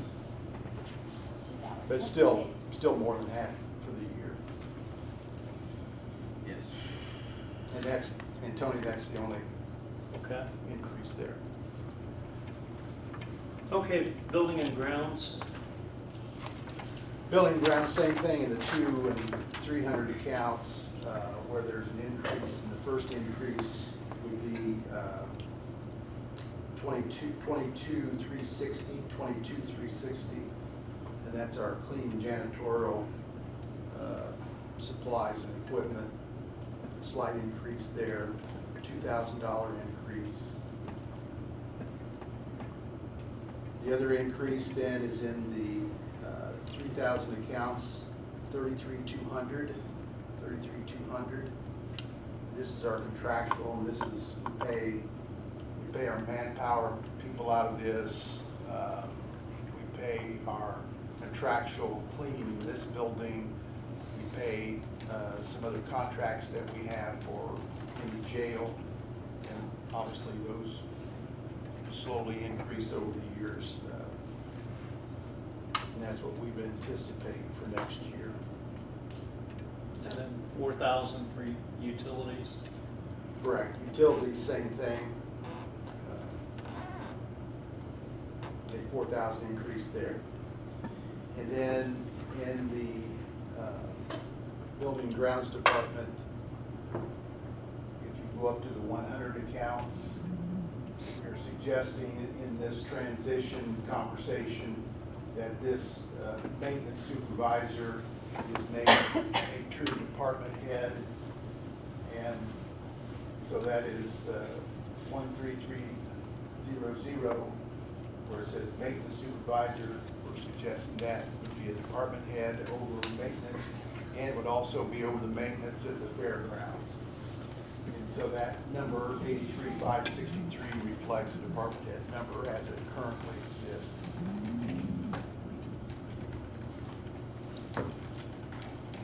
And then I didn't, at least I couldn't find it when I did the budget. A couple of things in the 4,000 account proposal is to purchase an ATV side-by-side with a cab and snowplow to replace our Ford Ranger pickup truck. We have historically used, remember when the trucks were a lot smaller, and we've had a Ford Ranger pickup truck on that smaller frame with a short blade on it, and that's what we plow our sidewalks with. And that truck is on its last leg. We've had it for 20 years maybe. So rather than replace the truck, we're suggesting that we replace it with an ATV side-by-side. And then I did want to put in here for a mower, the mower that we use here at the courthouse. It's not ready to be replaced, but I know that council likes to not be surprised for purchases throughout the year. This is a zero-turn mower that we use here at the courthouse. It's about 14 years old, but again, we're still utilizing it. It still runs good. And I'm not suggesting that he's replacing today, but looking for next year's budget, potentially it would be. What's your dollar amount on both of those items, the ATV and the? 20,000 for the ATV and 10 for the zero turn. Okay. We put those in. I'm writing them on there. That's a possibility. Oh, it's right here, isn't it? And that's all the changes in that budget. And one budget that's not on the list is the SA building budget. And that is, not sure where that's located. Fund 1207. Fund 1207.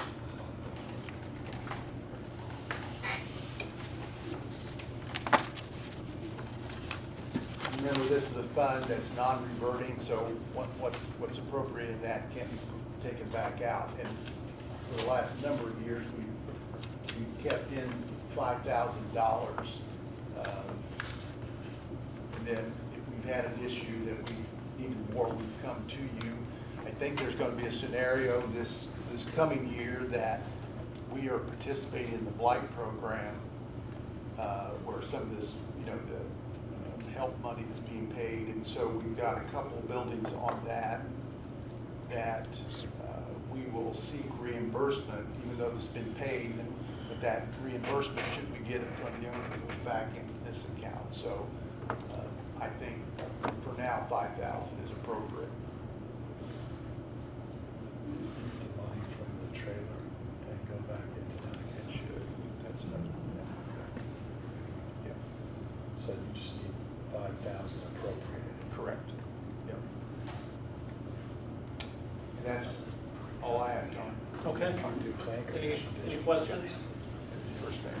If not, Yep. thank you, Steve.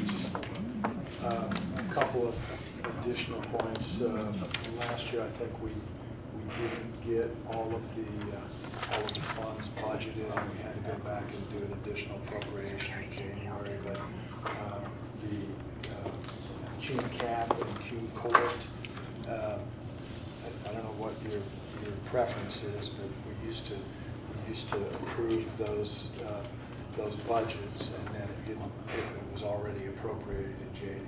So we've got numbers for those Cume budgets if you want to see those. And then most of that money is available for maintenance of the building. There's a miscellaneous contingency fund in, this is, Right now. yeah, trying to find it here. Yeah. Okay, go ahead. So in Cume Court, remember you folks set aside $400,000, and that's what we use for repairs, maintenance, and construction for this building, the courthouse, and the sheriff's department. And then in the building and grounds budget, under miscellaneous, the 3380 account, there's $80,000 in that one that we use for that, for the health department and for the fairgrounds. Remember, they can't be used, you can't use Cume Court on those buildings. So that's what we suggested again for next year in those two line items. Now the Cume Cap, I'm not sure that's something different. Cume Cap, we're suggesting 100,000 for building improvements, and then 393,000 for capital 4,000 purchases. Same as last year. Same as last year. But again, we didn't get it done during the budget cycle. And then Wayne County Edit,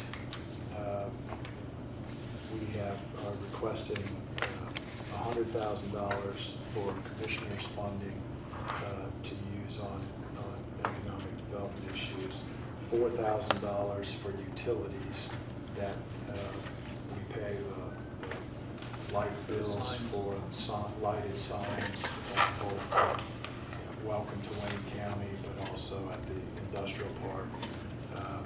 And then we have an additional $450,000 for the health program that is going to pay for two projects. One is the school leadership program in each of the 5 school districts, which I think will probably be spent before the end of this year. And the blight remediation program that Steve alluded to, most of that will probably be spent. So if we don't get those, we can come back for an additional appropriation because this is, even though it's the health program, it's the commitment of Wayne County Edit, not the ARPA funding. So we don't have the same time limitations on our own edit funds as we do with ARPA. But those are the ones that should be considered for Wayne County Edit. We would ask you to go ahead and put that in the budget process. In 23, there was 30,000 in the commissioner funding, 33,920, and Correct. you put in 100,000 for next year. And there's 100,000 this year. In 23, I have to assume, I don't remember exactly, but There's nothing. We have traditionally, well, we've traditionally had $100,000. And I think at some point, you stopped funding that. We're asking that you consider it. You did fund $100,000 this year in January, and we would ask you to consider both of those two line items in What's that particular. used for? For economic development projects. I mean, just the commissioner's funding is, Wasn't we've that only one, spent $33.93 this year. is that one the council pulled back when you were on council? No, it That was after the I commissioner's became contingency. commissioner. It was. So I don't know. Again, we're asking you to consider it. If you choose not to, that's up to you. I will tell you that as long as I'm the commissioner, we will come to you before we spend that money. But, yeah. So you've learned your lesson? Oh, listen to him. That's so bad. Max, it actually goes back to your tenure as commissioner. Wow. So yes, Yeah. it's entirely up to you. That's a request, just as the general fund, 25,000 is. I think that's all we have, isn't it? Any other questions? Hey Jeff, what's the $450,000, the Okra Health Grant contribution? Explain that again, please. Okay. We requested and you approved $500,000 of Wayne County edit. There also was $500,000 of consolidated edit for projects within the HELP program. And the projects for our funding mirrored the projects for the EDC's funding with the consolidated edit. $390,000 was put into the blight elimination program project. 50,000 in the high school leadership programming. 10,000 for each of the 5 school systems, and then 60,000 for the Creating Places program. So 50,000 of that has already been spent on the playground projects of 5 towns. The City of Richmond still has a project pending that would involve upgrades to the part of the Glenn Miller Rose Garden that is owned by the Parks Department. Part of that is owned by there's a Rose Garden Committee that has a 501c3 and they own part of it, and then the Parks Department owns the other part. They're going to renovate the fountain that is there and several other things out in their part of the Rose Garden. And so we've got $10,000 committed to that project as well. It hasn't launched yet. So those are all things that don't have to get done this year. That's why they're in next year's budget. No. Most of it should get done this year. If it doesn't get done, we can change those numbers. We still got 3 months. We think most of those will get done and they will come out of the budget. But if there's still, $10,000 or $50,000 that needs to be in next year's budget, you can either include it in the budget process, or we can do an additional appropriation in January, whichever you guys prefer. But they have been committed. Yeah. Thank you. Okay, thank you. Soil and water hasn't shown up. Who sent the notices out to these, inviting them? Was that your department? Bobby did it. Because the reason I was asking is if they've had trouble getting messages in the past from the auditor's office, so they should have this. They should have had it, yes. Okay, Were there any Okay. changes? Yes. let's take a quick look at those budget. It's $2.99. We got lucky, didn't we? So, Soil and Last water. year, it was a little above what gas was. Now look what it is. $2 below. Wow. Nothing You won't in the get that one. past this year. Okay, looks like office supplies, they increased 125. Printed office supplies, they increased 140. Gas, they increased 125. Okay, keep on going up.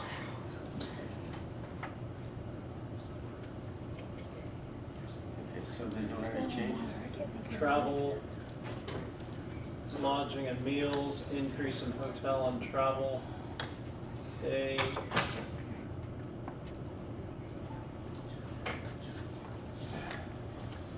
Well, I know that they was asking, or they told me they were asking for an increase due to the part-time person that was added. And to pay their third of it. Oh, that's right, I remember that. Who's in charge of this? Who's supposed to be?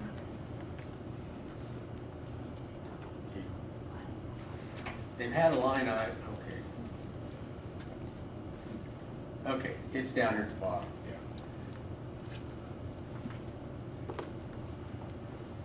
And they, in the combination of adding that third, or that part-time position, which they pay a third of, they also have not increased the county's support of the third of the educator that's been there for a long, long time. And they are requesting that the county pick up the full amount of that, or most of that third that they pay on that position.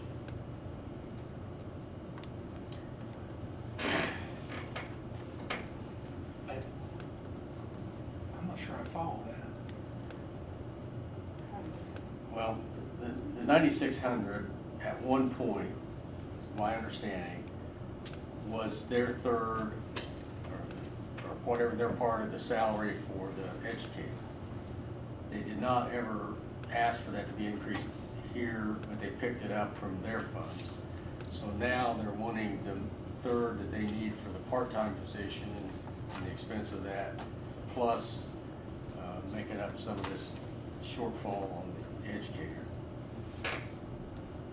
So they're asking to be reimbursed for previous year's expenditures out of No, SWCD. they're being asked that from this point on, 25, that line item pay their third of those two positions, is my understanding. But they have the money, they just want us to do it?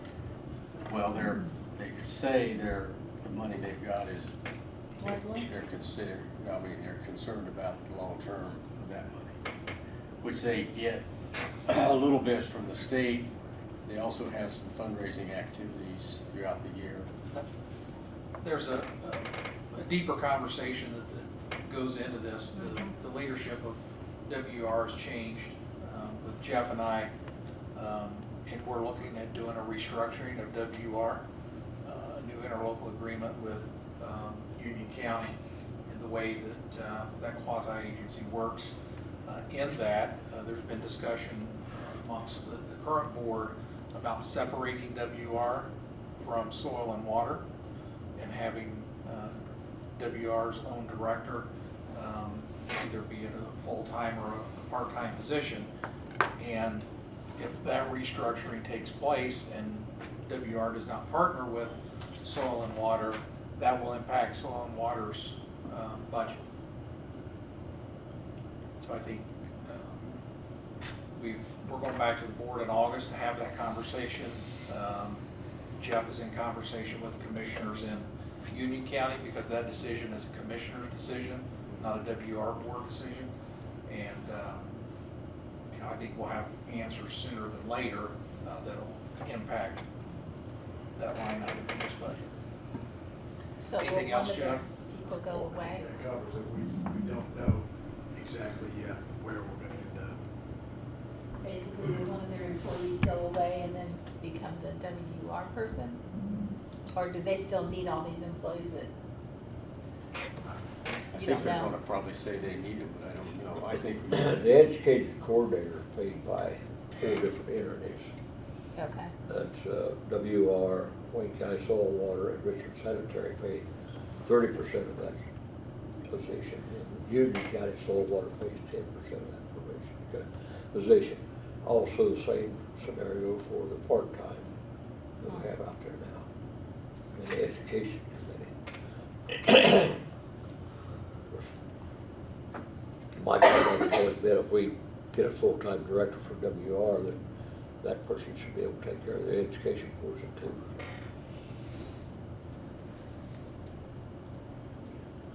Sounds like to me we need more information and we'll know more in August. And I think they need to come in and discuss it.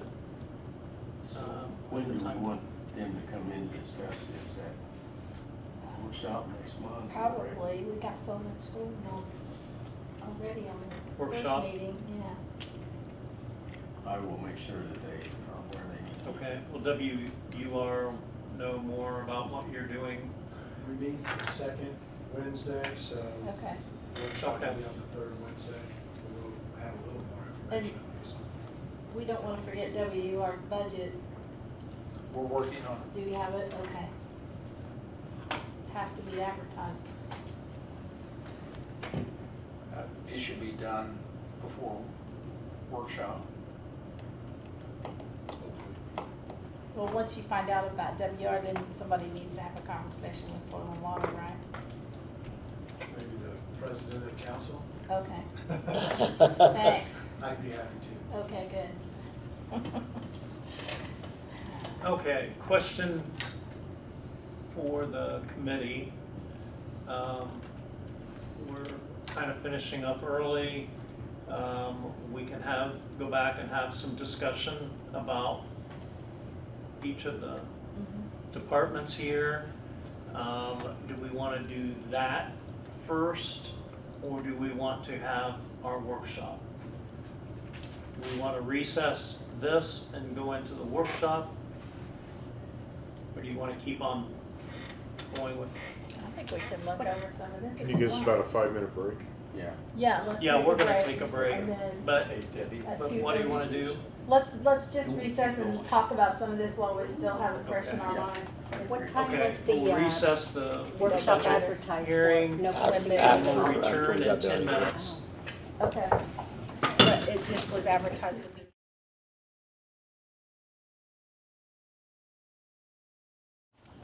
We'll resume the budget hearings here.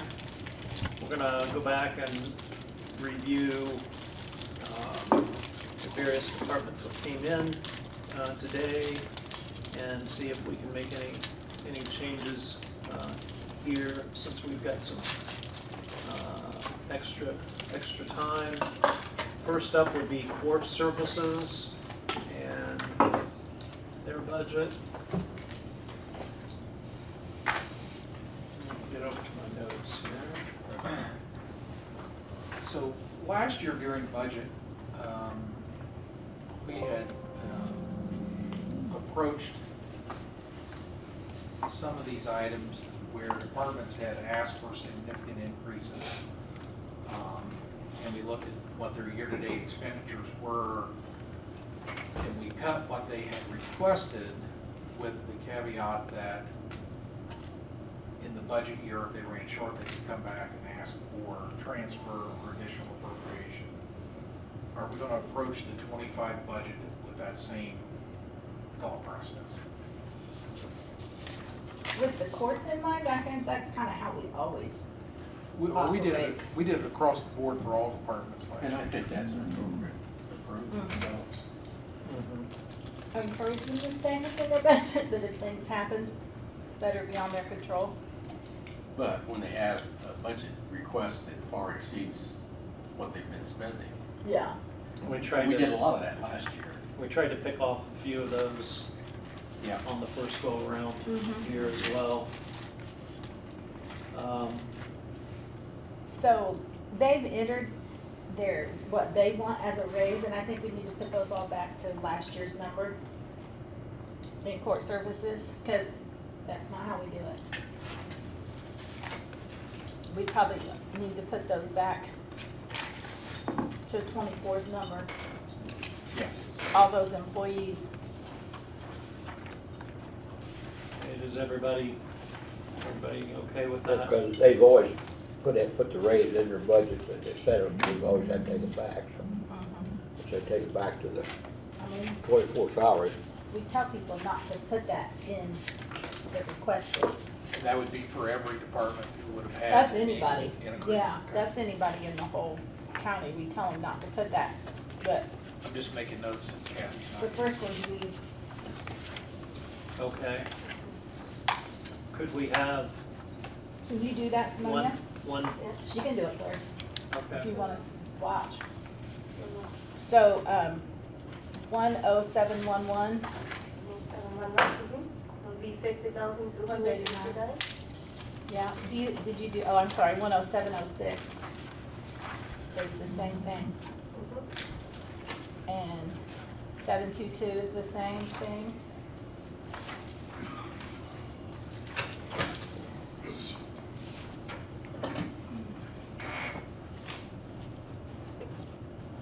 I hit the thing on it. Oh, I'm sorry. I forgot to look at it. I hit a button on it, and that's where I was at. I do have this. Yeah, I thought it was a lot higher percentages. That's a whole higher than I remember it.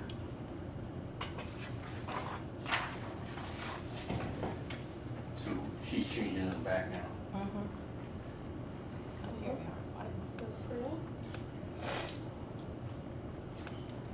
All the way down to 10926, I think. And then their part-time, that's where I think. So those, They were asking for extra on part-time, but not a lot. Okay, hang on here. Kamala, you're in the wrong line. oh, no, this one? She was changing in the adopted budget line, not the published budget line. Oh, okay, I didn't know, sorry, I expected her to be here, sorry. So back.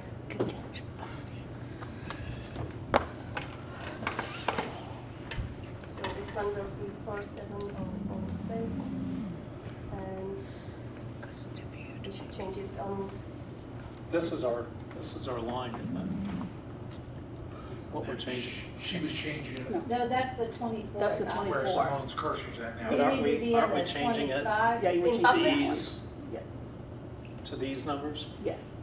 Yeah, back to 24's numbers, but which line is it? I can't see from here which one's which. 5289, 5289. I mean, the category up at the top. That should be 44,738.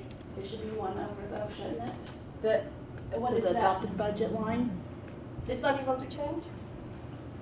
In Yeah, published in the or in? adopted She was budget. changing these. Yeah. Oh, okay, Yeah, okay. So I will go back. Not, we usually publish the higher amount because that way we can be covered. okay, I'll try to go back. Sorry, It's okay. Doc. They left you all alone. Yeah, I didn't expect that. I mean, that's why I'm not ready, you know. I was. Did not expect that. So it was 200, right?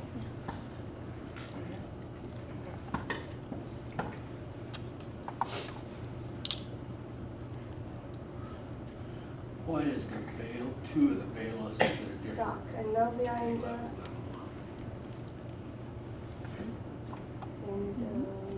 salaries. They're not. No, they're not. So we should do adopted? Yes, and that one's correct. Mm-hmm. We need to go down to this 49,659, Mm-hmm. and that ought to be 44,738. Mm-hmm. And the next two need to be 44,738.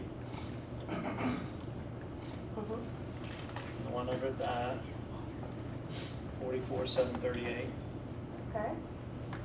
The next line should be 42,348. And next one would be the same, 42,348. And 42,348. And 40, and the next one, 42,348. yes, 42,348.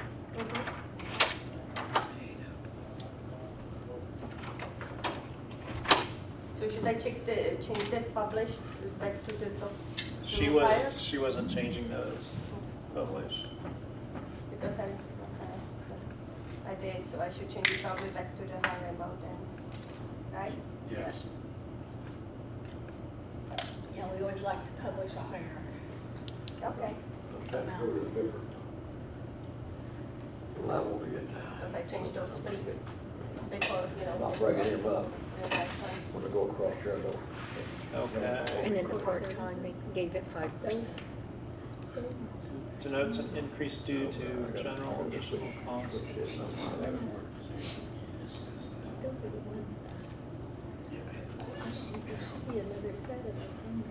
Tony, I think the part-time they had given a 5%, Okay. so that So needs this to be changed. 2206 needs to be 2101. Thank you. And then Simone, can you leave Debbie a note to change those scheduling clerks over to legal assistants? Because that's what they are in the salary, that's what they are, number one, and that's what they are in the salary ordinance. If she could change those three titles. To legal assistant? Do what? Yes. To legal assistant, you said? There might be one in Superior 3 too, so there could be 4 of them. It's only three. Is there only 3? You're talking Okay. about the clerk, Kurt? The court, Clerk.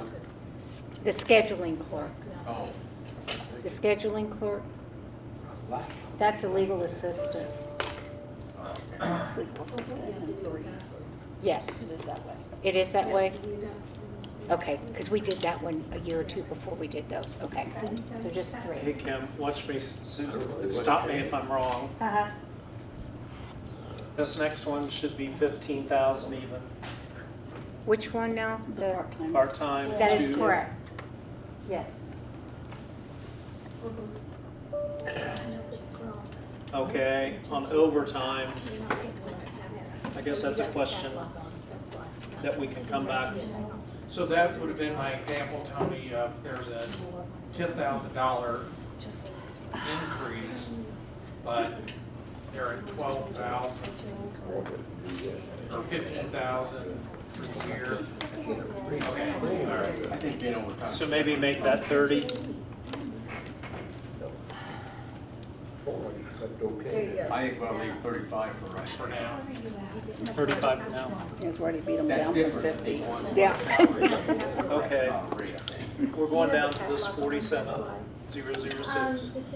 Can you pause just a minute, because Kathy gave me the impression there was not gonna be any changes, and we have a system here that needs to be done. How many changes were made while I was gone? Just this one. But you need to do that.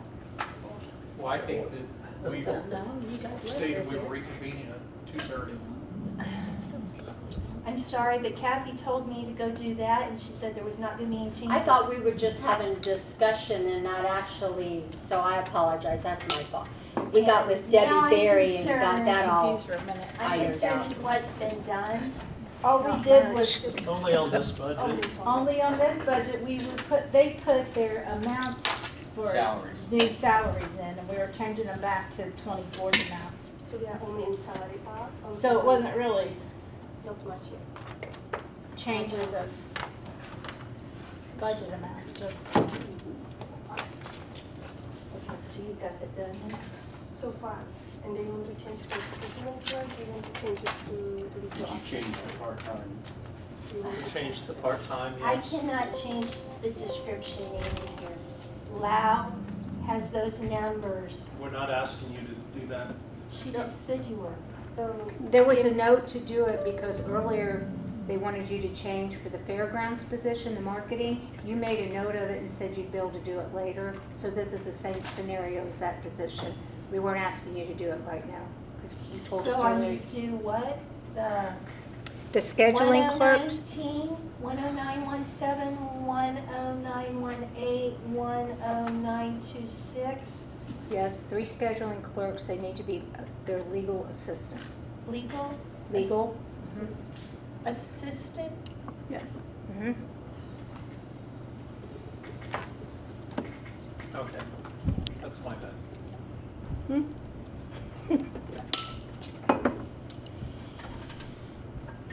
And I'm not positive I can. I will have to talk to Lowndes to check on that. Tony, can I ask this before we move on?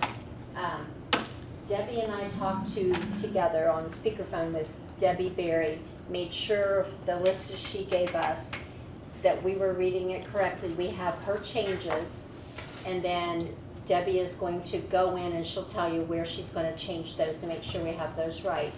And then also we double checked in the, we need to look at the prosecutor's fund for that victim's assistant person. And it looks like this year that is at 0. And I will try to get a hold of Mike Shipman and say, we need to have a dollar amount in there, because for 2024, they had $33,222.40 out of that, and then out of that fund 1209, which is the victim assistant grant, they paid $24,000. So what they do is they paid the first $24,000 out of that grant. The rest of it came out of the prosecutors. I was confused, and I was thinking it came out of council, but we put it in the prosecutors apparently. So I will try to get a hold of Mike and remind him. And I did see it on one of Lonnie's funds, because it was in there in error in the auditor's office at one time, and when it said 0, that's what threw me off. So anyway, I will check on that one, and then get with Debbie when we get that amount to put in there. Okay, Thank you. let's get all on the same page here. And what we're doing is in court services, changing it to those numbers to what the budget was for last year. So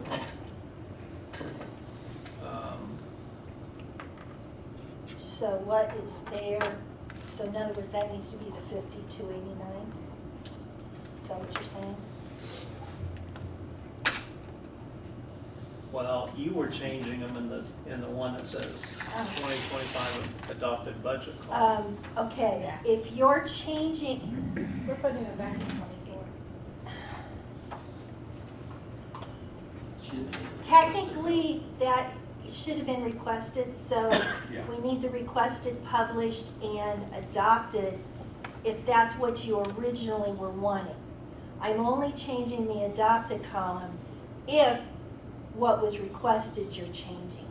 But because you're wanting them to be right to begin with, I think all 3 columns need to be changed. Do you disagree? Like, for example, when we get the clerk stuff, I am putting it in all 3, so it's exactly what she originally really wanted. And that highway, I'm putting him in all 3, like she really wanted. But I'm only doing that so the originals are what they're supposed to be. Well, the 2025 requested budget is what they requested. But that's what she cannot change. Is that right, Debbie? No, I can change it. I can Okay. change that so it's what it's supposed to really be from the get-go. Okay. But if this is what you want, so you've already got, We're just, employees, they put a raise in, and we never do that. We were just trying to get it back to 2024's amount. so do you want that back to the 2024 amount in the requested and the published? Since that's what they should have done in the beginning? That's where I'm coming from. Is it better to leave the higher amount in the published thing, just to give us cushion?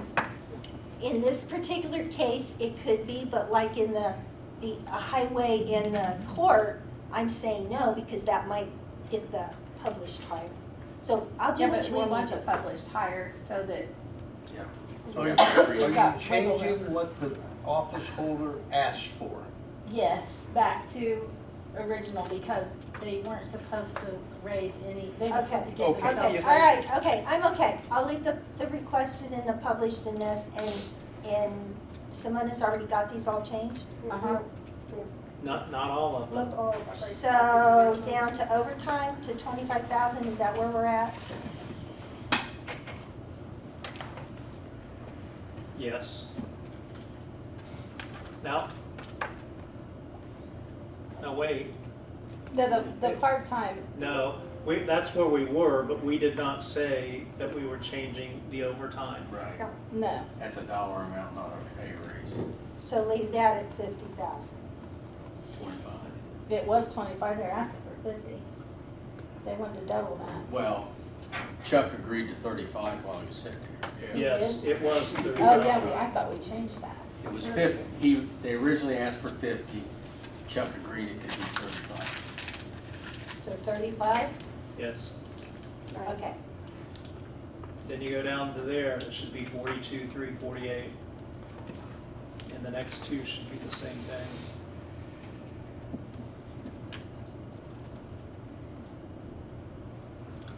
Okay, so we okay now?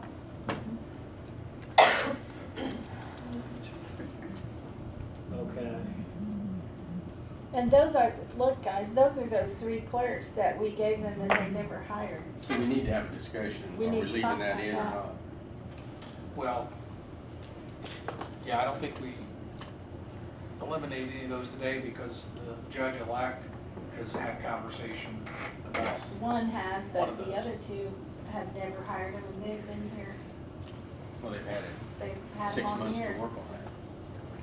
Well, Chuck said he doesn't intend to. He told us he doesn't even intend on hiring them, but that's the one that wants to hire Yes. the other person. But Judge Drake and Judge Horn have not taken advantage of what we gave them, so we might as well take them out of the budget. And we don't know their intention. Well, Can we ask them? Yeah, I think that'd be better. That's a question for who's their Jeff. liaison? Jeff, Jeff? yeah, Bonus. you'll get a earful. You're used to that, aren't you? Definitely from Horn. Yeah, from Judge Horn, but he Garage. hasn't hired anybody, so I don't I think our understand. supplies went up 5%, which I would suggest we leave that in there. Yeah. Per diem went from 65,000 to 80,000, but they get paid more. Jurors get paid more. Well, Yeah. Correct? when did that increase take effect? Has that What was it, in January? January of this year, was it? Can you, Where's per diem? Oh, up here. Okay. So this says, or at least mine says they've spent 65,000. What's that say there? 65,000. Is that the right number? Have they, well, there was gonna be, last year we left it that they would pay everything, and then that would come out of another, the rest would come out of another line, right? yeah, Kathy, can you take over Oh, I'm sorry, I didn't catch what he on the per said. diem? And there, it's paid, help me remember. They've got an amount in here, but don't we have? So the jury pay, wait a minute, I just made a note about that. So the jury pay is one, if I'm on the same track with you, that when we get some of those fees in from people that have done things they shouldn't have, anyway, we created, I believe it was Fund 2501, and then all 3 courts pay out of that. But that was also, I think that was the other thing that I thought we should have in council, that we fund if that well runs dry for those juries. And I think we had, I don't think we had it in 24, but I think we've taken care of it in 24. But we wanted to make sure that we put it in the budget for 25. And were we looking to put it in council budget and then in January we pay it to that fund? I think that's the best. That way, that money is there, and then Amy watches it, and, or not Amy, well, Amy and Linda, they watch it when it starts getting low, you know, either you put it there or you leave it in council's budget, and then when 2501 runs out, you have to go ask for a transfer. But if you go ahead and just put it in there to begin with, it's there. It's just coming up with what's the magic number. I'm sorry, Jeff. That's what I think, yeah, that's what I So think. what's the magic number for the difference in that? Because that pay went up, plus then, you know, who knows how many juries we might have to pay.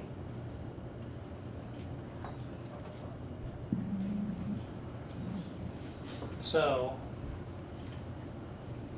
I think our intent was to put this line item in council budget, take it out of the courts. In January, it would be an amount that we would transfer from our line item in council to the fund 2501. Yes. At that time. So, is that still what we want to do? Now I have a question on the accounting piece of that.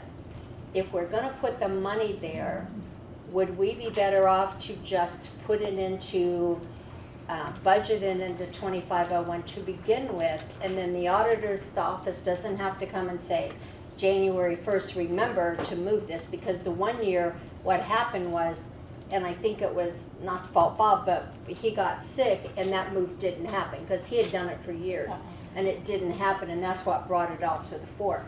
So maybe if we just add to that for that reason, not put it in councils, but know that we have to up that, and then if it gets low, they'll come to us, rather than make them jump through the hoop or somebody to move that January 1st, but.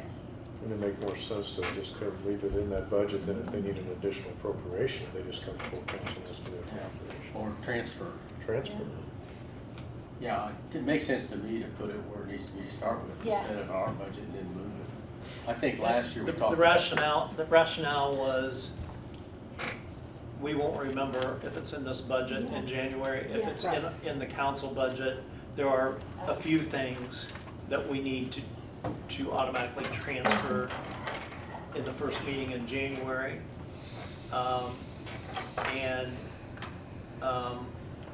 believe that was the rationale for it being in council. I mean, it really doesn't pertain to us, you know, exactly, but if it's in this budget, and I think that's what happened in the past, and then it never got transferred. So And then what's it ran in the red 2501? for a Yeah, what's long time, and 2501? What's 2501? 2501 is, Just a gosh. fund? That's the one for that per diem, I forget what we named it, per diem. So that's not a budget? It's not a budget item, it's a fund. Okay. Correct, Right, oh, okay. correct. Well, That then we is a have to fund. transfer it from, because it's not got a budget, we have to transfer it to that fund from the budget. We can't just put it there. Correct. I think you should do what's right to start with, instead of moving stuff around after January 1st. If that requires a budget be established now, then I think you should do that. If it requires that funds be transferred, you can't do them now, because you're gonna have to wait till after January 1st. But whatever you do, I think it should be right, instead of trying to make it when you're moving things around after January 1st, trying to remember what you're doing or not doing. And if you do it with a budget starting January 1st, then you're okay. We don't have to worry about all the side effects that go on with it. But this fund goes into 2501 from some kind of fee, isn't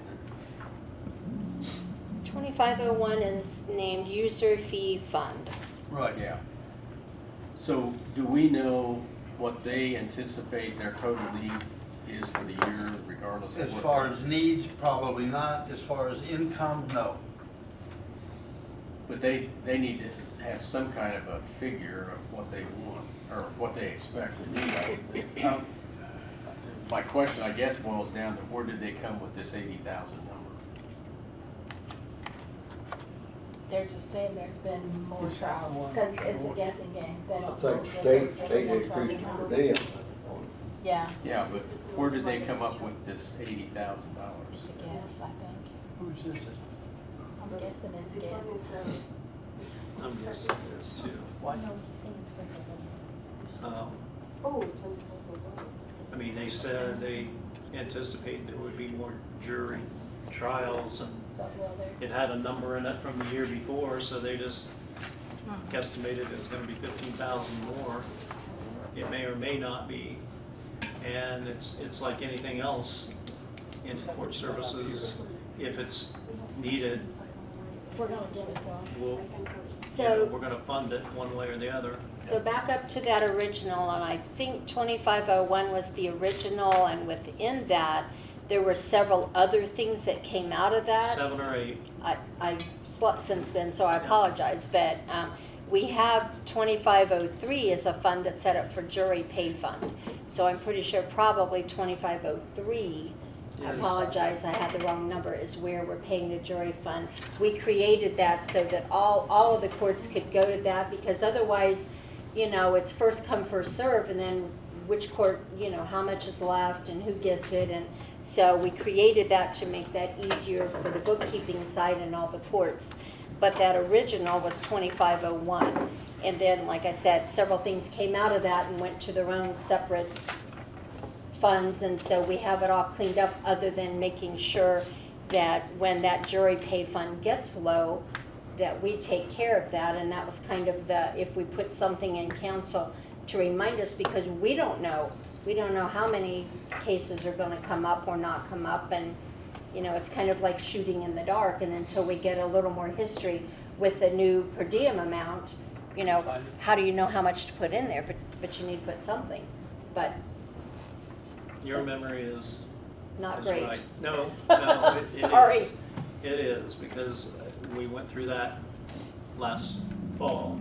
Yeah, maybe it was last year And- sometime, yeah. I do know, you're right, we talked about it then, and we thought it the best thing to do was to put it in council, then transfer all the money in there in January, and there's some other accounts. If it's left in here, we won't remember to do it.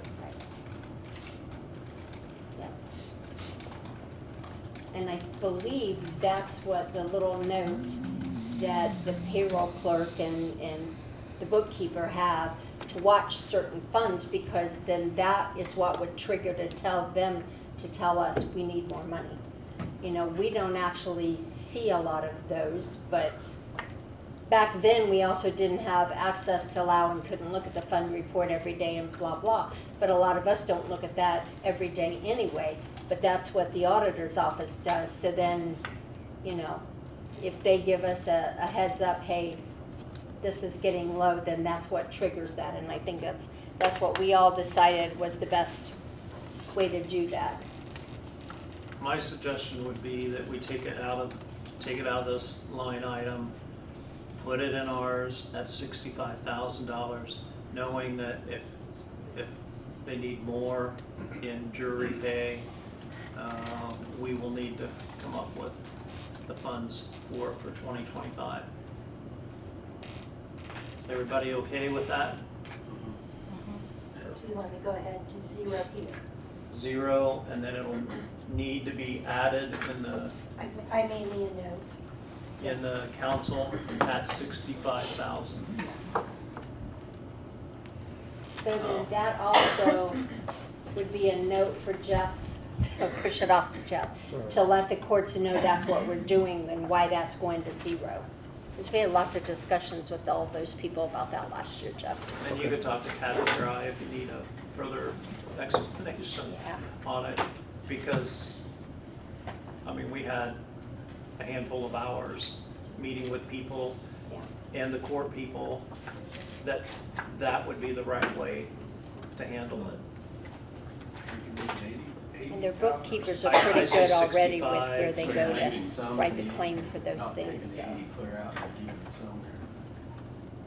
We're taking the 80 completely out of here, Okay. and it'll be put on ours at 65, because we did take that into account for 2024, the increase in pay. And if we fall short, if they do have more and we need to have more jury pay in that fund, then we can transfer it from our contingency or. Did you say 65,000? That's the same as what was. Putting them at 0 and then budgeted. we'll put it in ours. And Jeff, just For all to of let them. them know, if we need it, you know, we'll come up with it once it's, They need if more. that fund runs short. No problem. Most of the other stuff here, they just added 5% to costs of office supplies. I think the rest of that, except for the pauper attorney. Well, that's 5% more too, but Well, they've only used 154 of the 400. Or, well, I guess I don't know what the current is. 177. 177. yeah, we haven't even used half of it yet. So But that's still less than half. what should we do? We should leave it at 400. Keep It's it the at same thing. 400 and Same principle. And knowing that's one of the line items that we have to fund if they run short. 400? That 420 will go to 400,000. Does anybody else see anything else in this budget that they'd like to I just want express? clarification on one thing, Tony. Yeah, The 3 you were talking about, you said you gave the judges 3 employees. Was that each judge got 3 employees, No. or there's 3 total, 1 for each court? One for each, and Bill Felony Mahaney court?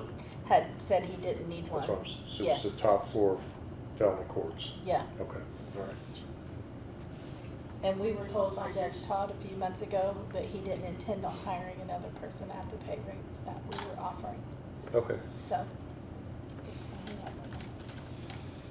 okay. Like Beth said, most of the other increases are relatively small. I do have a question. Is there on the training and education, they have a $2,000 budget, and it says they're overspent by 1,076. Is that still saying that? That was an adjustment last year. Okay. 1,076. Okay.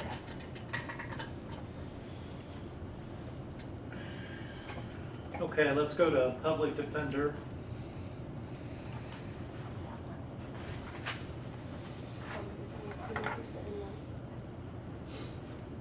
Do we need to? What about the other courts? Yeah, I think we do. We need to go through those real quick, because they did the same thing on salaries. Need Superior 3. Just be Superior 3, right? Where are we going? Superior 3. Going to Superior 3? The circuit Superior 1 and 2 are all court services, so Superior 3. They raised all their pay also. Magistrate was the same. Yeah, the magistrate's the same, I don't know why. So right here, take it to 5289.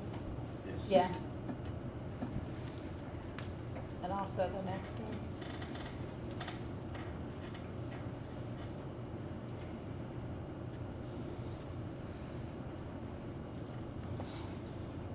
You agree with that? They did And increase then this, part-time. and then 4654. Yeah, they didn't increase part-time or overtime. Yeah, and then that matches. They gave a raise to the CASA director, is that good? We need to put it back too, don't we? What do I need to do? 10353. Says CASA director. It's the last one. They gave that one a raise also. I put, do you want it at the 46,541? Mhm. Yeah, I already did it. Oh, okay. And so the totals in the people, It's the same, and it should be. What about 2000s and 3000s? Is there anything that anyone had noted? They added another 20% copper attorney in Superior 3 also. But they've used over half. Yeah, they have. Well, Well, you they yeah, have. well over half. hey, Tony, I'm sorry. So the CASA director, that salary, when we're ready to do them, just make a footnote. That one will have to be increased January 1st per FLSA, the new salary threshold. That is one that I've identified that will have to be increased. Okay. And you don't look at it now, yes. That's the one that had to be 58,000 something. Yes, 58 something. From 46,541 to 58 something? Wow. That's the same thing with Luann. For her salary.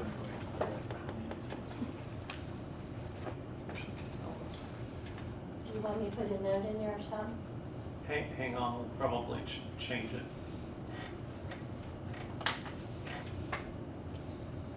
I'll have to look it up. I forget. Yeah, Ron, do just, you remember what the new threshold January 1st will be? 58,000 something? 58,245 or something, like 58,245. but I or don't- if you can highlight it. I can't highlight it, but I can put whatever note you want. You're talking about the 46,540 January 1. He's more compliant now. I'm Put the one right here, intermittent. Okay. Tell me what I've you got want it me to back put. in my office, but I have it somewhere. I don't trust my memory. Yeah. FLSA. 58,241. No, not under no. That's why. Put a question mark after that too. That way The WR was in the process. Is that okay? we know, yeah. Which could affect we their know budget. that we, 58,241.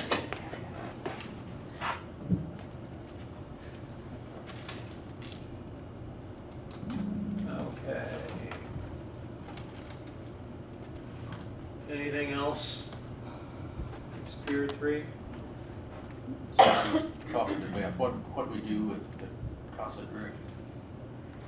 We put the question mark. Oh, we so don't know you the gotta amount. look, okay. We know we need to address that later. By the way, Soil and Water said they didn't get the notice, but since we had the discussion we did about WR, we told them to come next, Okay, a month from now at workshop, okay, okay? good. Public defender?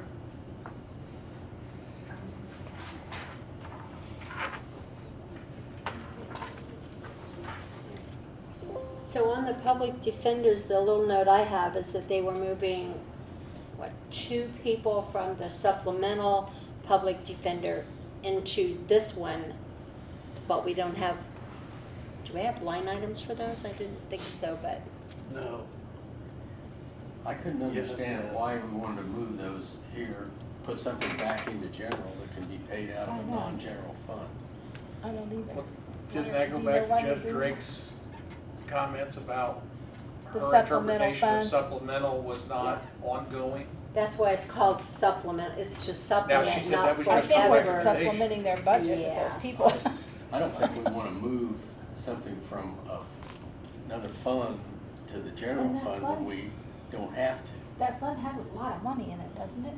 It It does. does, but maybe this is a question for Ron, not that I question what Judge Drake says, Yeah, it's 'cause not true, She but just said it was her have opinion. him look at that, the rules around the supplemental public defenders fund, what uses. We're currently paying 2 employees out of there, and Judge Drake thinks we shouldn't be, because that's an ongoing every year thing. And her opinion is that it's more for like a one-time thing, or, The that statute's not type very of thing. clear on I think she's hedging on supplemental as just adding a little something here or there, or getting something you need, but I think it's maybe supplementing her Ron's office. opinion would help. All As right. long as they're being paid Is it- and they have plenty of money. I thought she also said there was an administrative assistant that she had in there for a 5% increase. All these salaries have been increased, they're 5%. Yeah, all the salaries Yeah. have been increased. Needs to be reduced back. So that top one needs to go to 40,234. And you want all these changed over? Yes. The only one with a note is just that secretary That was moved from, that was moved from the and we supplemental don't know what she fund. was paid before. But, I shouldn't say she, Yeah. it could be so. Yeah, we don't know what the salary was before. But Kim I know does. someone that can get I us know, that I- number. Good thinking, Tony.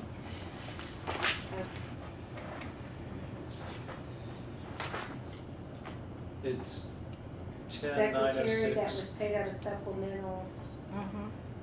35,736.88. Yes, they bumped it up. Say that again, Kim. For this year, $35,736.88. So should I change that? Back to 35. And, well, I don't know, because Well, the question is, are we moving them back I or not? don't think And we that's should move it something back. Ron was gonna check into. Yeah. But the salary needs to be Here's back his name. anyway. The salary needs to go back no matter what, but Yes. So what does that need to be?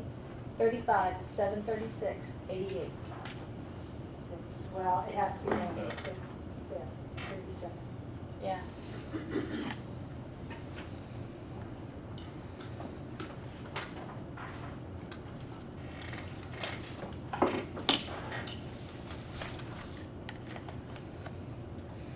Okay.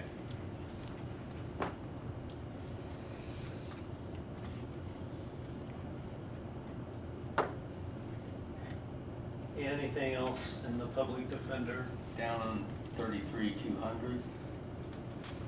She's moved some things from that fund as well.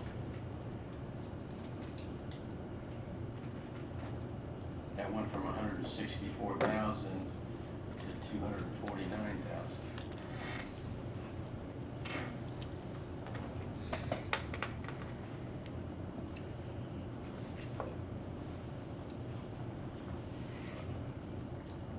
That's a big hit on general fund. Yeah.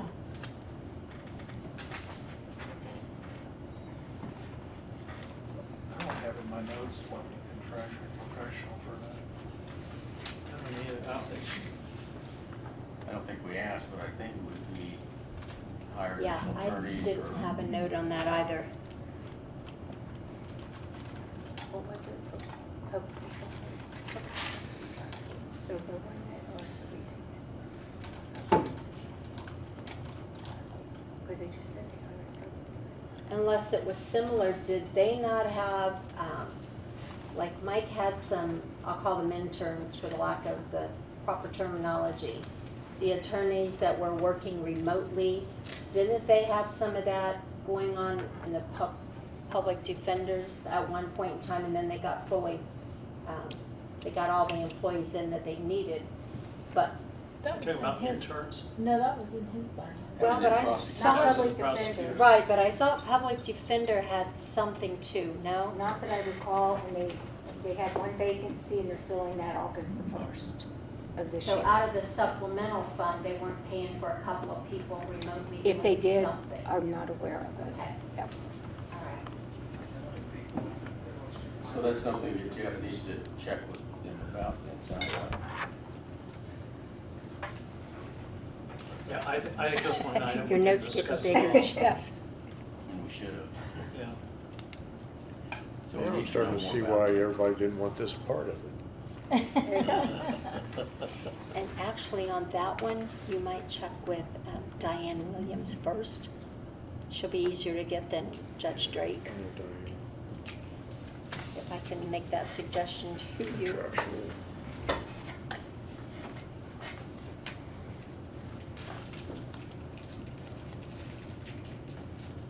Anything else in public defender?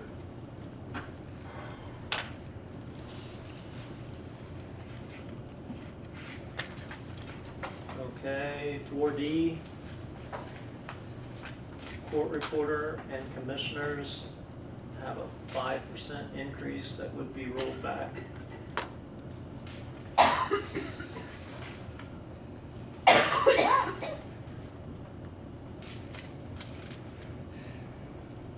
No, you're on 660660. Oh, are you on 40 court or 40 child support? Court. 4D court. Okay, that's where I'm at. Is that, what's the number on it? 4902. Oh, so that's in the non-general fund? Yeah.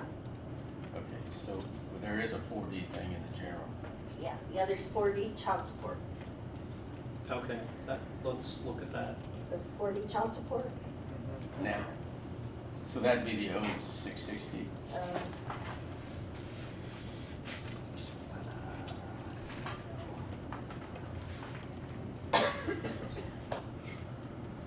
yeah, 0660. Okay. So we got two line items there that had a change in classification, which would be part of that raise that's there, correct? Yes, those were approved this year, earlier this year. So without adding additional, what should that have been? What with the change in classification, what's their current salary? If I have an up to date.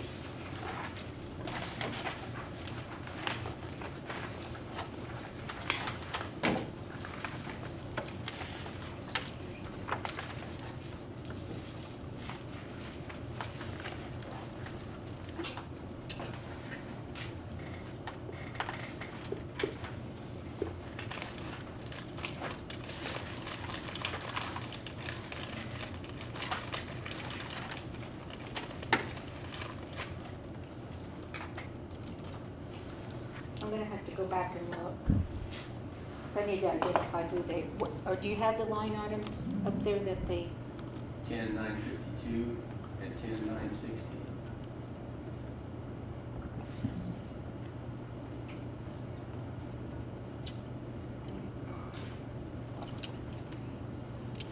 yeah, if you can hold on those two, I'll get them to you. Because I don't have, this isn't totally updated the way, it doesn't give me the detail of what got. So that, But they whatever did their two of current them were salary because- is what should be in that, Yes. in those two lines. Well, there it went from a, I can tell you, went from a comment 3 to a 4. Comment 3 to a 4, so it went from 2180 an No, hour. Comment 4 to 5. On the Oh, one I'm sorry, I'm went looking from at the comment wrong. 4 to 5, the other one went from 3 to 4. So 5 is 25.79 an hour, so I'd need to multiply that out. They work 40 hours. For the column 4 or 5. 5. 5 is 25.79.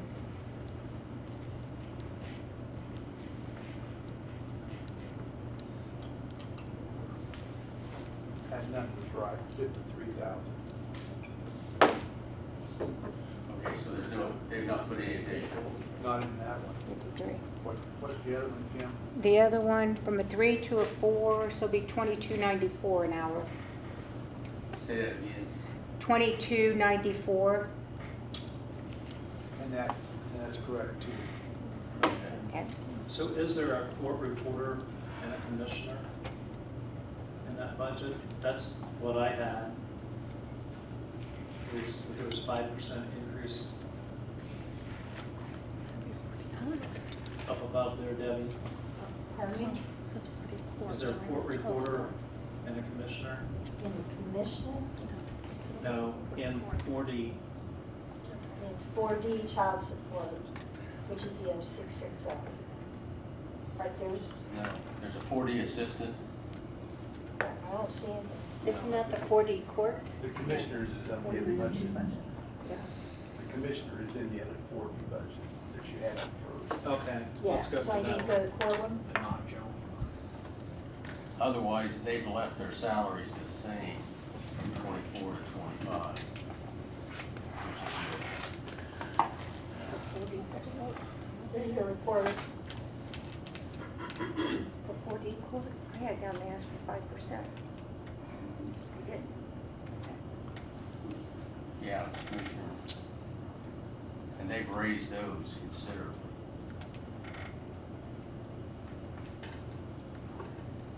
So they need to be set back, is that right, Tony? Right, I believe what they said is there was a 5% increase there, but that's. Are you on 4D court? Yes. It's over here. They said a 5% increase, yes. When they came in. But they also mentioned benefits increasing or something. plus benefits 5% increase, so I don't know. I don't know, I just wrote down what somebody said. Okay, on the commissioner, it was.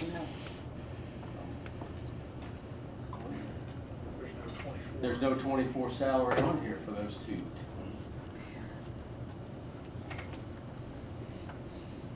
There's another one for you, Jeff. Kathy, was that the one that was, there were some adjustments needed last year in the 4D court? Remember? Vaguely. I Yeah, think there was confusion some last year on that issues, one. yeah, I'd have Is to why look. it's 0? Because was there an interpretation Well- of that coming out of the 4D office and it could not? Yeah. Do you remember that? You're talking about the I think this Yeah. is due to, In the salary ordinance, do you have that for I think there's 10-109? I think there's just the 2 employees in the 4D court, right? There's not a part-time person, but there's the commissioner and then the court reporter. Okay, so you're wanting to know what the 2 employees' salaries are. Yes, because in my notes that they were raising them 5% plus 5% for benefits. At least that was the note I wrote when whoever said that. Lonnie, I But well, benefit no, it changes would have been be down below, not in probably that Mark line. Cox is Yeah, over I thought 4D court, I believe. Benefit changes Judge would Cox, not I'm be in sorry. that line item. I'm And sorry? we can easily change. Benefit changes would not be in that 109 or 704 Not in line. the pay line. Because I they just- have benefits down here in That other was lines. Corey who Yeah, said. I just wrote down what somebody said when they were talking about it. They put Yeah, the 5 yeah. plus the 5 The Social Security for retirement, benefits. group health, and long-term disability are on there, and we'll need to change those, but we need to change the salary on those first 2 to what the salary ordinance says. and work with them. If they're by themselves. What fund is it? 109. Okay, 704, maybe across. Look for the 4D court. So here we go.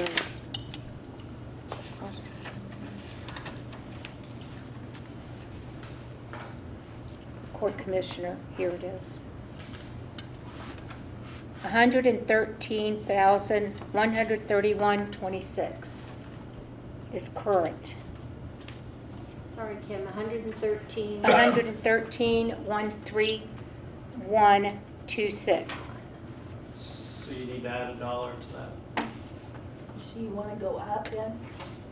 Well, the salary ordinance, that's what it says. We normally go up or down.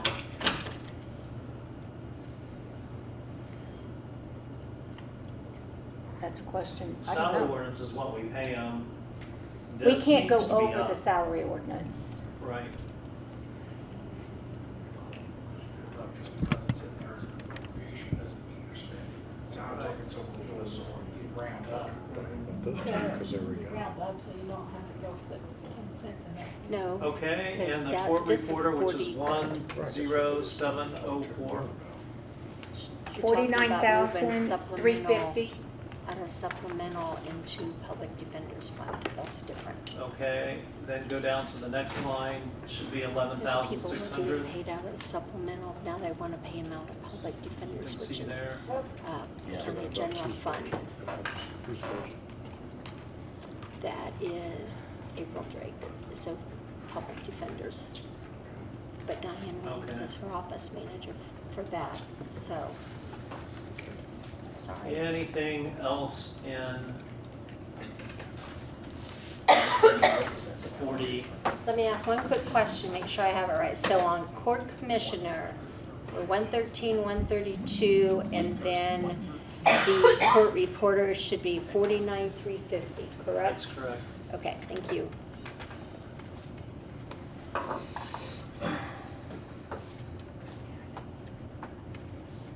Okay.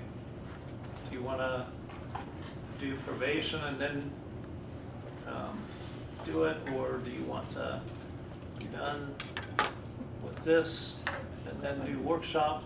It's 3:30. I'm Let's do just asking. probation. Pardon? Let's keep going. Let's do probation. Okay.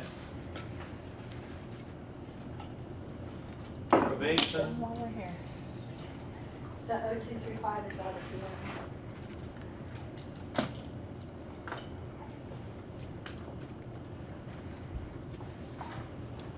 Yes. So there's.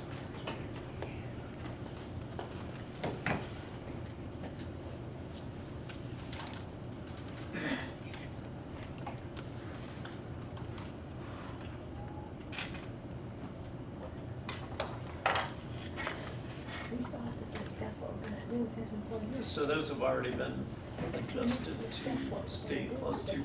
That's what he said, yes. That's what I understood. That's what I. Okay, so there would not be an adjustment there for the probation officers, is that correct? They gave him, His statement was that was the state What? plus 2%. oh, well, okay. That's So what I what got I'm written saying down. is, on the probation officers, we don't need to change. Would be my But they don't understanding. get the midpoint raise or anything like that, so. We're not part of that. Mm-mm. So he has carried those numbers across, so we're good on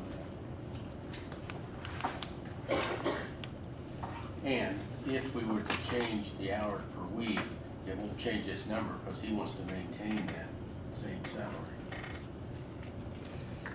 Yeah. But it will change the hour. Not saying that's what anyway.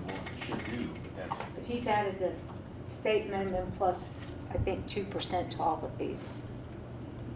well, what he's I think. requested, He should Looks have. like just, oh, I'm on the wrong one. I'm on the wrong one. They're getting what the state pay with the increase and go to shorter hours. Yeah, We worked for how many years trying to get everybody to 40 hours to begin with? I exactly. know, So, in my opinion, at this point, the 25 requested needs to be lowered to what the 24 was. yeah, cause it's not just 2%. Plus, okay. Well, is the 2% added on to what we pay or what the state minimum is? It's my understanding it's State 2% plus what we 2. pay or no? You know, It's currently added to the state. Yeah. state So minimum. it's- He said it could state plus be, it would be less than 2% of what we currently pay. What we currently pay is the state minimum plus 2%. Yeah, so are you, so the 2% for 25, is that figured off of what we pay or what the state? What the state tells us. So it's The a state state minimum changes every year, Yeah, and the 2% then is added to that. So maybe that's what. so we need to take the state minimum and add 2% to it to get a number for that. That's, We don't know Do we if know that's. what the state minimum is? He said it's. I know what the state minimum is. Yeah, we've got the state. We've got it. But I think probably council would want to ask Corey, because Bob Chamness used to have it, was the actual matrix that they called it, that showed the different years of service. I know the state minimum salary schedule has it, but they had a breakdown of it for each employee in reflecting their actual years of service. And I think that probably would be a good tool for you to have that, if Corey's still doing it like Bob Chamness did.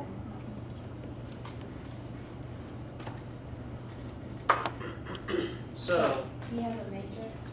It's, they call it that, but there was a, do you remember this? Okay, I'm not making this up. There was an Excel spreadsheet with every employee down in probation, and it outlined what each one was getting, because they get different pays. Yeah.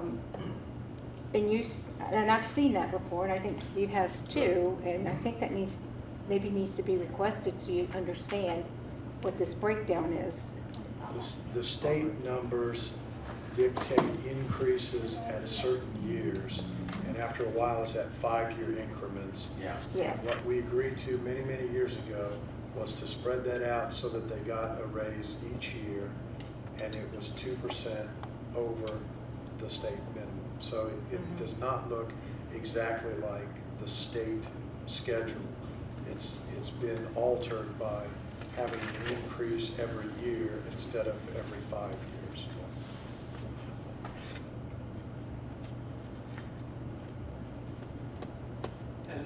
that would make sense if you just look at the first three there in the 2025 budget. 164, 615, 164, 713, and 165,000 even, so that's what they're doing. Mhm.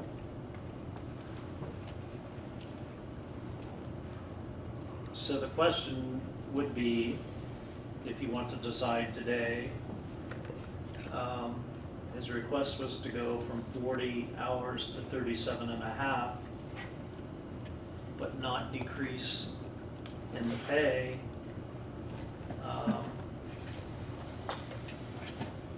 Or they stay at 40 hours and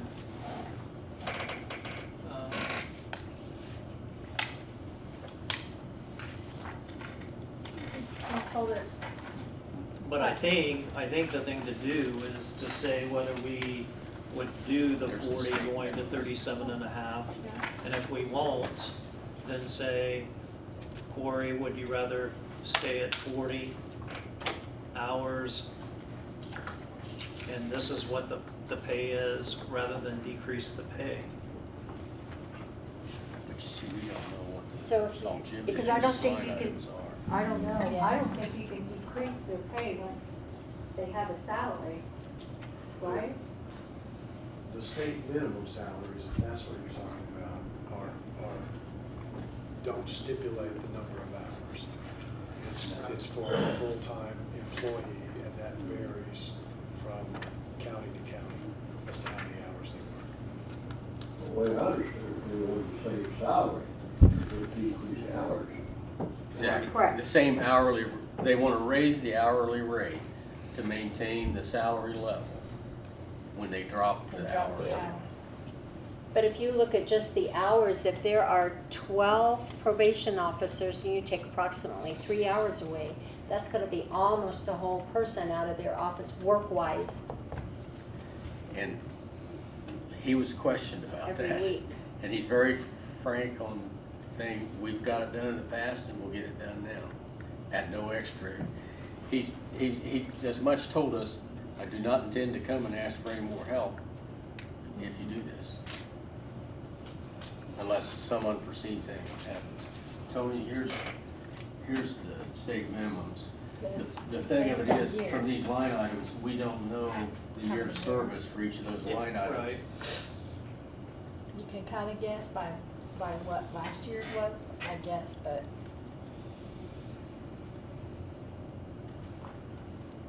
This is more of a bookkeeping question for Mark, but does that present a problem to have one department with, what'd you say it was, 37 and a half?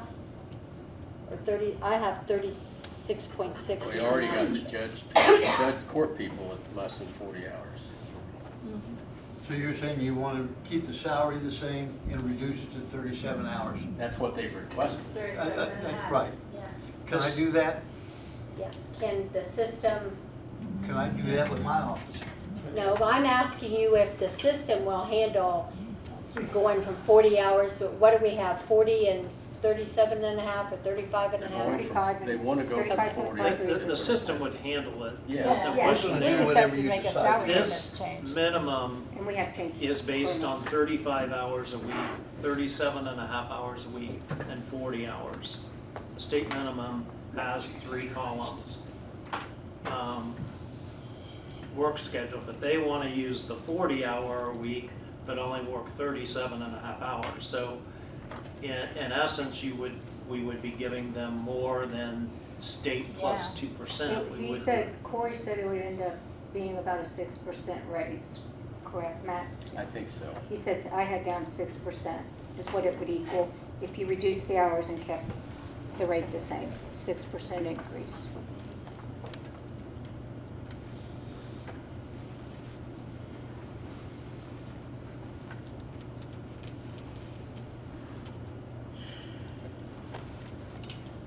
Tony, that chart there, the hourly rate determines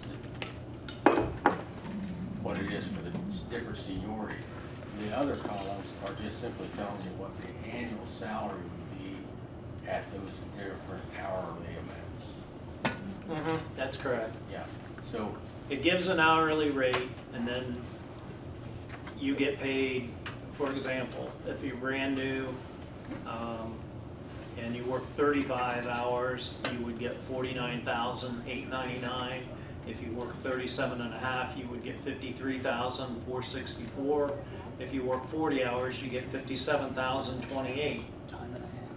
What they're saying is, we want the $57,028, but we want to work 2.5 hours less. Yes. Plus the 2%. Plus the 2%.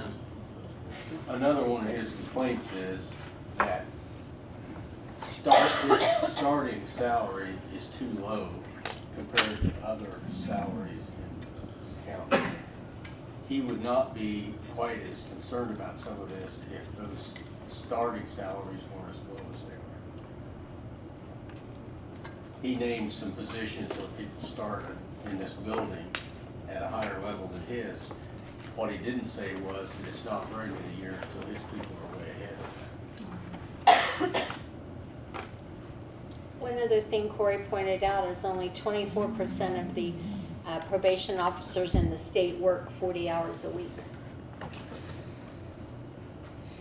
Most of them work less. Well, But if they don't, say they're in Henry County and they work 37 and a half, then they are making $2,600 less for starting probation officer. I believe, Kim, he said he had lost one officer that went to another county with less hours. And more money. That was for community corrections director Oh, was it? / probation officer for Okay, community yeah. corrections.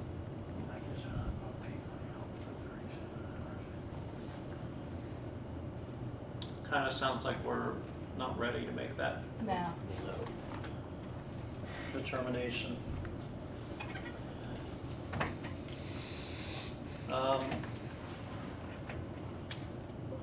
He also was wanting the general fund to fund 65,000 instead of 63,000. I assume that would be to protect his PUF fund somewhat. And also juvenile detention going from 165 to 175 increase. He stated, what, 3 The prices of detention pulling centers are going up. and the increase, so I think that's justified. Is there anything else in probation you want to talk about today? Max, is this yours? Or? Yes. Okay. I can send it to you if you want a copy.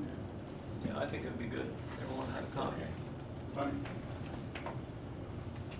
I'd like to go back to that supplemental public defender issue. I'm not sure I understood exactly the context you were asking, because I wasn't paying attention. But I sent you an email. I know, I got it. Okay. But the statute reads as follows. Use of the supplemental public defenders fund. The supplemental public defenders services fund may be used only to supplement the provision for court-appointed legal services and may not be used to replace other funding of court-appointed legal services. So whatever other funding means, I don't know. I mean, were you planning on funding a full-time position out of that? We have a secretary that we pay out of there, and part of their contractual professional, or all of it. And she thinks we should move those back to general. Is that person full-time or part-time? Getting that under my first blush impression of court-appointed legal services. Granted, the public defenders need clerical support. I mean, the easy one would be a situation like we had with the capital case where you brought in some additional counsel. That's a no-brainer. It's a non-reverting fund for whatever that's worth. But I think the secretary is a bit of a clerical, particularly if the clerical duties may involve it helping other administrative people in the administrative duties with other people in the office besides the PDs. I think that's a stretch. I'm sorry, you think that's? A stretch of, for use of the supplemental. Would the salary of a public defender fall within? That's where it gets a little vague, because if you're looking at one budget year 1 and you have 3 public defenders, and you go to budget year 2 that are funded out of the general fund, and you go to budget year 4 and you only have 2, you've cut 1, but you're going to fund it out of the supplemental public defenders fund. To me, that's supplementation, not supplementary, because I don't think the caseload is going to be going down appreciably for those folks, because that's why we don't join the state councils, because we can't meet the caseload limits. So in theory, if we can't, or we shouldn't pay contractual services, some of those, and we shouldn't pay the secretary, and we have to move that to the general fund, then that means maybe we would have to cut a public defender. And instead of cutting the public defender because of their caseload, we supplement the staff by paying a public defender out of that fund. It's plausible. I mean, you know, you're supplementing the non-occurrence of a loss in services, not the additional services. Right. So I have a question. If we've been paying about 1 or 2 people out of that fund for quite a while, we've been audited by the State Board of Accounts, and I know they just pick and choose, you know, randomly, but they've never had an issue with that. Is it maybe we could send a note to the State Board of Accounts and say, we've been doing this for a while, is this out of this fund? Do you see an issue with that? I don't think so. I think you. I would never. Sorry, Ron, go ahead. What we've done in the past, I might suggest that we have this situation, and before we embark upon it again, we'd like to make sure we're meeting the intent of the supplemental public defenders. Because I think we've done it for quite a while, and, you know, so it's like. I think we have an interpretation from our county attorney, and it would be short-sighted to reach out and ask a question elsewhere. I think we give serious conversation to the scenario that I presented. This can't be existing in a vacuum, and not every county has the wherewithal to join the Public Defenders Council and all that, and have the caseloads that reflect that. So, I mean, I have to think they've encountered this type of issue. So, I'm not so sure that paying the secretary. I think what happened, if I recall correctly, is they wanted to hire a secretary to help The caseload, or not. with the caseload, and Yeah.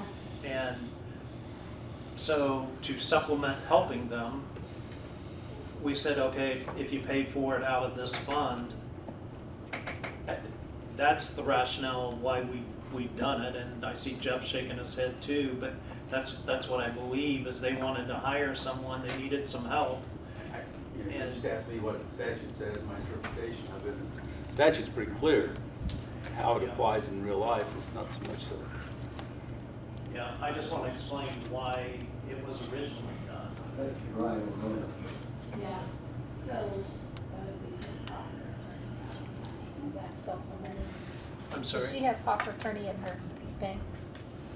And maybe it's a case that we need to have Ron look at. What other These people are do with that? expenses. Are there any in here? Because this fund just continues to grow. And there seems like there's limited things that we can spend it on. I mean, in the past, it's been, I know we did a copier not too long ago.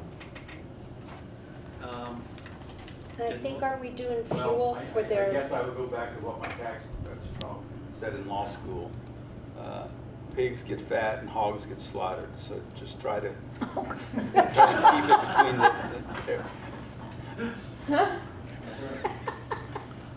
Remember that, Steve. From a financial standpoint, it's hard to see that much money sitting in front of us, can't be used for much. Didn't we add a line for fuel for their investigator or something? this past year or so. It seemed like that came up. So that's not in there. I think she transferred that from some, in one of their office supplies, or I think she transferred it I someplace. thought we put it in Something.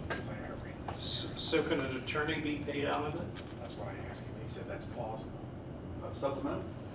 Yeah, Oh, I think so. I think the difficulty comes when, like I gave the example I gave, when you're trying to supplement but not supplant. I can see if you're going to maintain a level of staffing, but because of increased caseload, you're at least, maybe for one budget year, going to hire a part-time attorney or, 3/4 time to pick up some of that caseload. Then that, I think that argument holds some water for that first year to see if it's going to work. But after, I honestly don't understand the difference between supplemental and supplanting, whether it's this or whether it's the Sheriff's Commissary Fund. I mean, I think it's very subjective.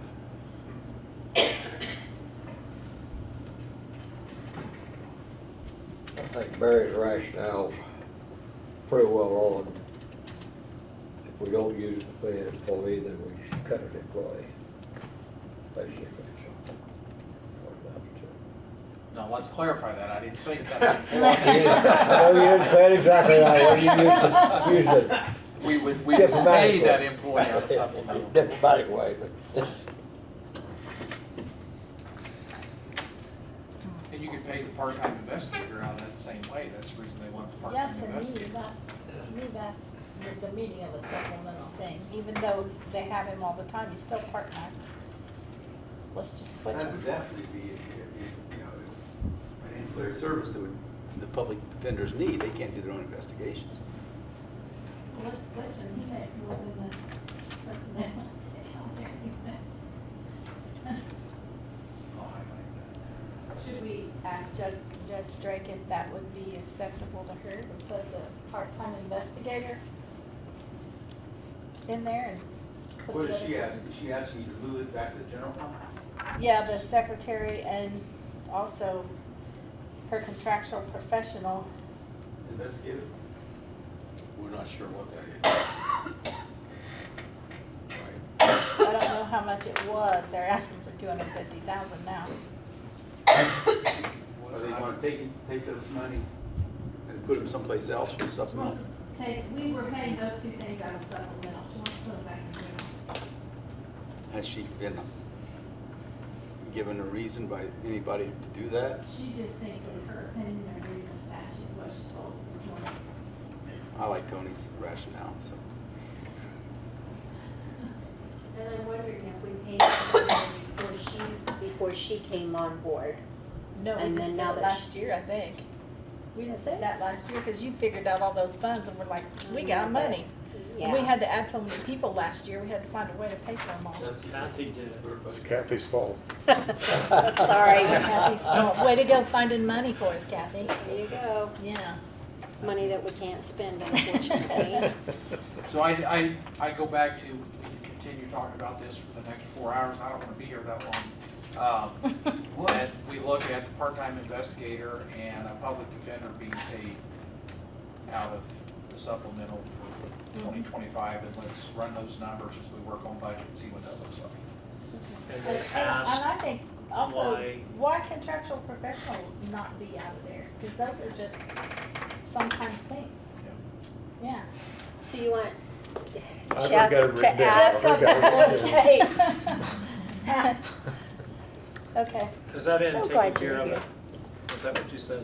Jeff Yes, has I've already got it Jeff written has a down. list. I've already got it written He's down. the liaison. We're giving him Okay. a day's worth of work down Can we get out of the courts now? I was gonna say, you got Barry's explanation or mine? He's gonna need Both. another piece of paper. there.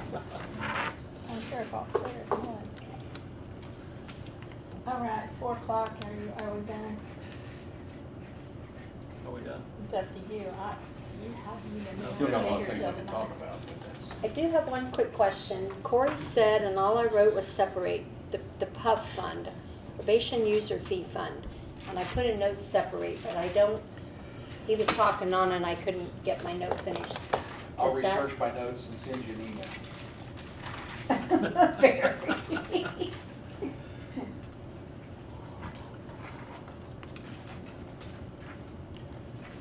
don't remember off the top of my head what the PUF fund is used for. Well, real quickly, if I may, just recap all these notes that I have to make sure I've got everybody's questions.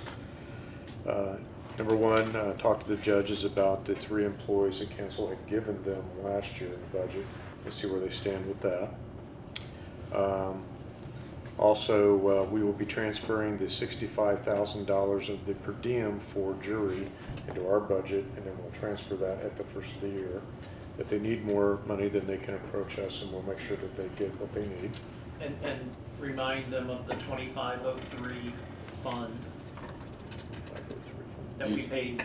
And The juries are paid out of that. Okay. one of the judges, Greg Horn, met with us that day, didn't he?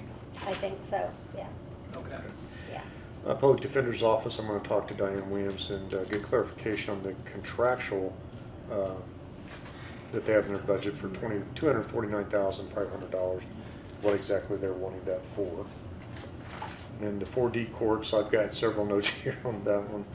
We're going to talk about the Judge Drake about moving those 2 out of the supplemental and putting that in the general fund, get a better explanation from her why she feels that way. And then probation, I'll contact Corey and see if he can provide me with a copy of the state matrix for all the employees. He may already have that. And see if he can provide that to me so we can use that as well. We do have that. You do have that? No, you're talking about the matrix that Bob changed. internal. Yeah, the internal matrix, yes. Not the Yeah. state, yeah. Okay. Not Yeah, that. something that Bob had made earlier, I guess. that- Yeah. Okay. Yes. Okay. Sounds like Jeff's got a lot to do. Welcome aboard, Jeff. Thanks. So on that PUF fund, I'm not sure, I mean, there are people paid out of that adult probation users fund. Yeah. So anybody have a different note? I don't know what separate that out meant. I'll get that clarified. Well, There you go, Jeff. Add it to your It's got list. room for one more note. the general fund pays part of it, and the PUF fund pays He's been telling the other us for probation for a long officers. time, it's gonna run out. Yeah. It doesn't keep up. So Right. when this says department head for the PUF fund, who is that? Is that community corrections? Oh, so part of his salary comes from that one, part of it comes from another one. Okay. All the Gotcha. probation Sounds like officers, some of it comes from the general fund, some of it comes from From this PUF PUF, funds. okay, gotcha. I Most work of it in- comes from the general I fund. work in probation, I understand if you'd like a little more clarification. Yeah, you've got your county general, and you've got your PUF, and up to, it used to be 50,000, and maybe different now is how much they would do in the county general. And they have their user fees where they get the money from their people, and that's how they end up making up what the difference is. So yes, if it says director, that's Corey, if it says director, that's Corey. You put them together and that's his total. So what? The general fund now pays, in 2024, pays 63,000 of all the probation officers. The PUF fund pays everything else. He wants in 2025, the general fund to pay 65,000, and the PUF fund would pay The rest. the rest. So the vast majority is paid in the general fund. Okay, I don't know what the separate comment meant, so maybe I'm mishearing, but anyway, okay, thank you. Okay? Are we good? Do I have a motion to adjourn the budget hearing? So moved. Sure. I'll second that. Motion and a second. All those in favor? Aye. We're adjourned.